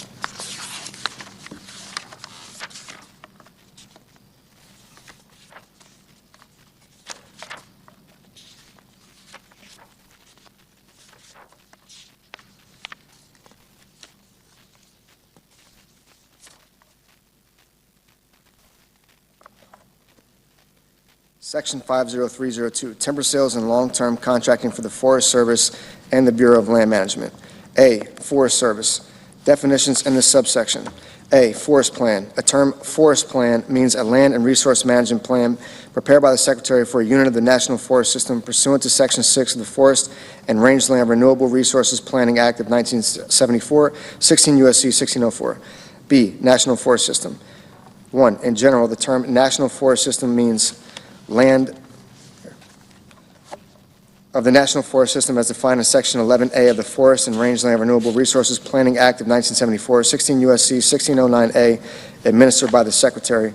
2, exclusions. The term National Forest System does not include any forest reserve not created from the public domain.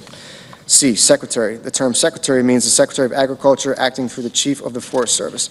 2, timber sales on public domain forest reserves. A, in general, for each of fiscal years 2026 through 2034, the Secretary shall sell timber annually on National Forest System land in total quantity that is not less than 250 million board feet greater than the quantity of board feet sold in the previous fiscal year. B, limitation. The timber sales under subparagraph A shall be subject to the maximum allowable sale quality of timber and projected timber sale quality under the applicable forest plan in effect on the date of enactment of this act. 3, long-term contracting for the Forest Service. A, long-term contracting. For the period of fiscal years 2025 through 2034, the Secretary shall enter into not fewer than 40 long-term timber sale contracts with private persons or other public-private entities under subsection A of Section 14 of the National Forest Management Act of 1976, 16 U.S.C. 472A, for the sale of national forest materials as defined in subsection E1 of that section in the National Forest System. B, contract length. The period of a timber sale contract entered into meet the requirement under subparagraph A shall be not less than 20 years with options for extensions or renewals as determined by the Secretary. C, receipts. Any monies derived from the timber sale contract entered into meet the requirements under subparagraphs A and B shall be deposited in the general fund of the Treasury. B, Bureau of Land Management. 1. Definitions in this subsection. A, public lands. The term public lands has the meaning given term in Section 103 of the Federal Land Policy and Management Act of 1976, 43 U.S.C. 1702. B, resource management plan. The term resource management plan means a land use plan prepared for public lands under Section 202 of the Federal Land Policy and Management Act of 1976, 43 U.S.C. 1712. C, secretary. The term secretary means the Secretary of the Interior acting through the Director of the Bureau of Land Management. 2, timber sales on public land. A, in general, for each of fiscal years 2026 through 2034, the Secretary shall sell timber annually on public lands in a total quantity that is not less than 20 million board feet greater than the quantity of board feet sold in the previous year. B, limitation. The timber sales under subparagraph A shall be subject to the applicable resource management plan in effect on the date of enactment of this act. 3, long-term contracting for the Bureau of Land Management. A, long-term contracting. For the period of fiscal years 2025 through 2034, the Secretary shall enter into not fewer than 5 long-term contracts with private persons or other public or private entities under Section 1 of the Act of July 31st, 1947, commonly known as the Materials Act of 1947, 61 Stat 681, Chapter 406, 30 U.S.C. 601, for the disposal of vegetative materials described in that section on public lands. B, contract length. The period of a contract entered into to meet the requirement under subparagraph A shall be not less than 20 years with options for extensions or renewals as determined by the Secretary. C, receipts. Any monies derived from a contract entered into to meet the requirements under subparagraphs A and B shall be deposited in the general fund of the Treasury. Section 50303. Renewable energy fees on federal land. A, definitions in this section. 1, annual adjustment factor. The term annual adjustment factor means 3%. 2, encumbrance factor. The term encumbrance factor means A, 100% for a solar energy generation facility, and B, an amount determined by the Secretary but not less than 10% for a wind energy generation facility. 3, National Forest System. A, in general, the term National Forest System means land of the National Forest System as defined in Section 11A of the Forest and Rangeland Renewable Resources Planning Act of 1974, 16 U.S.C. 1609A, administered by the Secretary of Agriculture. B, exclusion. The term National Forest System does not include any forest reserve not created from the public domain. 4, per acre rate. The term per acre rate with respect to a right-of-way means the average of the per acre pasture land rental rates published in the cash rent survey by the National Agricultural Statistics Service for the state in which the right-of-way is located over the 5 calendar year period preceding the issuance or renewal of the right-of-way. 5, project. The term project means a system described in Section 2801.9A4 of Title 43, Code of Federal Regulations, as in effect on the date of enactment of this Act. 6, public land. The term public land means A, public lands as defined in Section 103 of the Federal Land Policy and Management Act of 1976, 43 U.S.C. 1702, and B, National Forest System land. 7, renewable energy project. The term renewable energy project means a project located on public land that uses wind or solar energy to generate energy. 8, right-of-way. The term right-of-way has the meaning given the term Section 103 of the Federal Land Policy and Management Act, 1976, 43 U.S.C. 1702. 9, secretary. The term secretary means A, Secretary of the Interior with respect to land controlled or administered by the Secretary of the Interior, and B, the Secretary of Agriculture with respect to National Forest System land. B, acreage rent for wind and solar rights-of-way. 1, in general, pursuant to Section 504G of the Federal Land Policy and Management Act of 1976, 43 U.S.C. 1764G, the Secretary shall, subject to paragraph 3 and not later than January 1 of each calendar year, collect from the holder of a right-of-way for a renewable energy project an acreage rent in an amount determined by the equation described in paragraph 2. 2, calculation of acreage rent rate. A, equation. The amount of acreage rent collected under paragraph 1 shall be determined using the following equation. Acreage rent equals A times B times 1 plus C D squared. B, definitions. For purposes of the equation described in subparagraph A, 1, the letter A means per acre rate. 2, the letter B means the encumbrance factor. 3, the letter C means the annual adjustment factor. 4, the letter D means the year and the term of right-of-way. 3, payment until production. The holder of a right-of-way for renewable energy project shall pay an acreage rent collected under paragraph 1 until the date of which energy generation begins. C, capacity fees. In general, the Secretary shall, subject to paragraph 3, annually collect a capacity fee from the holder of a right-of-way for a renewable energy project based on the amount described in paragraph 2. 2, calculation of capacity fee. The amount of a capacity fee collected under paragraph 1 shall be equal to the greater of A, an amount equal to the acreage rent described in subsection B, and B, 3.9% of the gross proceeds from the sale of electricity produced by the renewable energy project. 3, multiple use reduction factor. A, application. The holder of a right-of-way for a wind energy generation project may request that the Secretary apply a multiple use reduction factor of 10% to the amount of a capacity fee determined under paragraph 2 by submitting to the Secretary an application at such time in such manner and containing such information as the Secretary may require. B, approval. The Secretary may approve an application submitted under some paragraph A only if not less than 25% of the land within the area of the right-of-way is authorized for use, occupancy, or development with respect to an activity other than the generation of wind energy for the entirety of the year in which the capacity fee is collected. C, late determination. 1, in general, if the Secretary approves an application under subparagraph B for a wind energy generation project after the date on which the holder of the right-of-way for the project begins paying a capacity fee, the Secretary shall apply the multiple use reduction factor described in subparagraph A to the capacity fee for the first year beginning after the date of approval and each year thereafter for the period during which the right-of-way remains in effect. 2, refund.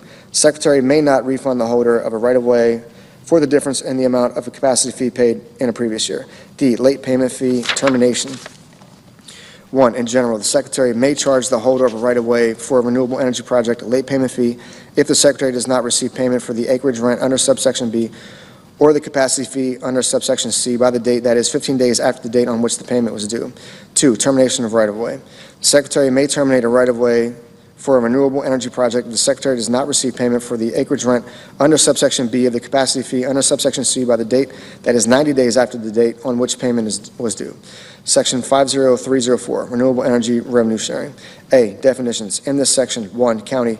The term county includes a parish, township, borough, and other similar independent unit of local government. 2, covered land. The term covered land means that land that is A, public land administered by the Secretary, and B, not excluded from the development of solar or wind energy under 1, a land use plan, or 2, other federal law. 3, national forest system. A, in general, the term national forest system means the land of the national forest system as defined in Section 11A of the Forest and Rangeland Renewable Resources Planning Act of 1974, 16 U.S.C. 1609A, administered by the Secretary of Agriculture. B, exclusion. The term national forest system does not include any forest reserve not created from the public domain.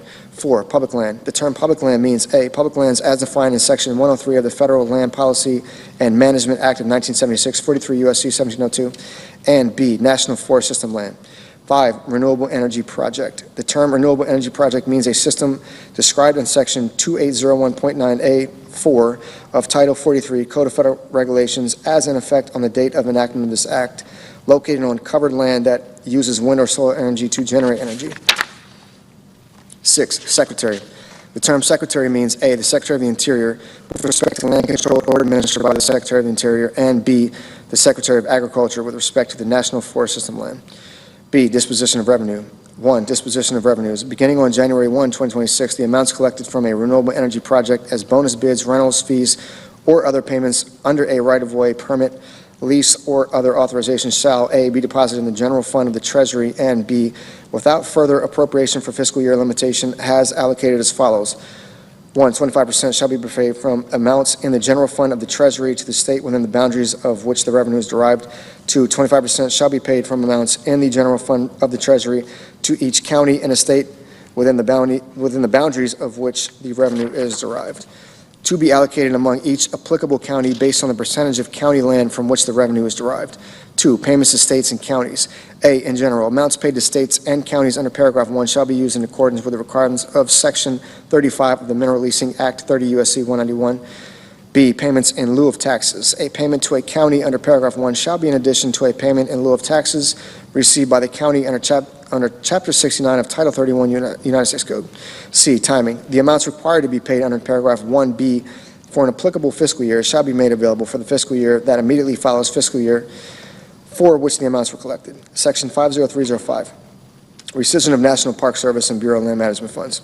There are rescinded the unobligated balances of amounts made available by the following sections of Public Law 117-169, commonly known as the Inflation Reduction Act of 2022, 136 Statute 1818, 1, Section 50221, 136 Statute 2052, 2, Section 5022, 136 Statute 2052, 3, Section 50223, 136 Statute 2052, Section 50306, celebrating America's 250th anniversary.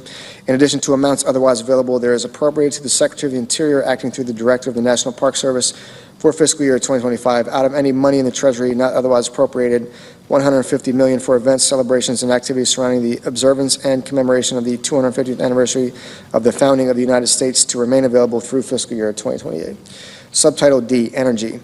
Section 50401, Strategic Petroleum Reserve. A, Energy Policy and Conservation Act definitions. In this section, the terms related facility, storage facility, and Strategic Petroleum Reserve have the meanings given those terms in Section 152 of the Energy Policy and Conservation Act, 42 U.S.C. 6232. B, Appropriations. In addition to the amounts otherwise available, there is appropriated to the Department of Energy for fiscal year 2025 out of any money in the Treasury not otherwise appropriated to remain available until September 30th, 2029. $218 million for maintenance of, including repairs to storage facilities and related facilities of Strategic Petroleum Reserve, and to $171 million to acquire by purchase petroleum products for storage in the Strategic Petroleum Reserve. C, repeal of Strategic Petroleum Reserve drawdown and sale mandate. Section 200003 of Public Law 115-97, 42 U.S.C. 6241, note, is repealed. Section 50402, repeals, rescissions. A, repeal and rescission. Section 50142 of Public Law 117-169, 163, Statute 2044, commonly known as the Inflation Reduction Act of 2022, is repealed, and the unobligated balance of amounts made available under that section as in effect on the day before the date of enactment of this act is rescinded. B, rescissions. 1, in general, the unobligated balances of amounts made available under the sections described in paragraph 2 are rescinded. 2, sections described.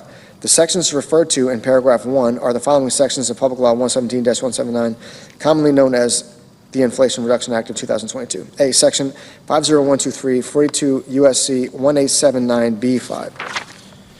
B, Section 50141, 136, Statute 2042. C, Section 50144, 136, Statute 2044. D, Section 50145, 136, Stat 2045. E, Section 50151, 42 U.S.C. 18715. 5, F, Section 50152, 42 U.S.C. 18715A. G, Section 50153, 42 U.S.C. 18715B. H, Section 50161, 42 U.S.C. 17113B. Section 50403, Energy Dominance Financing. A, in general, Section 1706 of the Energy Policy Act of 2005, 42 U.S.C. 16517, is amended, 1, in subsection A in paragraph 1 by striking "or" at the end, B in paragraph 2 by striking "avoid," and all that follows through the period at the end, and insert increased capacity or output, or, and C by adding at the end the following. 3, support or enable the provision of known or forecastable electric supply at time intervals necessary to maintain or enhance grid reliability or other system adequacy needs. 2, by striking subsection C. 3, by redesignating subsections D through F as subsections C through E respectively. 4, in subsection C, as so redesignated. A, in paragraph 1 by adding "and" at the end. B, by striking paragraph 2, and C by redesignating paragraph 3 as paragraph 2. 5, in subsection E, as so redesignated, by striking 4 in the matter preceding paragraph 1, and all that follows through the period at the end of the paragraph 2, and inserting "for enabling the identification, leasing, development, production, processing, transportation, transmission, refining, and generation needed for energy and critical minerals. And 6, by adding at the end of the following F funding, I, in general, in addition to amounts otherwise available, there is appropriated to the Secretary for fiscal years 2025 out of any money in the Treasury not otherwise appropriated, $1 trillion to remain available through September 30, 2028 to carry out activities under the section. 2, administrative costs of the amount made available under paragraph 1. The Secretary shall not use more than 3% for administrative expenses.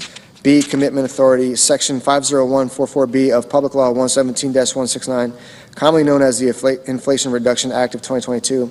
136 Stat 2045 is amended by striking 2026 and inserting 2028. Section 50404, Transformational Artificial Intelligence Models. A, definitions in this section. 1, American Science Cloud. The term American Science Cloud means a system of United States government, academic, and private sector programs and infrastructures utilizing cloud computing technologies to facilitate and support scientific research, data sharing, and computational analysis across various disciplines while ensuring compliance with applicable legal, regulatory, and privacy standards.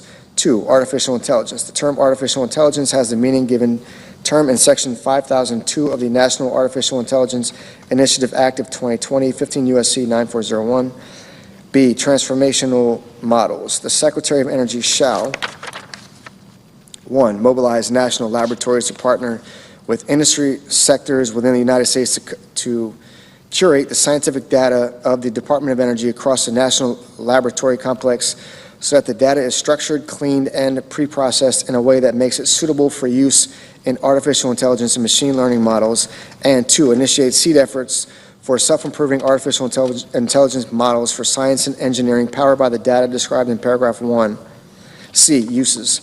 Microelectronics. The curated data described in subsection B1 may be used to rapidly develop next-generation microelectronics that have greater capabilities beyond Moore's law while requiring lower energy consumption. 2, new energy technologies. The artificial intelligence models developed under subsection B2 shall be provided to the scientific community through the American Science Cloud to accelerate innovation in discovery, science, and engineering for new energy technologies. D, appropriations. There is appropriated out of any funds in the Treasury not otherwise appropriated $150 million to remain available through September 30th, 2026 to carry out this section. Subtitle E, water. Section 50501. Water conveyance and surface water storage enhancement. In addition to amounts otherwise available, there is appropriated to the Secretary of the Interior acting through the Commissioner of Reclamation for fiscal year 2025 on any funds in the Treasury not otherwise appropriated, $1 billion to remain available through September 30th, 2034 for construction and associated activities that restore or increase the capacity or use of existing conveyance facilities constructed by the Bureau of Reclamation, or for construction and associated activities that increase the capacity of existing Bureau of Reclamation surface water storage facilities in a manner as determined by the Secretary of the Interior acting through the Commissioner of Reclamation, provided that for the purposes of Section 203 of the Reclamation Reform Act of 1982, 43 U.S.C. 390cc, or Section 3404A of the Reclamation Projects Authorization and Adjustment Act of 1992, Public Law 102-575, 106 Stat 4708, a contract or agreement entered into pursuant to this section shall not be treated as a new or amended contract, provided further that none of the funds provided under this section shall be reimbursable or subject to matching or cost-sharing requirements. Title VI, Committee on Environment and Public Works, Section 60001, rescission of funding for clean heavy-duty vehicles. The unobligated balances of amounts made available to carry out Section 132 of the Clean Air Act, 42 U.S.C. 7432, are rescinded. Section 60002, repeal of Greenhouse Gas Reduction Fund. Section 134 of the Clean Air Act, 42 U.S.C. 7434, is repealed, and the unobligated balances of amounts made available to carry out that section as in effect on the day before the date of enactment of this act are rescinded. Section 60003, rescission of funding for diesel emissions reductions. The unobligated balances of amounts made available to carry out Section 60104 of Public Law 117-169, 136 Stat 2067 are rescinded. Section 60004, rescission of funding to address air pollution. The unobligated balances of amounts made available to carry out Section 60105 of Public Law 117-169, 136 Stat 2067 are rescinded. Section 60005, rescission of funding to address air pollution at schools. The unobligated balances of amounts made available to carry out Section 60106 of Public Law 117-169, 136.2069 are rescinded. Section 60006, rescission of funding for the Low Emissions Electricity Program. The unobligated balances of amounts made available to carry out Section 135 of the Clean Air Act, 42 U.S.C. 7435 are rescinded. Section 6007, rescission of funding for Section 2110 of the Clean Air Act. The unobligated balances of amounts made available to carry out Section 60108 of Public Law 117-169, 136.2070 are rescinded. Section 60008, rescission of funding for implementation of the American Innovation and Manufacturing Act.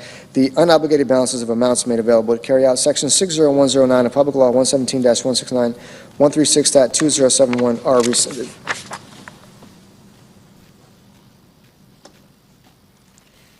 Section 60009, rescission of funding for enforcement technology and public information. The unobligated balances of amounts made available to carry out Section 60110 of Public Law 117-169, 136.2071 are rescinded. Section 60010, rescission of funding for greenhouse gas corporate reporting. The unobligated balances of amounts made available to carry out 60111 of Public Law 117-169, 136.2072 are rescinded.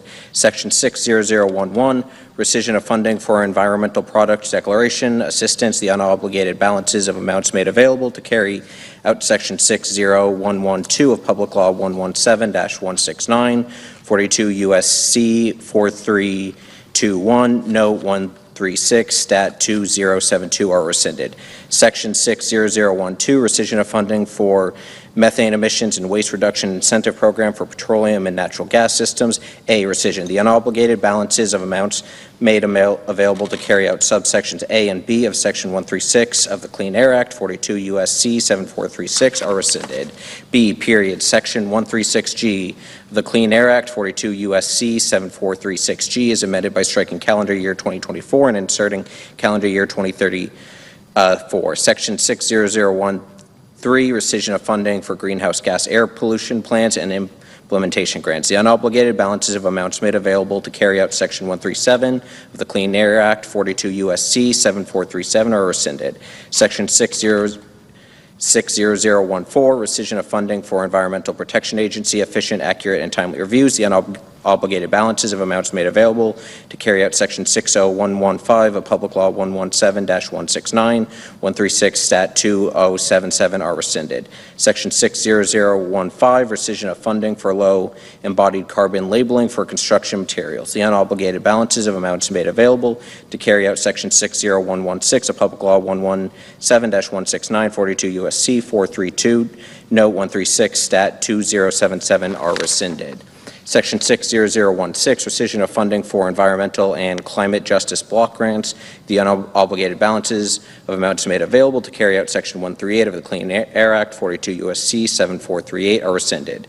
Section 60017, rescission of funding for ESA recovery plans. The unobligated balances of amounts made available to carry out Section 60301 of Public Law 117-169, 136.2079 are rescinded. Section 60018, rescission of funding for environmental and climate data collection. The unobligated balances of amounts made available to carry out 60401 of Public Law 117-169, 136.2079 are rescinded. Section 60019, rescission of neighborhood access and equity grant program. The unobligated balances of amounts made available to carry out Section 177 of Title 23 United States Code are rescinded. Section 60020, rescission of funding for federal building assistance. The unobligated balances of amounts made available to carry out Section 60502 of Public Law 117-169, 136.2083 are rescinded. Section 60021, rescission of funding for low-carbon materials for federal buildings. The unobligated balances of amounts made available to carry out Section 60503 of Public Law 117-169, 136.2083 are rescinded. Section 60022, rescission of funding for GSA emerging and sustainable technologies. The unobligated balances of amounts made available to carry out 60504 of Public Law 117-169, 136.2083 are rescinded. Section 60023, rescission of environmental review implementation funds, the unobligated balances of amounts made available to carry out Section 178 of Title 23 United States Code are rescinded. Section 60024, rescission of low-carbon transportation material grants, the unobligated balances of amounts made available to carry out Section 179 of Title 23 United States Code are rescinded. Section 60025, John F. Kennedy Center for the Performing Arts. In general, in addition to amounts otherwise available, there is appropriated for fiscal year 2025 out of any money in the Treasury not otherwise appropriated, $256,657,000 to remain available until September 30th, 2029 for necessary expenses for capital repair, restoration, maintenance, backlog, and security structures of the building site and site of the John F. Kennedy Center for Performing Arts. B, administrative costs. Of the amounts made available under subsection A, not more than 3% may be used for administrative costs necessary to carry out this section. Section 60026, project sponsor, opt-in fees for environmental reviews. Title I of the National Environmental Policy Act of 1969, 42 U.S.C. 4331 at sequence is amended by adding the end the following. Section 112, project sponsor opt-in fees for environmental reviews. A, process. 1, project sponsor. A project sponsor that intends to pay a fee under the section for the preparation or supervision of the preparation of an environmental assessment or environmental impact statement for a project shall submit to the council A, a description of the project, and B, a declaration of whether the project sponsor intends to prepare the environmental assessment or environmental impact statement under section 7F. 2, Council of Environmental Quality. Note, not later than 15 days after the date on which the council receives information described in paragraph 1 from a project sponsor, the council shall provide to the project sponsor notice of the amount of the fee to be paid under this section as determined under subsection B. 3, payment of fee. A project sponsor may pay a fee under this section after the receipt of the notice described in paragraph 2. 4, deadline for environmental reviews for which a fee is paid. Notwithstanding section 107G1A, an environmental assessment for which a fee is paid under the section shall be completed not later than 180 days after the date on which the fee is paid. And B, an environmental impact statement for which a fee is paid under the section shall be completed not later than 1 year after the date of publication of the notice of the intent to prepare the environmental impact statement. B, fee amount. The amount of a fee under the section shall be 1, 125% of the anticipated cost to prepare the environmental assessment or environmental impact statement. And 2, in the case of an environmental assessment or environmental impact statement to be prepared in whole or in part by a project sponsor under section 107F, 125% of the anticipated cost to supervise preparation of and, as applicable, prepare the environmental assessment or environmental impact statement. Title 7, Finance, Subtitle A, Tax, Section 70001, references to the Internal Revenue Code of 1986, etc. A, references. Except as otherwise expressly provided whenever in this title an amendment or repeal is expressed in terms of an amendment to or repeal of a section or other provision, the reference shall be considered to be made to a section or other provision of the Internal Revenue Code of 1986. B, certain rules regarding effect of rate changes not applicable. Section 15 of the International Revenue Code of 1986 shall not apply to any change in rate of tax by reason of any provision of or amendment made by this title. Chapter 1, providing permanent tax relief for middle-class families and workers. Section 70101, extension and enhancement of reduced rates. A, in general, Section 1J is amended. 1, in paragraph 1 by striking and before January 1, 2026, and 2, by striking 2018 through 2025 in the heading and inserting beginning after 2017. B, inflation adjustment. Section 1J3BI is amended by inserting solely for the purpose is of determining the dollar amounts at which any rate bracket higher than 12% ends and at which any rate bracket higher than 22% begins before subsection F3. C, effective date. The amendments made by this section shall be applied to taxable years beginning after December 31st, 2025. Section 70102, extension and enhancement of increased standard reduction. A, in general, Section 63C7 is amended 1, by striking and before January 1st, 2026 in the matter preceding subparagraph A, and 2, by striking 2018 through 2025 in the heading inserting beginning after 2017. B, additional increase in standard deduction.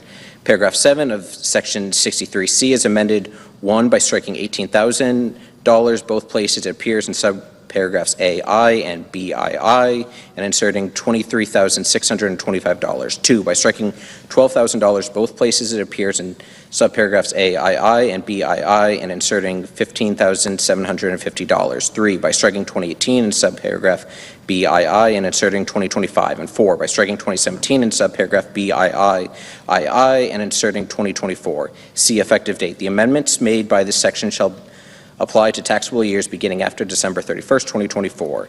Section 70103, termination of deduction for personal exemptions other than temporary senior deduction. A, in general, Section 151D5 is amended 1, by striking 2018 through 2025 in the heading and inserting beginning after 2017. 2, by striking and before January 1st, 2026. And 3, by adding at the end the following new subparagraph. C, deductions for seniors. I, in general, in the case of a taxable year beginning before January 1st, 2029, there shall be allowed a deduction in an amount equal to $6,000 for each qualified individual with respect to the taxpayer.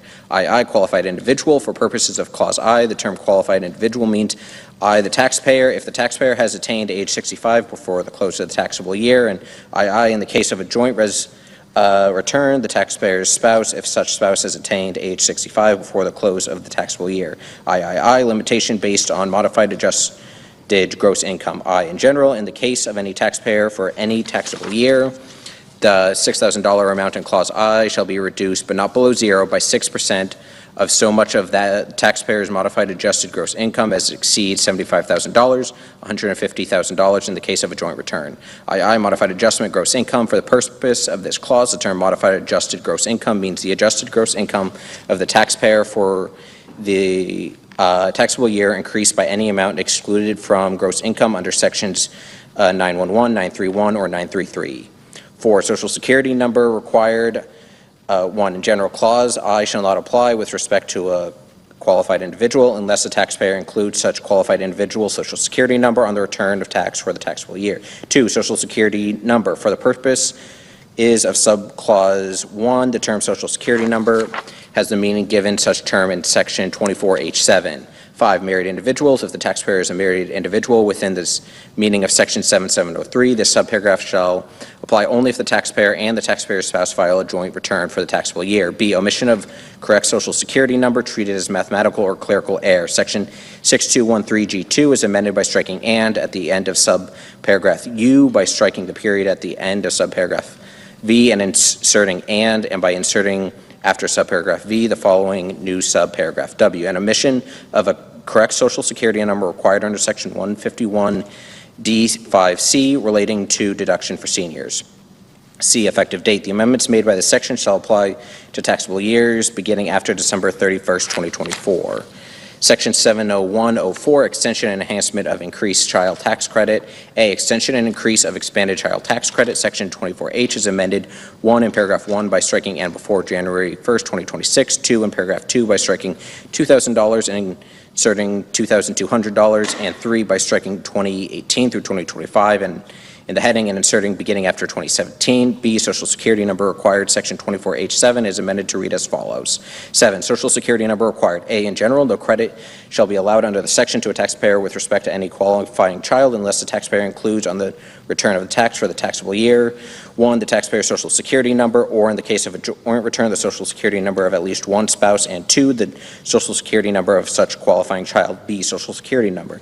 For the purposes of this paragraph, the term Social Security number means any Social Security number issued to an individual by the Social Security Administration, but only if the Social Security number is issued 1, to a citizen of the United States or pursuant to subclause I or that portion of subclause III that relates to subclause I of Section 205C2BI of the Social Security Act, and 2, before the due date for such return. C, inflation adjustments. In general, Section 24I is amended to read as follows. I, inflation adjustments. 1, maximum amount of refundable credit. In the case of a taxable year beginning after 2024, the $1,400 amount in subsection H5 shall be increased by an amount equal to A, such dollar amount multiplied by B, the cost of living adjustment determined under Section 1F3 for the calendar year in which the taxable year begins, determined by substituting 2017 for 2016 in subparagraph A, II thereof. 2, special rule for adjustment of credit amount in the case of a taxable year beginning after 2025. The $2,200 amount in subsection H2 shall be increased by an amount equal to A, such dollar amount multiplied by B, the cost of living adjustment determined under section 1F3 for the calendar year in which the taxable year begins, determined by substituting 2024 for 2016 in subparagraph AII thereof. 3, rounding. If any increase under the subsection is not a multiple of $100, such increase shall be rounded to the next lowest multiple of $100. D, conforming amendment. Section 24H5 is amended to read as follows. 5, maximum amount of refundable credit. The amount determined under subsection D1A with respect to any qualifying child shall not exceed $1,400, and such subsection shall appear without regard to paragraph 4 of this subsection. E, omission of correct Social Security number treated as mathematical or clerical error. Section 6213G2I is amended by striking section 24E and inserting section 24F. Effective date. The amendments made by this section shall apply to taxable years beginning after December 31st, 2024. Section 70105, extension and enhancement of deduction for qualified business income. A, increase in taxable income limitation phase-in amounts. 1, in general. Subparagraph B of section 199AB3 is amended by striking $50,000, $100,000 in case of a joint return. Each place it appears and inserting $75,000, $150,000 in the case of a joint return. 2, conforming amendment. Paragraph 3 of section 199AD is amended by striking $50,000, $100,000 in the case of a joint return. Each place it appears and inserting $75,000, $150,000 in the case of a joint return. B, minimum deduction for active qualified business income. 1, in general. Subsection I of section 199A is amended to read as follows. I, minimum deduction for active qualified business income. 1, in general. In the case of an applicable taxpayer for any taxable year, the deduction allowed under subsection A for the taxable year shall be equal to the greater of A, the amount of such deduction determined without regard to the subsection, or B, $400. 2, applicable taxpayer. For the purpose is of this subsection A, in general, the term applicable taxpayer means with respect to any taxable year, a taxpayer whose aggregate qualified business income with respect to all active qualified trades or businesses of the taxpayer for such taxable years at least $1,000. B, active qualified trade or business. The active qualified trade or business means with respect to any taxpayer for any taxable year, any qualified trade or business of the taxpayer in which the taxpayer materially participates within the meaning of section 469H. 3, inflation adjustment. In the case of any taxable year beginning after 2026, the $400 amount in paragraph 1B and the $1,000 amount in paragraph 2A shall be increased by an amount equal to A, such dollar amount multiplied by B, the cost of living adjustment determined under section 1F3 for the calendar year in which the taxable year begins, determined by substituting calendar year 2025 for calendar year 2016 in subparagraph AII thereof. If any increase under this paragraph is not a multiple of 5, such increase shall be rounded to the nearest multiple of $5. 2, conforming amendment. Section 199AA is amended by inserting except as provided in subsection I before it there. C, effective date. The amendments made by this section shall apply to taxable years beginning after December 31st, 2025. Section 70106, extension and enhancement of increased estate and gift tax exemption amounts. A, in general. Subsection 2010C3 is amended. 1, in subparagraph A by striking $5 million and inserting $15 million. 2, in subparagraph B, A, in the matter preceding clause I by striking 2011 and inserting 2026, and B in clause II by striking calendar year 2010 and inserting calendar year 2025, and 3 by striking subparagraph C. B, effective date. The amendments made by this section shall apply to estates of decedents dying and gifts made after December 31st, 2025. Section 70107, extension of increased alternative minimum tax exemption amounts and modification of phase-out thresholds.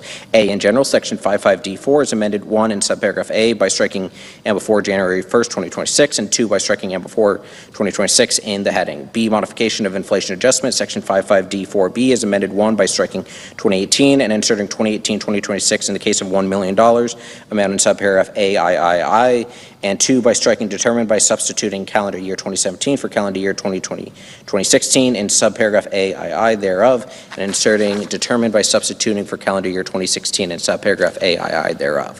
1, calendar year 2017 in the case of $109,400 amount in subparagraph AII, and the $70,300 amount in subparagraph AIII, and 2, calendar year 2025 in the case of $1 million amount in subparagraph AIII. C, modification of phase-out amount. Section 55D4AII is amended by striking and at the end of subclause II and by adding at the end of the following new subclause. 4, by substituting 50% for 25%, and D, effective date. The amendments made by the section shall apply to taxable years beginning after December 31st, 2025. Section 70108, extension and modification of limitation on deduction for qualified resident interest. A, in general, Section 163H3F is amended. 1, in Clause I, A, by striking and before January 1st, 2026. B, by redesignated subclauses 3 and 4 as subclauses 4 and 5 respectively. C, by striking out subclauses 3 and subclause 5 as so redesignated and inserting subclause 4. And D, by inserting after subclause 2 the following new subclause 3, mortgage insurance premiums treated as interest. Clause 4 of subparagraph E shall not apply. 2, by striking clauses 2 and redesignated clauses 3 and 4 as clauses 2 and 3 respectively. And 3, by striking 2018 through 2025 in the heading and inserting beginning after 2017. B, effective date. The amendment made by the section shall apply to taxable years beginning after December 31st, 2025. Section 70109, extension and modification of limitation on casualty loss deduction. In general, Section 165H5 is amended. 1, subparagraph A, by striking and before January 1st, 2026, and 2, by striking 2018 through 2025 in the heading and inserting beginning after 2017. B, extension to state declared disasters. 1, in general, subparagraph A of Section 165H5 is amended by subsection A is further amended by striking I-5 and inserting I-5 or a state declared disaster. 2, exception related to personal casualty gains. Clause I of Section 165H5B is amended by striking as so defined and inserting as so defined or a state declared disaster. 3, state declared disaster. Paragraph 5 of Section 165H is amended by adding at the end the following new subparagraph. C, state declared disaster for the purpose is of this paragraph. 1, in general, the term state declared disaster means with respect to any state, any natural catastrophe, including any hurricane, tornado, storm, high water, wind-driven water, tidal wave, tsunami, earthquake, volcanic eruption, landslide, mudslide, snowstorm, or drought, or regardless of case, any fire, flood, or explosion in any part of the state, which in the determination of the governor of such state or mayor in the case of the District of Columbia and the secretary causes damage of sufficient severity and magnitude to warrant the application of the rules of this section. 2, state. The term state includes the District of Columbia, the Commonwealth of Puerto Rico, the Virgin Islands, Guam, American Samoa, and the Commonwealth of the Northern Mariana Islands. C, effective date. The amendments made by the section shall apply to taxable years beginning after December 31st, 2025. 70110, termination of miscellaneous itemized deductions other than educator expenses. A, in general, Section 67G is amended by striking and before January 1st, 2026, and 2, by striking 2018 through 2025, the heading inserting beginning after 2017. B, deduction for educator expenses. 1, in general, Section 67B is amended by striking and at the end of paragraph 11, by striking the period at the end of paragraph 12, and inserting and by adding the end the following new paragraph. 13, the deductions allowed by Section 162 for educator expenses as defined in subsection G. 2, inclusion of coaches and certain non-athletic instructional equipment. Section 67 is amended by redesignated subsection G as amended by the section as subsection H and by inserting after subsection F the following new section. G, educator expenses for the purpose of subsection B13. The term educator expenses means expenses of a type which would be described in section 62A2D if 1, such section were applied, A, without regard to dollar limitation, and B, without regard to other than non-athletic supplies for courses of instruction in health or physical education in Clause 2 thereof, and C, by substituting as part of instructional activity for in the classroom in Clause 2 thereof, and 2, Section 62D1A, where were applied to inserting interscholastic sports administrator or coach after counselor. C, effective date. The amendments made by the section shall apply to taxable years beginning after December 31st, 2025. Section 70111, limitation on tax benefit of itemized deductions. A, in general, Section 68 is amended to read as follows. A, in general, in the case of an individual, the amount of the itemized deductions otherwise allowable for the taxable year determined without regard to this section shall be reduced by 2/37 of the lesser of 1. Such amount of itemized deductions are 2, so much of the taxable income of the taxpayer for the taxable year determined without regard to the section increased by such amount of itemized deductions as exceeds the dollar amount at which the 37% tax bracket under Section 1 begins with respect to the taxpayer. B, coordination with other limitations. The section shall be applied after the application of any other limitation on allowance of any itemized deductions. B, limitation not applicable to determination of deduction for qualified business income. 1, in general, Section 199 AE1 is amended by inserting without regard to Section 68 and after shall be computed. 2, patrons of specified agricultural and Horticultural Cooperative. Section 199AG2B is amended by inserting Section 68 or after without regard to. C, effective date. The amendments made by this section shall apply to taxable years beginning after December 31st, 2025. Section 70112, extension and modification of qualified transportation fringe benefits. A, in general, Section 132F is amended 1 by striking subparagraph D of paragraph 1, 2 and paragraph 2 by inserting and at the end of subparagraph A by striking and at the end of subparagraph B and inserting a period, and by striking subparagraph C. 3, by striking other than a qualified bicycle commuting reimbursement in paragraph 4, 4 by striking subparagraph F of paragraph 5, and 5 by striking paragraph 8. B, inflation adjustment. Clause 2 of Section 132F6A is amended by striking 1998 and Clause 2 and inserting 1997. C, coordination with disallowance of certain expenses. Subsection 1 of Section 274 is amended. 1, by striking benefits and all that follows through no deduction and inserting benefits, no deduction, and 2 by striking paragraph 2. D, effective date. The amendments made by the section shall apply to taxable years beginning after December 31st, 2025. Section 70113, extension and modification of limitation on deduction and exclusion for moving expenses. A, extension of limitation on deduction. Section 217K is amended 1 by striking and before January 1st, 2026, and 2 by striking 2018 through 2025 in the heading and inserting beginning after 2017. B, allowance of deduction for members of the intelligence community. Section 217K, as amended by subsection A, is further amended 1 by striking 2017, except in the case, and inserting 2017, 1 in general, except in the case, and 2 by adding at the end of the following new paragraph, 2 members of the intelligence community, and employee or new appointee of the intelligence community as defined in Section 3 of the National Security Act of 1947, 50 U.S.C. 3003, other than a member of the Armed Forces of the United States who moves pursuant to a change in assignment which requires relocation shall be treated for the purposes of this section in the same manner as an individual to whom subsection G applies. C, extension of limitation on exclusion. Section 132G2 is amended 1 by striking and before January 1st, 2026, and 2 by striking 2018 through 2025 in the heading and inserting beginning after 2017.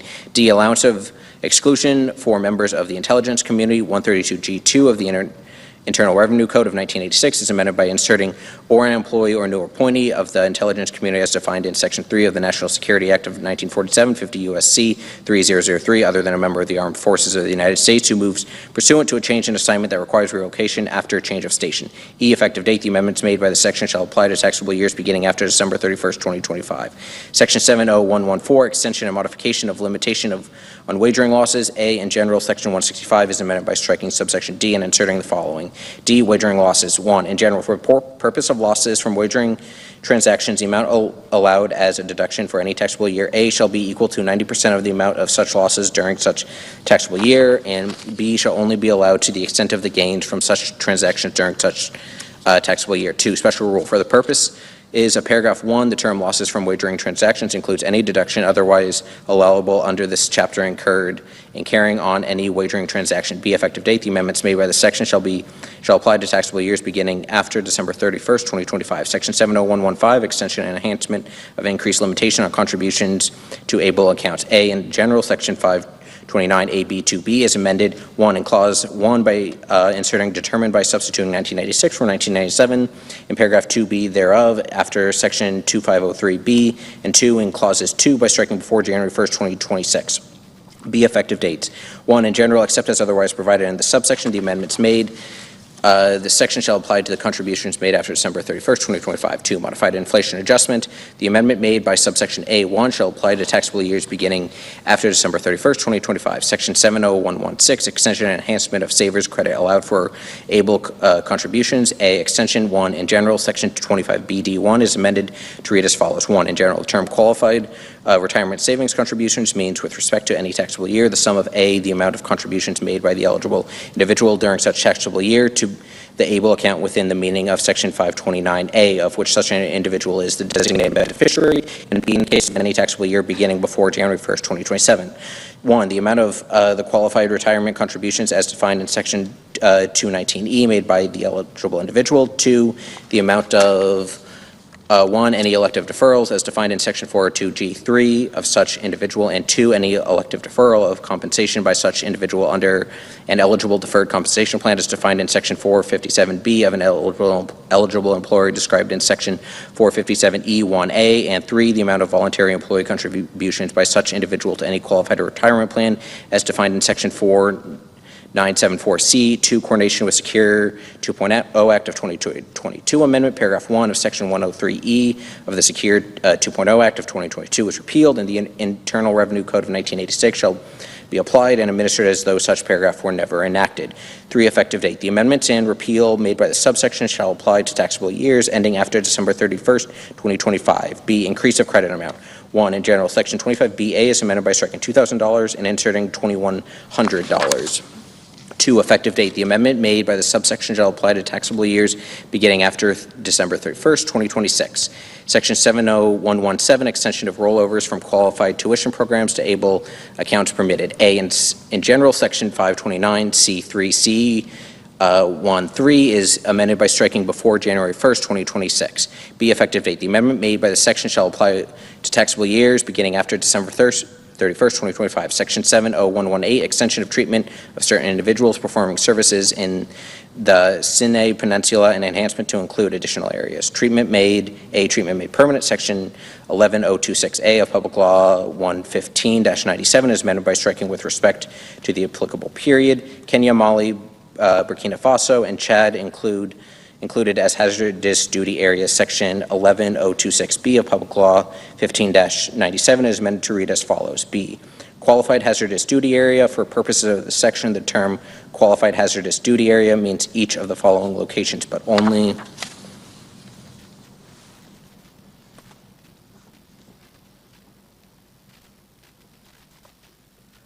during the period for which any member of the Armed Forces of the United States is entitled to special pay under Section 310 of Title 37, United States Code, relating to special pay, duty subject to hostile fire or imminent danger for services performed in such location. 1, the Sinai Peninsula of Egypt. 2, Kenya. 3, Mali. 4, Burkina Faso. 5, Chad.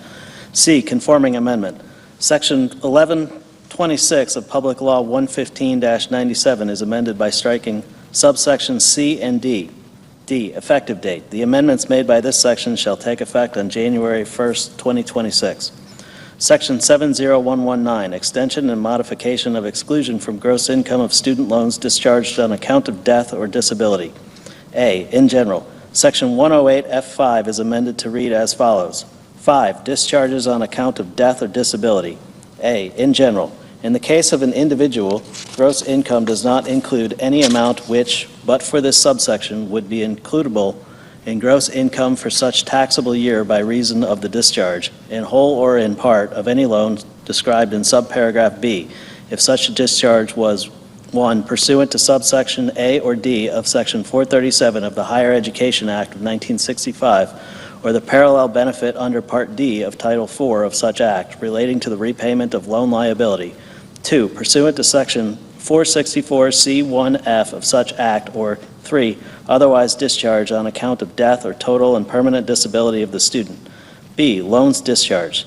A loan is described in this subparagraph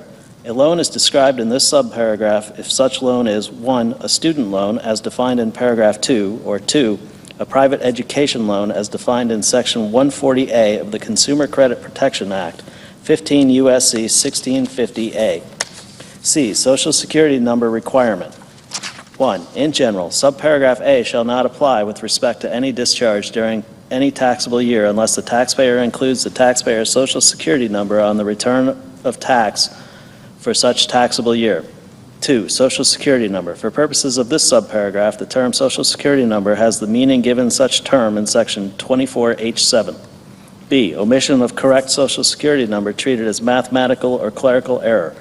Section 6213G2, as amended by this Act, is further amended by striking "and" at the end of subparagraph 5, by striking the period at the end of subparagraph W, and inserting "and by inserting after subparagraph W the following new subparagraph. X, an omission of a correct Social Security number required under Section 108F5C relating to discharges on account of death or disability.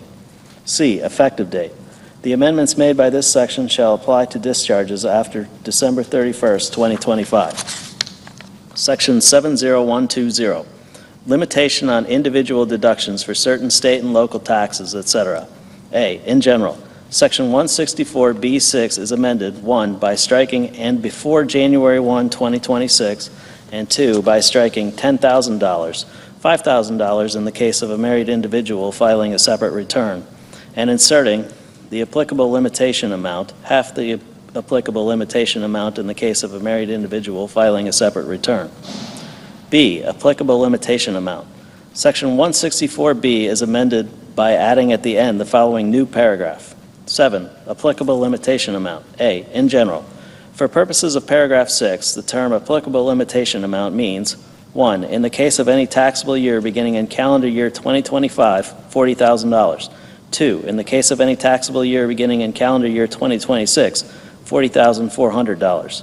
3, in the case of any taxable year beginning after calendar year 2026 and before 2030, 101% of the dollar amount in effect under this subparagraph for taxable years beginning in the preceding calendar year.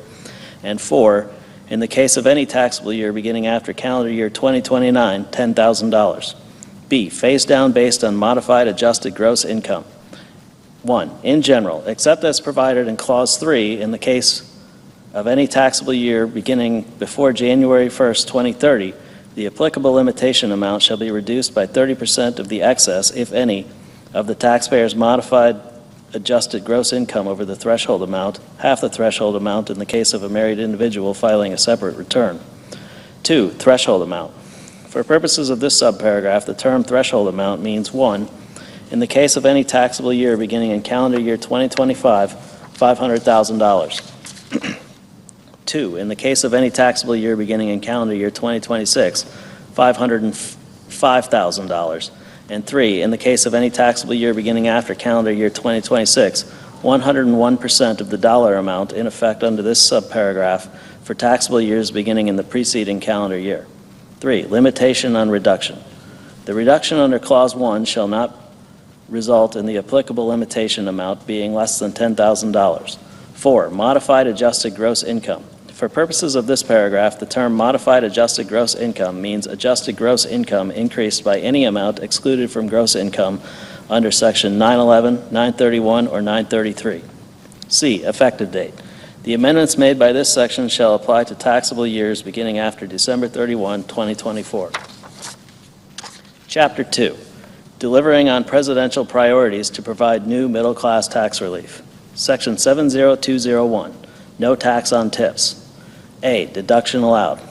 Part 7 of Subchapter B of Chapter 1 is amended by redesignating Section 224 as Section 225 and by inserting after Section 223 the following new section. Section 224, qualified tips. A, in general, there shall be allowed as a deduction an amount equal to the qualified tips received during the taxable year that are included on statements furnished to the individual pursuant to Section 6041D3, 6041AE3, 6050WF2, or 6051A18, or reported by the taxpayer on Form 4137 or successor. B, limitation. 1, in general, the amount allowed as a deduction under this section for any taxable year shall not exceed $25,000. 2, limitation based on adjusted gross income. A, in general, the amount allowable as a deduction under subsection A after application of paragraph 1 shall be reduced, but not below zero, by $100 for each $1,000 by which the taxpayer's modified adjusted gross income exceeds $150,000, $300,000 in the case of a joint return. B, modified adjusted gross income. For purposes of this paragraph, the term modified adjusted gross income means the adjusted gross income of the taxpayer for the taxable year increased by any amount excluded from gross income under Section 911, 931, or 933. C, tips received in course of trade or business. In the case of qualified tips received by an individual during any taxable year in the course of trade or business, other than the trade or business of performing services as an employee, of such individual, such qualified tips shall be taken into account under subsection A only to the extent that the gross income for the taxpayer for such trade or business for such taxable year, including such qualified tips, exceeds the sum of the deductions other than the deduction allowed under this section, allocable to the trade or business in which such qualified tips are received by the individual for such taxable year. D, qualified tips. For purposes of this section, 1, in general, the term qualified tips means cash tips received by an individual in an occupation which customarily and regularly received tips on or before December 31, 2024, as provided by the Secretary. 2, exclusions. Such terms shall not include any amount received by an individual unless A, such amount is paid voluntarily without any consequence in the event of non-payment, is not the subject of negotiation, and is determined by the payer. B, the trade or business in the course of which the individual receives such amount is not a specified service, trade, or business as defined in Section 199A(d)(2). And C, such other requirements as may be established by the Secretary and regulations or other guidance are satisfied. For purposes of subparagraph B, in the case of an individual receiving tips in the trade or business of performing services as an employee, such individual shall be treated as receiving tips in the course of a trade or business which is a specified service, trade, or business if the trade or business of the employer is a specified service, trade, or business. 3, cash tips. For purposes of paragraph 1, the term cash tips includes tips received from customers that are paid in cash or charged, and in the case of an employee, tips received under any tip-sharing arrangement. E, Social Security number required. 1, in general, no deduction shall be allowed under this section unless the taxpayer includes on the return of tax for the taxable year such individual's Social Security number. 2, Social Security number defined. For purposes of paragraph 1, the term Social Security number shall have the meaning given such term in Section 24H7. F, married individuals. If the taxpayer is a married individual within the meaning of Section 7703, this section shall apply only if the taxpayer and the taxpayer's spouse file a joint return for the taxable year. G, regulations. The Secretary shall prescribe such regulations or other guidance as may be necessary to prevent reclassification of income as qualified tips, including regulations or other guidance to prevent abuse of the deduction allowed by this section. H, termination.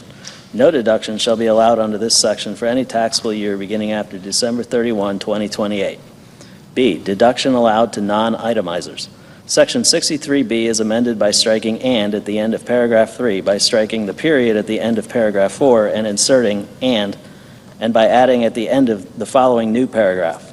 5, the deduction provided in Section 224. C, omission of correct Social Security number treated as mathematical or clerical error. Section 6213G2, as amended by the preceding provisions of this Act, is amended by striking "and" at the end of subparagraph W, by striking the period at the end of subparagraph X, and inserting "and by inserting after subparagraph X the following new subparagraph. Y, an omission of a correct Social Security number required under Section 224E relating to deduction for qualified tips. D, exclusion from qualified business income. Section 199AC4 is amended by striking "and" at the end of subparagraph B, by striking the period at the end of subparagraph C, and inserting "and by adding at the end of the following new subparagraph. D, any amount with respect to which a deduction is allowable to the taxpayer under Section 224A for the taxable year. E, extension of tip credit to beauty service business. 1, in general, Section 45BB2 as amended is amended to read as follows. 2, application only to certain lines of business. In applying paragraph 1, there shall be taken into account only tips received from customers or clients in connection with the following services. A, the providing, delivering, or serving of food or beverages for consumption if the tipping of employees delivering or serving food or beverages by customers is customary. B, the providing of any of the following services to a customer or client if the tipping of employees providing such services is customary. 1, barbering and hair care. 2, nail care. 3, aesthetics.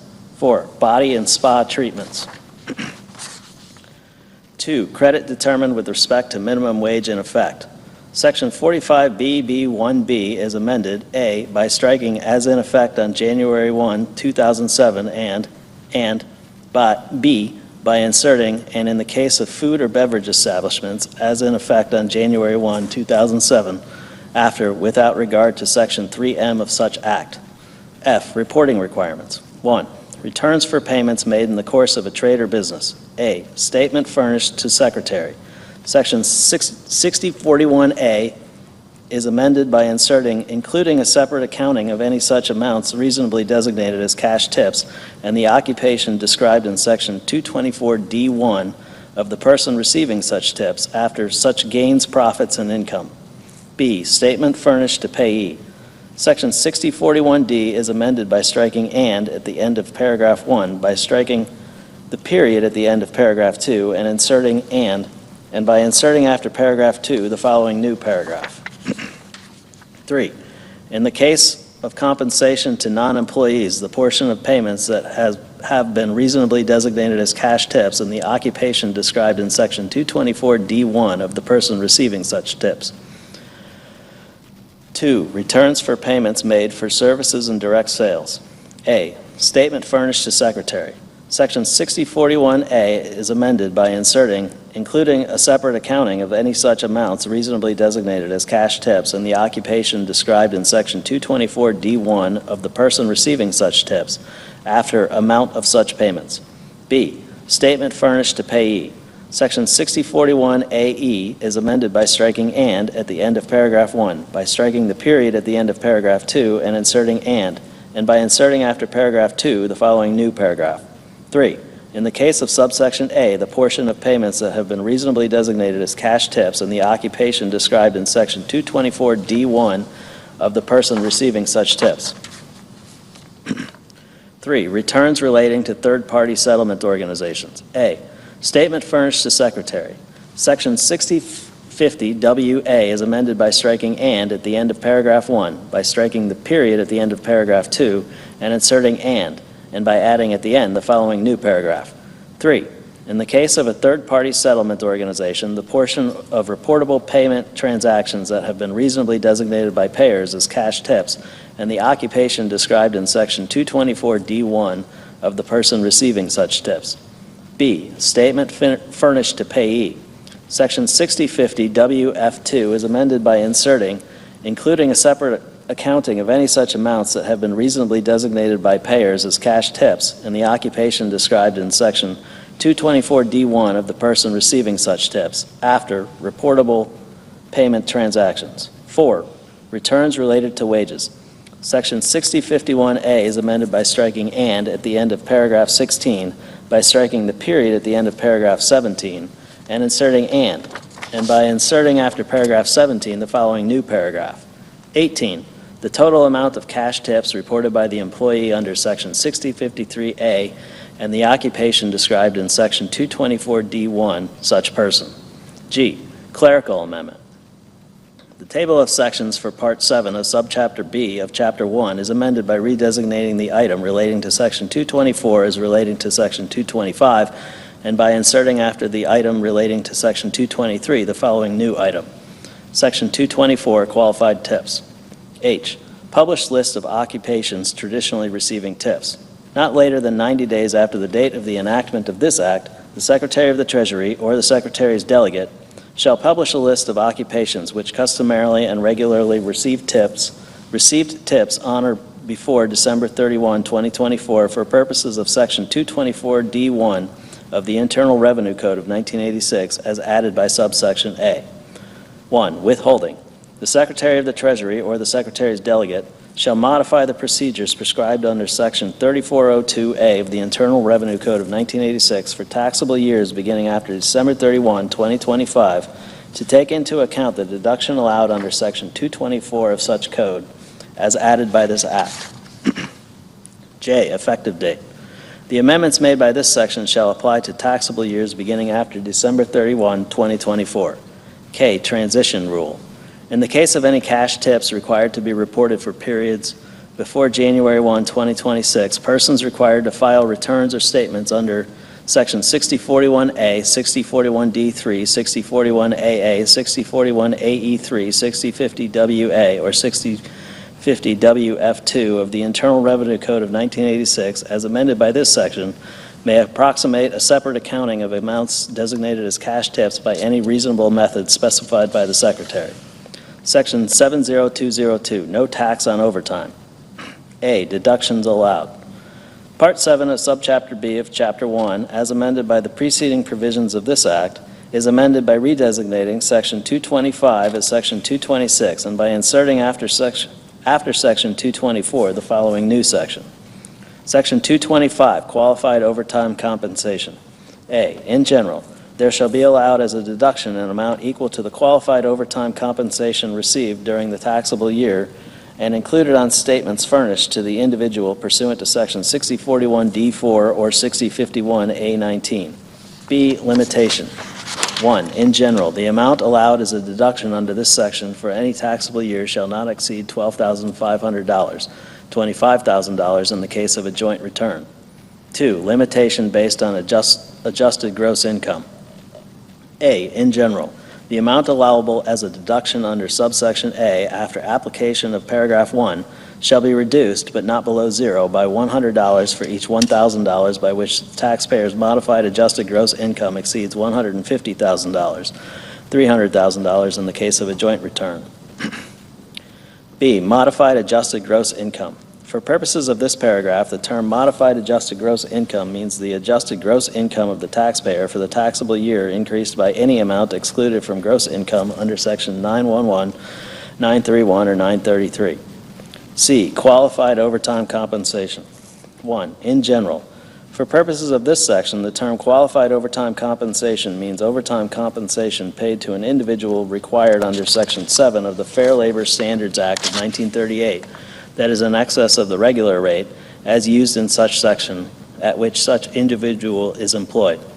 2. Exclusions. Such term shall not include any qualified tip as defined in Section 224D. D. Social Security number required. 1. In general, no deduction shall be allowed under this section unless the taxpayer includes on the return of tax for the taxable year such individual's Social Security number. 2. Social Security number defined. For purposes of paragraph 1, the term Social Security number shall have the meaning given such term in Section 24H7. E. Married individuals. If the taxpayer is a married individual within the meaning of Section 7703, this section shall apply only if the taxpayer and the taxpayer's spouse file a joint return for the taxable year.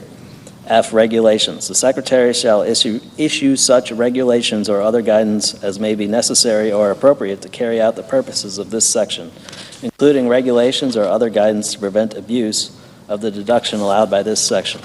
G. Termination. No deduction shall be allowed under this section for any taxable year beginning after December 31, 2028. B. Deduction allowed to non-itemizers. Section 63B, as amended by the preceding provisions of this Act, is amended by striking "and" at the end of paragraph 4, by striking the period at the end of paragraph 5 and inserting "and by adding at the end a following new paragraph. 6. The deduction provided in Section 225. C. Reporting. 1. Requirement to include overtime compensation on W-2. Section 6051A, as amended by the preceding provision of this Act, is amended by striking "and" at the end of paragraph 17, by striking the period at the end of paragraph 18 and inserting "and by inserting after paragraph 18 the following new paragraph. 19. The total amount of qualified overtime compensation as defined in Section 225C. 2. Payments to persons not treated as employees under tax laws. A. Statement furnished to Secretary. Section 6041A, as amended by Section 70201E1A, is amended by inserting "and a separate accounting of any amount of qualified overtime compensation as defined in Section 225C after occupation of the person receiving such tips." B. Statement furnished to payee. Section 6041D, as amended by Section 70201E1B, is amended by striking "and" at the end of paragraph 2, by striking the period at the end of paragraph 3 and inserting "and by inserting after paragraph 3 the following new paragraph. 4. The portion of payments that are qualified overtime compensation as defined in Section 225C. Omission of correct D, omission of correct Social Security number treated as mathematical or clerical error. Section 6213G2, as amended by the preceding provisions of this Act, is amended by striking "and" at the end of subparagraph X, by striking the period at the end of subparagraph Y, and inserting "and by inserting after subparagraph Y the following new subparagraph. Z, an omission of a correct Social Security number required under Section 225D relating to deduction for qualified overtime. E, clerical amendment. The table of sections for Part 7 of Subchapter B of Chapter 1, as amended by the preceding provisions of this Act, is amended by redesignating the item relating to Section 225 as an item relating to Section 226, and by inserting after the item relating to Section 224 the following new item. Section 225, qualified overtime compensation. F, withholding. The Secretary of the Treasury or the Secretary's delegate shall modify the procedures prescribed under Section 3402A of the Internal Revenue Code of 1986 for taxable years beginning after December 31st, 2025, to take into account the deduction allowed under Section 225 of such code as added by this Act. G, effective date. The amendments made by this section shall apply to taxable years beginning after December 31, 2024. H, transition rule. In the case of qualified overtime compensation required to be reported for periods before January 1, 2026, persons required to file returns or statements under Section 6051A19, 6041A, or 6041D4 of the Internal Revenue Code of 1986, as amended by this section, may approximate a separate accounting of amounts designated as qualified overtime compensation by any reasonable method specified by the Secretary. Section 70203, no tax on car loan interest. A, in general, Section 163H is amended by redesignating paragraph 4 as paragraph 5 and by inserting after paragraph 3 the following new paragraph.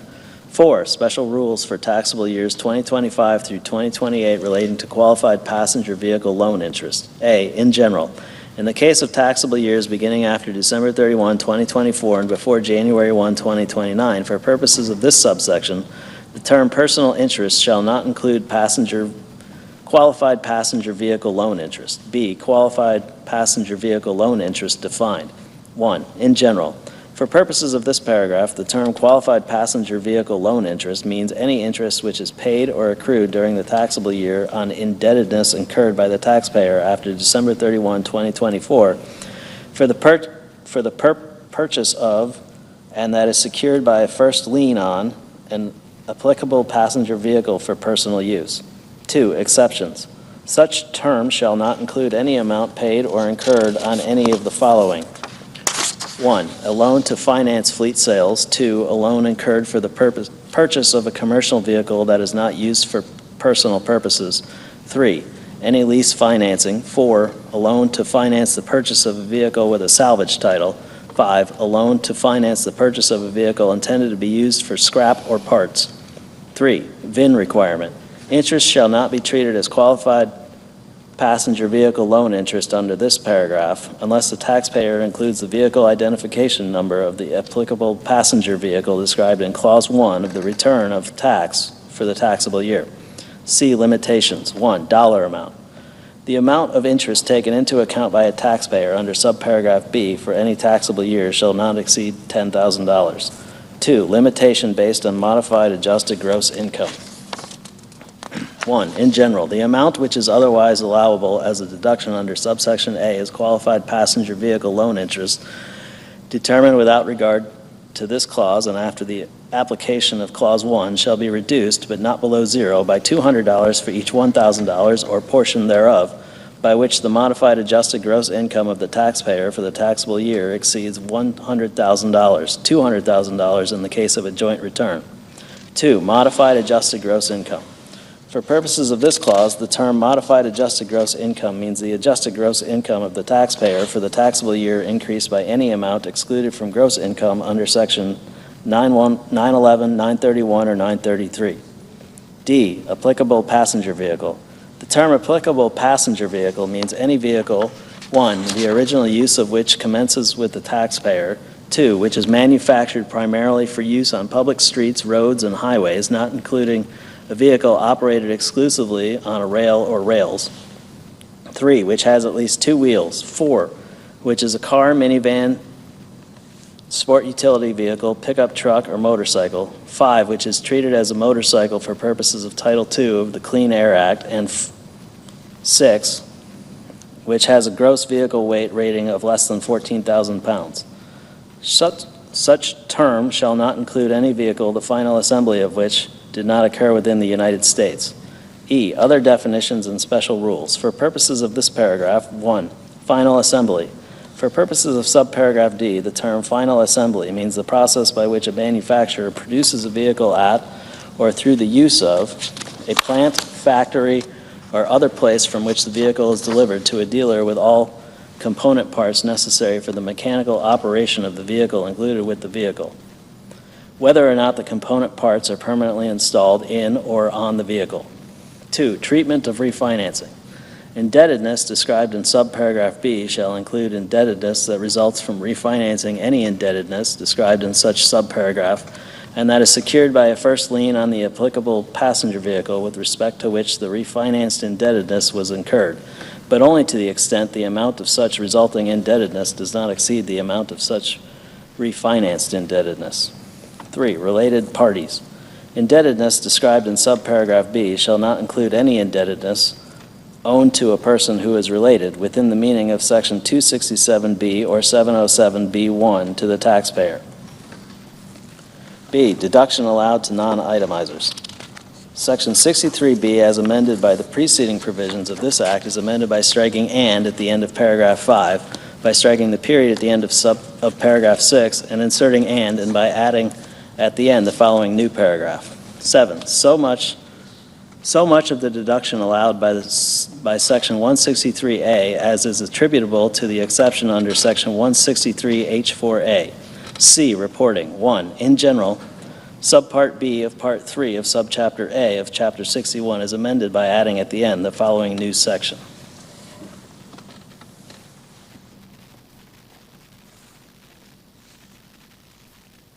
Section 6050AA, returns relating to applicable passenger vehicle loan interest received in trade or business from individuals. A, in general, any person, 1, who is engaged in a trade or business, and 2, who, in the course of such trade or business, receives from any individual interest aggregating $600 or more for any calendar year on a specified passenger vehicle loan, shall make the return described in subsection B with respect to each individual from whom such interest was received at such time as the Secretary may provide.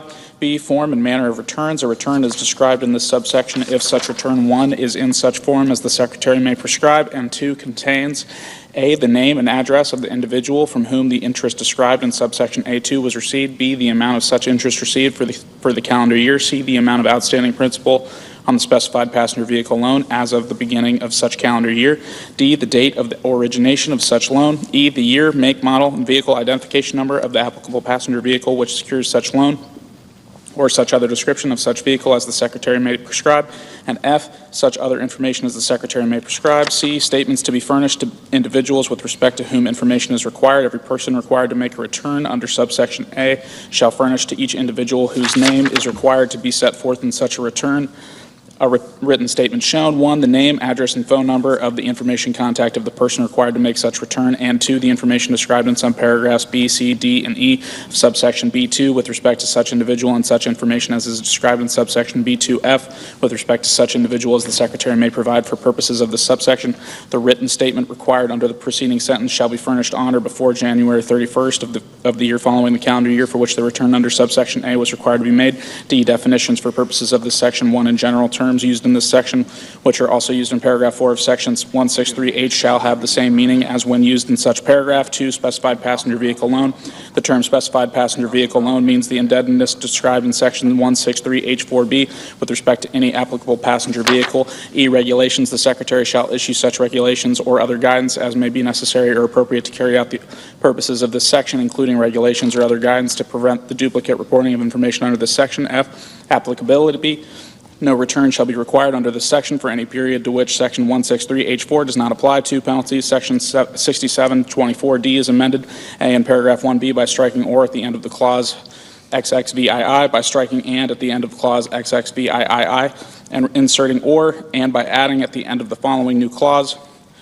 29, section 6050A AA, relating to returns relating to applicable passenger vehicle loan interest received in trade or business from individuals, and B, in paragraph 2, by striking or at the end of subparagraph KK, by striking the period at the end of subparagraph LL, and inserting or and by inserting after subparagraph LL the following new paragraph, MM, Section 6050 AAC, relating to statements relating to applicable passenger vehicle loan interest received in trade or business from individuals. D, conforming amendments. 1, Section 56E1B is amended by striking Section 163H4 and inserting Section 163H5.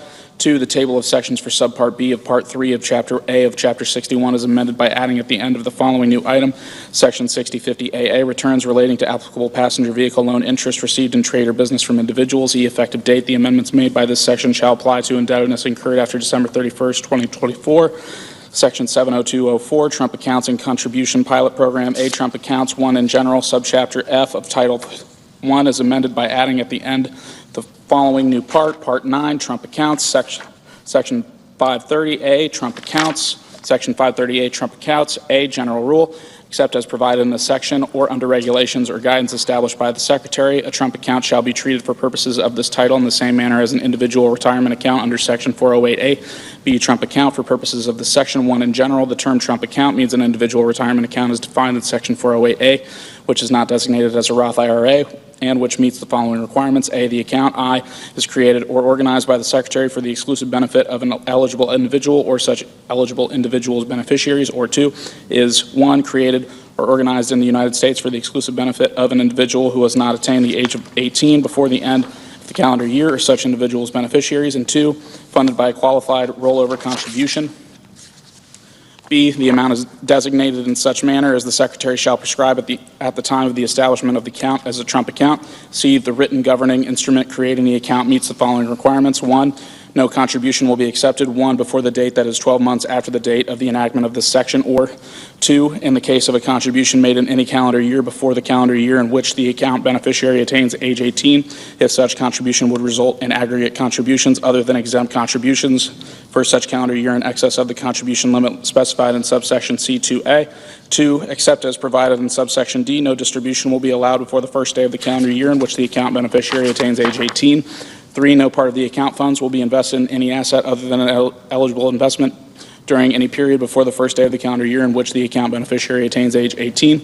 2, eligible individual. The term eligible individual means any individual, A, who has not attained the age of 18 before the close of the calendar year in which the election under subparagraph C is made. B, for whom a Social Security number within the meaning of Section 24H7 has been issued before the date on which an election under subsection C is made. And C, for whom, 1, an election is made under the subparagraph by the Secretary if the Secretary determines, based on information available to the Secretary from tax returns or otherwise, that such individual meets the requirements of subparagraphs A and B, and no prior election has been made for such individual under Clause 2, or 2, an election is made under this subparagraph by a person other than the Secretary at such